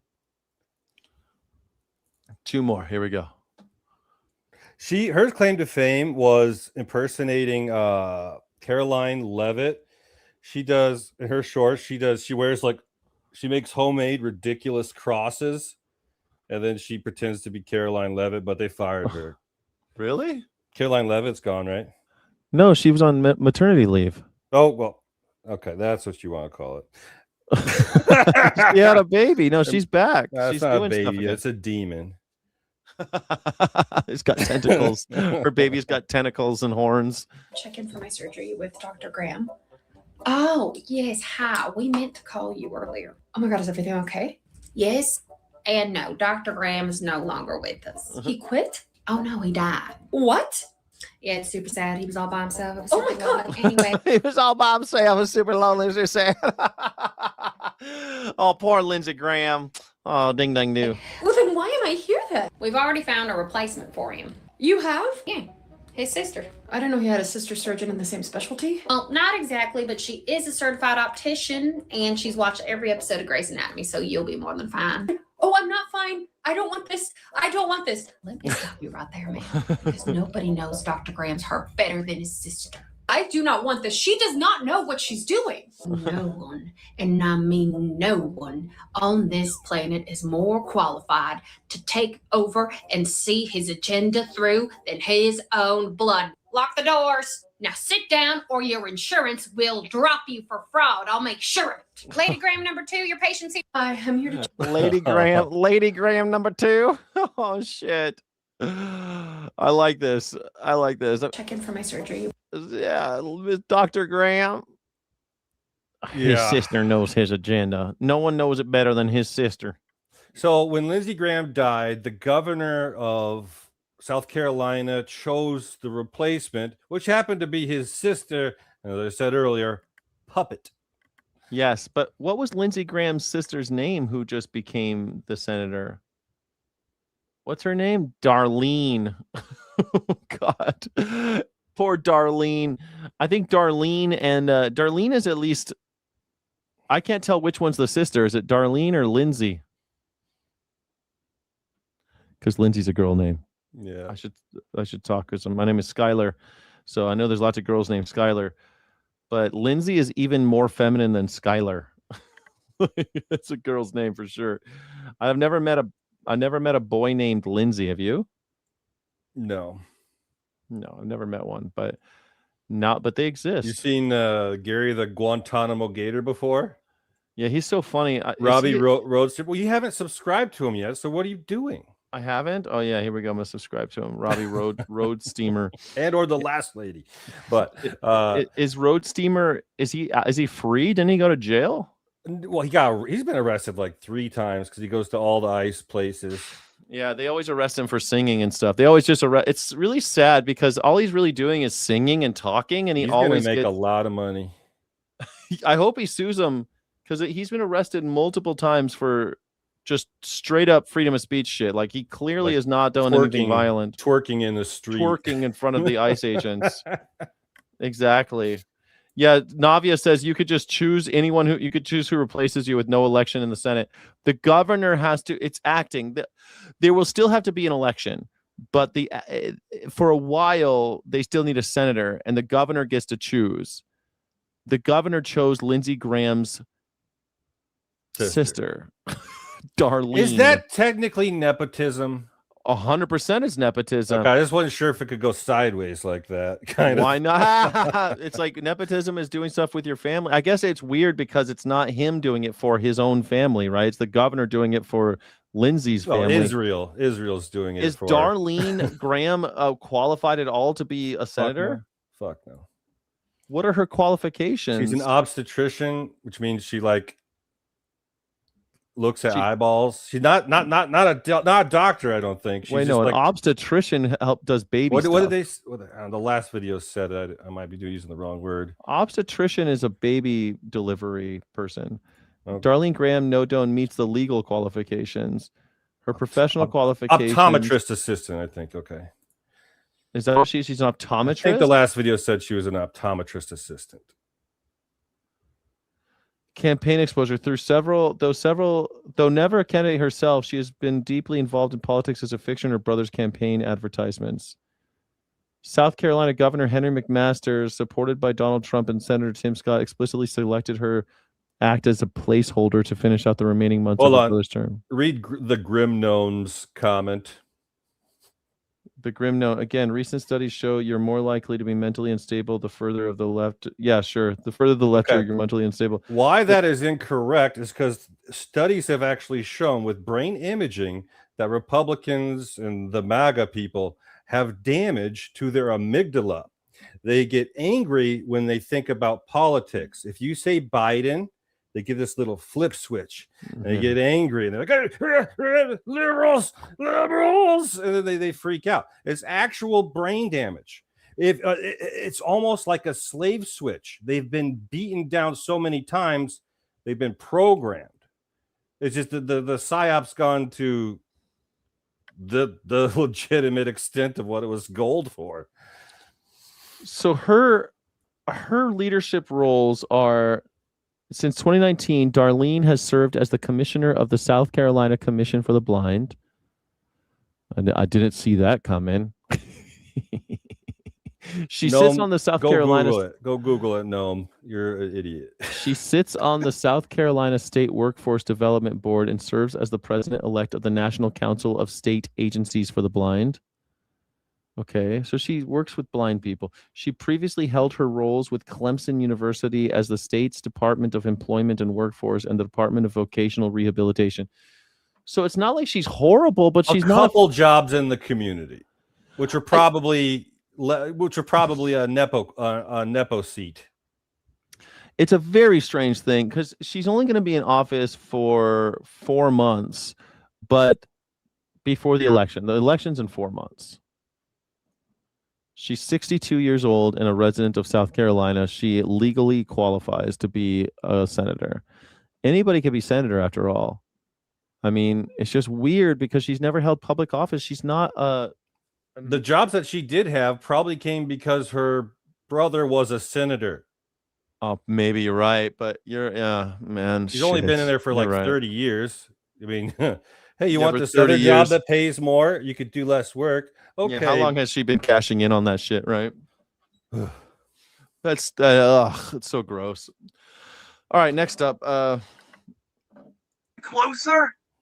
This is not even algae anymore. It's like diarrhea down there.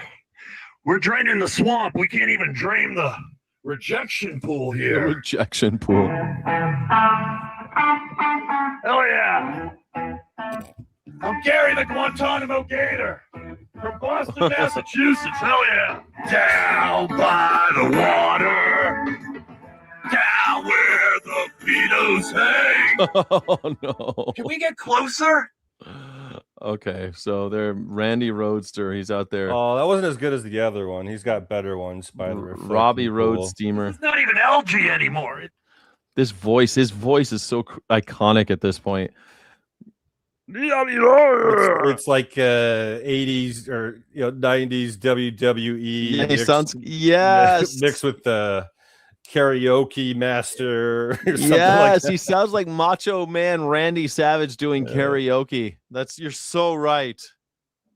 That's exactly what it's like. The face gets there too a little bit. Yeah, he's doing it. He's doing his best. Randy Rhodes. Well, we didn't get to see him twerk. You want to see any more Gator? We've seen him sign twerk. off? We've seen him twerk. Oh, fine. We've seen him twerk.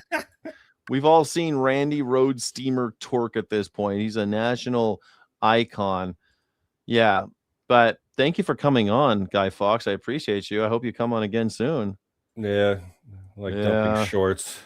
Dumping shorts and leading people to comedians. You know what you could do though, just so you know, I'm not saying you have to do this, but what you could do is, you see these dots right here, community tab or description, you could save it to a playlist, and just, if you see something that you want to share, just save it to a playlist and make it like sharing playlist. You can name it whatever you want. You just share name a it playlist from. See, like today I have this one, right? This is my watch later, and this is my private. This is every morning I make a playlist for today, and I do that. Just put the date on there, so I know that it's what date it is, and so so that way I won't have to click. So we can go faster through these. That's my only point.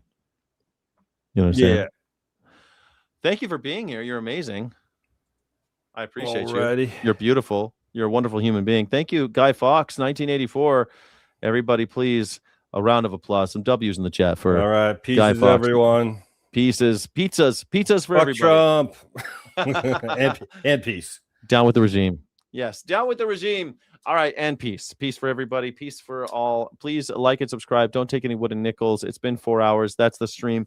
I wanted to play a little bit more, but I think I only had now I can't find my original videos that I was still going for, but I can't find my other video. I can't find my other playlist, and that's okay. That's okay. We don't need to. I need to subscribe to all those people that he showed me. I need to subscribe to all of them, but I don't. It's hard to get through it all, you know. Anyway, Todd Blanche is going to be Attorney General, and you're just going to have to deal with it. Okay, that's just how it is. You're just going to have to deal with it. That's how the world's going to happen. You're not going to have any choice. Todd Blanche, this guy is going to be your Attorney General. Congratulations. Thank you, Melissa Sweetser. Thank you. Thank you for hanging out with me. I appreciate you very, very much. I think you're wonderful. I think you're beautiful. You're a wonderful human being that I think is gorgeous. I have to do. Have you ever heard of a remote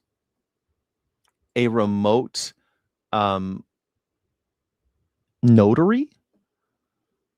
A remote notary? I'm doing a remote notary for the first time, and I think it's fun. I don't know. I've never done it before, so I'm gonna be a remote note. I'm gonna remotely get notarized. Oh, obvious. It's never happened. The other things that were on the list is that Senator Mitch McConnell's proof of life photo is in question.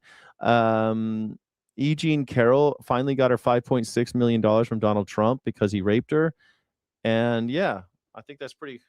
I wanted to just show. The first vending I machine just wanted to show two things. Dang, I still got two things I really just want to cover. Two more short things before we get out of here. Thank you everybody for liking and subscribing. I love you. All right, this one is about Japan. When I lived in Japan, one of my favorite words to say was judo hanbaiki. Judo hanbaiki means vending machine. Judo hanbaiki. And this lady, she did this really interesting take on why the Japanese are so crazy about vending machines. Invented over 2,000 years ago to dispense holy water in Egypt. But the vending machines where I am ended up evolving for a very different reason. Not just because they're dispensing things like beverages, desserts, even hot meals in a convenient way. They quietly serve the public in ways people don't really think about. So what do you think? Want to get a drink with me from a vending machine here in Osaka? So I've never been to Osaka, but I used to live in Japan. In 1995, a massive earthquake hit a nearby city, Kobe. Power failed, supply chains collapsed, and suddenly thousands of people lost access to basic necessities. And that exposed a weakness in Japan's vending machines. They were everywhere, but during a disaster, many of them became useless. So afterwards, engineers started redesigning them. Some were fitted with backup power systems. Some could even be remotely switched into emergency mode, allowing free drinks to be dispensed during disasters. I love this. During a disaster, these things give you free drinks, if ever, so that people don't. Isn't that great? Because why just let them free? People are going to break them open anyway if they need water or drinks. So just turn them. They power themselves in an emergency, and they go into emergency mode and give you free drinks so that you don't. I mean, how great would that be? That would have been That would have been nice to see in places with disasters in America. But this next detail is what I love about the meticulous nature of Japanese design. Many vending machines carry address markers on them. Most people never notice them. But during an emergency, those markers help police and fire services identify exactly where someone is calling from. Okay, so this is a little weird. There's a surveillance component with the vending machines in Japan. And that's where, to me, these machines start to feel different because they're not just retail. They're tucked into gaps between buildings, but already stocked with water and supplies, connected through lighting, power, and communication systems. So Japan realized something important. If something is going to occupy public space everywhere, it might as well help people survive. So here's the thing: if it's going to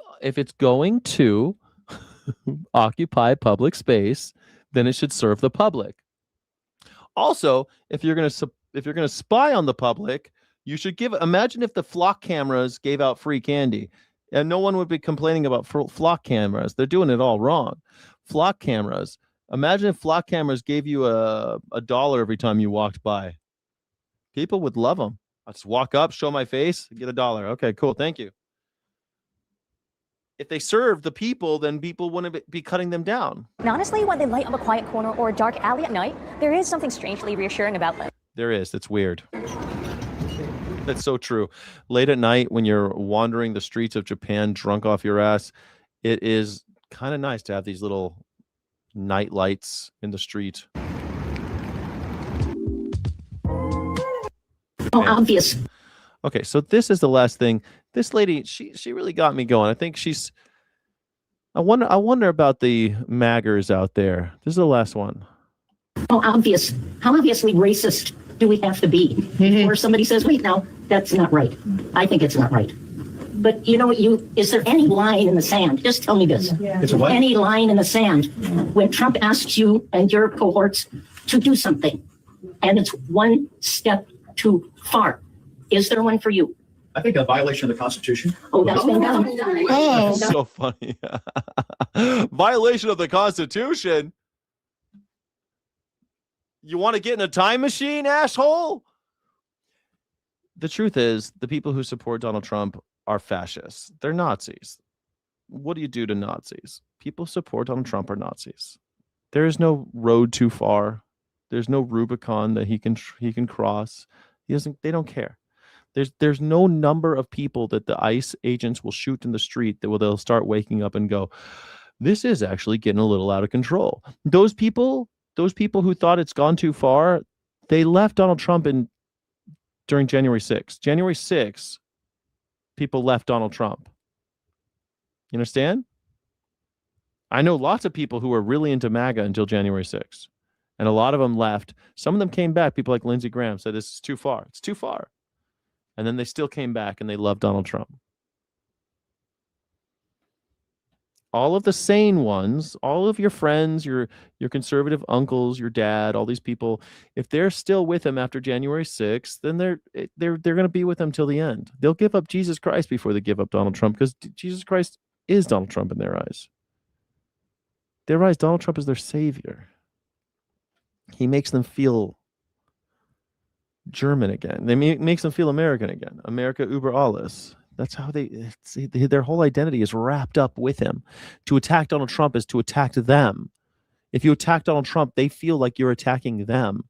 This is why this is why they say shit. Biden though, Kamala though, Obama though.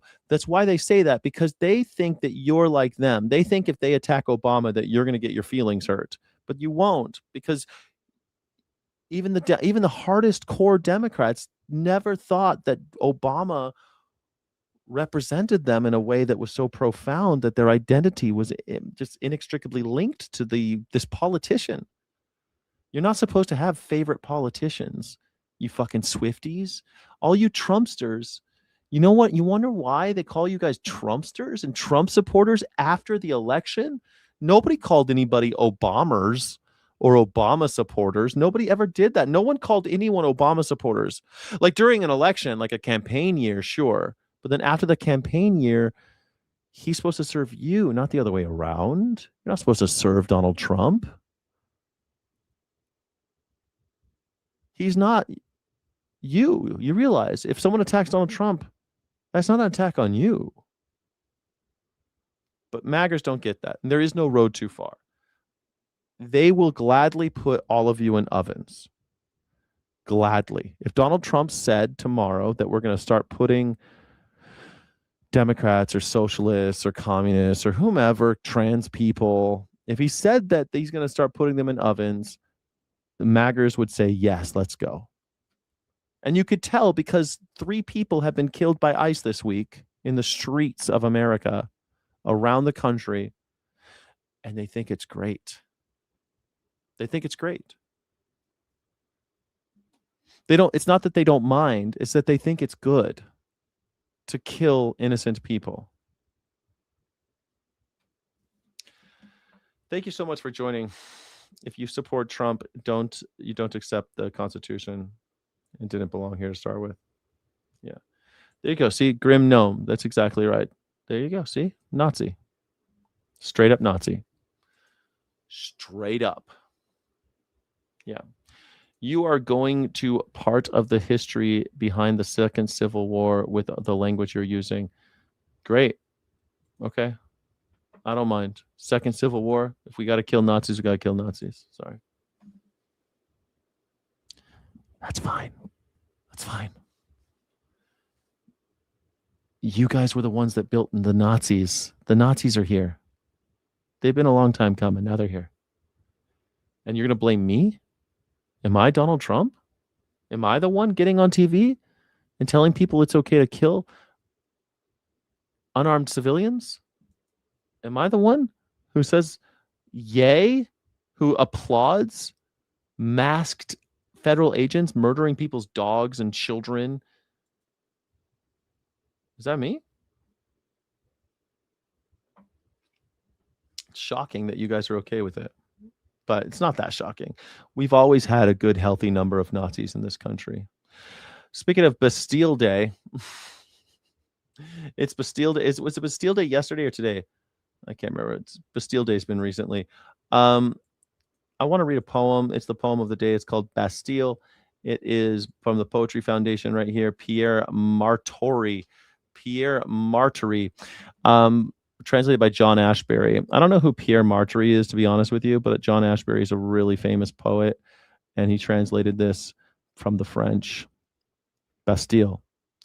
You let your shirt hang down, putting on airs of cuffs at the edge of ending night, like the end of a Java with double ritournelles, or the way the canaries in the cage of still closed mornings were singing that it mattered little to them that their windows were open, the stones, the paving stones, the door frames, the armatures, the window frames, the sheets of the bedclothes in their colors were beating the dawn along with us. Better drums than your belly, better drumsticks than my fingers, and the trees and the roofs, the river and its bridges, the clear distances of the city, the factories without smoke, bathed as at their birth stammered a trial hello that only ended, however, in this word round as a doubloon placed on the edge of that day by a considerate friend, the sun on your arms naked against my cheeks. Hello, I said to you, the day of 14 Juillet. The 14th of July, so it was yesterday. It was Bastille Day, the day of 14 Juillet. Of course, Bastille Day, if you don't know, is when they freed all the prisoners out of the Bastille. The political prisoners were set free in the French Revolution. The French still celebrate today. It's funny how when the people celebrate, they're celebrating the freeing of prisoners, but the Nazis always want to put more people in jail. They always want to put more people in jail. Concentration camps over and over again. Just can't get rid of them. It is quite sad. Democrats don't know what concentration camps are. Maybe not. I don't know many Democrats. I don't really hang out with Democrats. Do you know what a concentration camp is? What's a concentration camp, Grim Gnome? That's true, Sky. I agree. Most people that align with this clown in office is 41. They're brainwashed losers. And on the top of it, it's like their daddy won't accuse my daddy that issues. Yeah, it's true. Yeah. Jack needs to go shirtless. Maybe I'm not wearing a suit. It's all fake. It's just to get people. Look, I started wearing a suit because I didn't know what else to wear. I'm thinking about when I moved to New Mexico to do something like more of a Southwestern flair, maybe less of a suit. What do you think? I don't know. I haven't decided yet what I should wear. Maybe I should stop doing the suit. You think I should stop doing the suit? It's kind of my trademark at this point. What do you think? CJ, it's not really a suit, by the way. It's not really a suit. It's just a cheap Amazon blazer. My real suit, I have lots of real suits, but it's hot in here. I'm not fucking wearing a suit in here. I don't even have the air conditioner on. I'm not wearing a suit. But thank you. Let me see. Let's do one more poll. Oh, we got to end this poll. 80% of you. Hold on.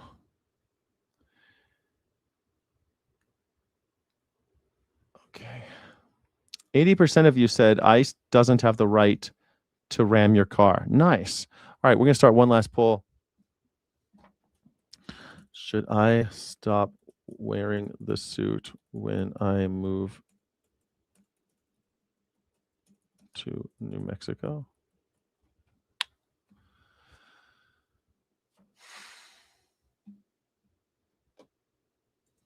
You present your well. I like it. Thank you. Buy more masks and wigs. I only have this one mask, though. This is the only one I got. Nipples only. Tank top? I could wear a tank top. It's hot in here.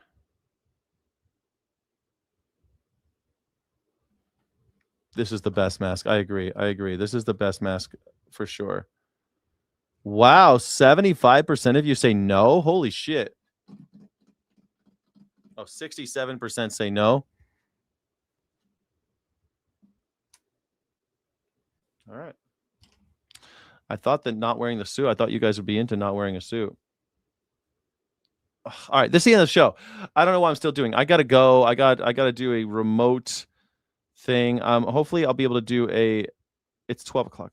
All right, I have to do a shit thing, but later on I'm going to go live way later. So if you're on the I don't know if you're up late at night or if you're going to be here, I'm going to do another live stream later on. Thank you everybody for being here. I think you're wondering, oh my God, 58% say no. Ooh, it's almost 50-50 on ditching the monkey suit. Rainbow pasties. The suit sells. If you dress like Asmongold, you will get less subscribers. I think it's just like something gets people like, seems like kind of like I think it's like a respect for the platform. Actually, that's how I look at respect for the audience, respect for the platform. I put the like a little effort in. You know, I don't know. Maybe I can wear a bolo tie from time to time because I'll be in the Southwest. Maybe that sometimes that would be cool. All right. Frankie Berry. Have a good day, guys. Except Chris, piss off loser. Why aren't you a channel member, Frankie Berry? What the heck? All right. Bolos are kind of sexy. I've heard that there's some cool ones that I'm thinking about doing a bolo. I think it could be real fun. Your show is daily and it's a great show. Thank you, Melissa Sweetser. Why aren't you a channel member? Come on, guys. Support the channel. If you like the channel, please support it. Become a channel member. Sky City Rebels. You get extra streams, extra content, extra love in the chat, and you support independent media. Thank you. You cannot connect your card to the membership.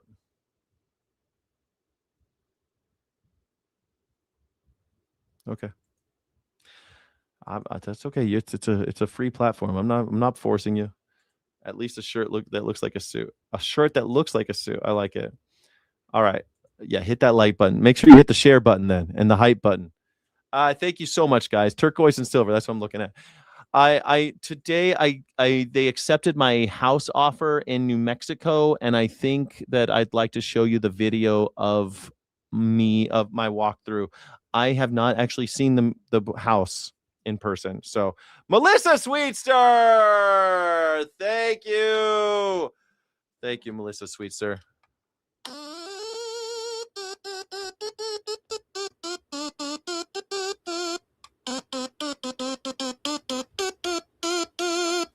Thank you so much, Melissa Sweetser. New channel member, Sky City Rebels. Thank you so much. Sky City Rebels get extra content, extra streams, and extra love in the chat. Thank you.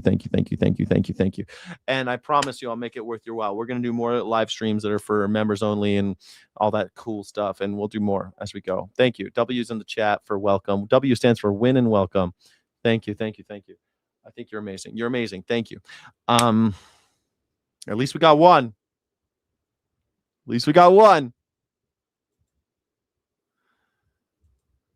Thank you. All right. YouTube is weird about, well, everything. Yeah, I know. It is what it is. All right. I appreciate you guys so friggin' much. Melissa Sweetser, fan of brand new Sky City Rebel. All right. And plus you get a bunch of new emojis, special emojis too. Extra emojis. Explore the emojis. All right, Bartleby. I'll see you on the other side, guys. I'll see you on. We'll do another live stream today at some point for members only, and we'll do a tomorrow. We'll see you at the Morning Sky Show Thursday. Oh my God, it's Thursday tomorrow. All right, thank you, everybody. You're amazing. I'll see you on the other side. Thank you so much for watching. Don't forget to like and subscribe. Thank you so friggin' much.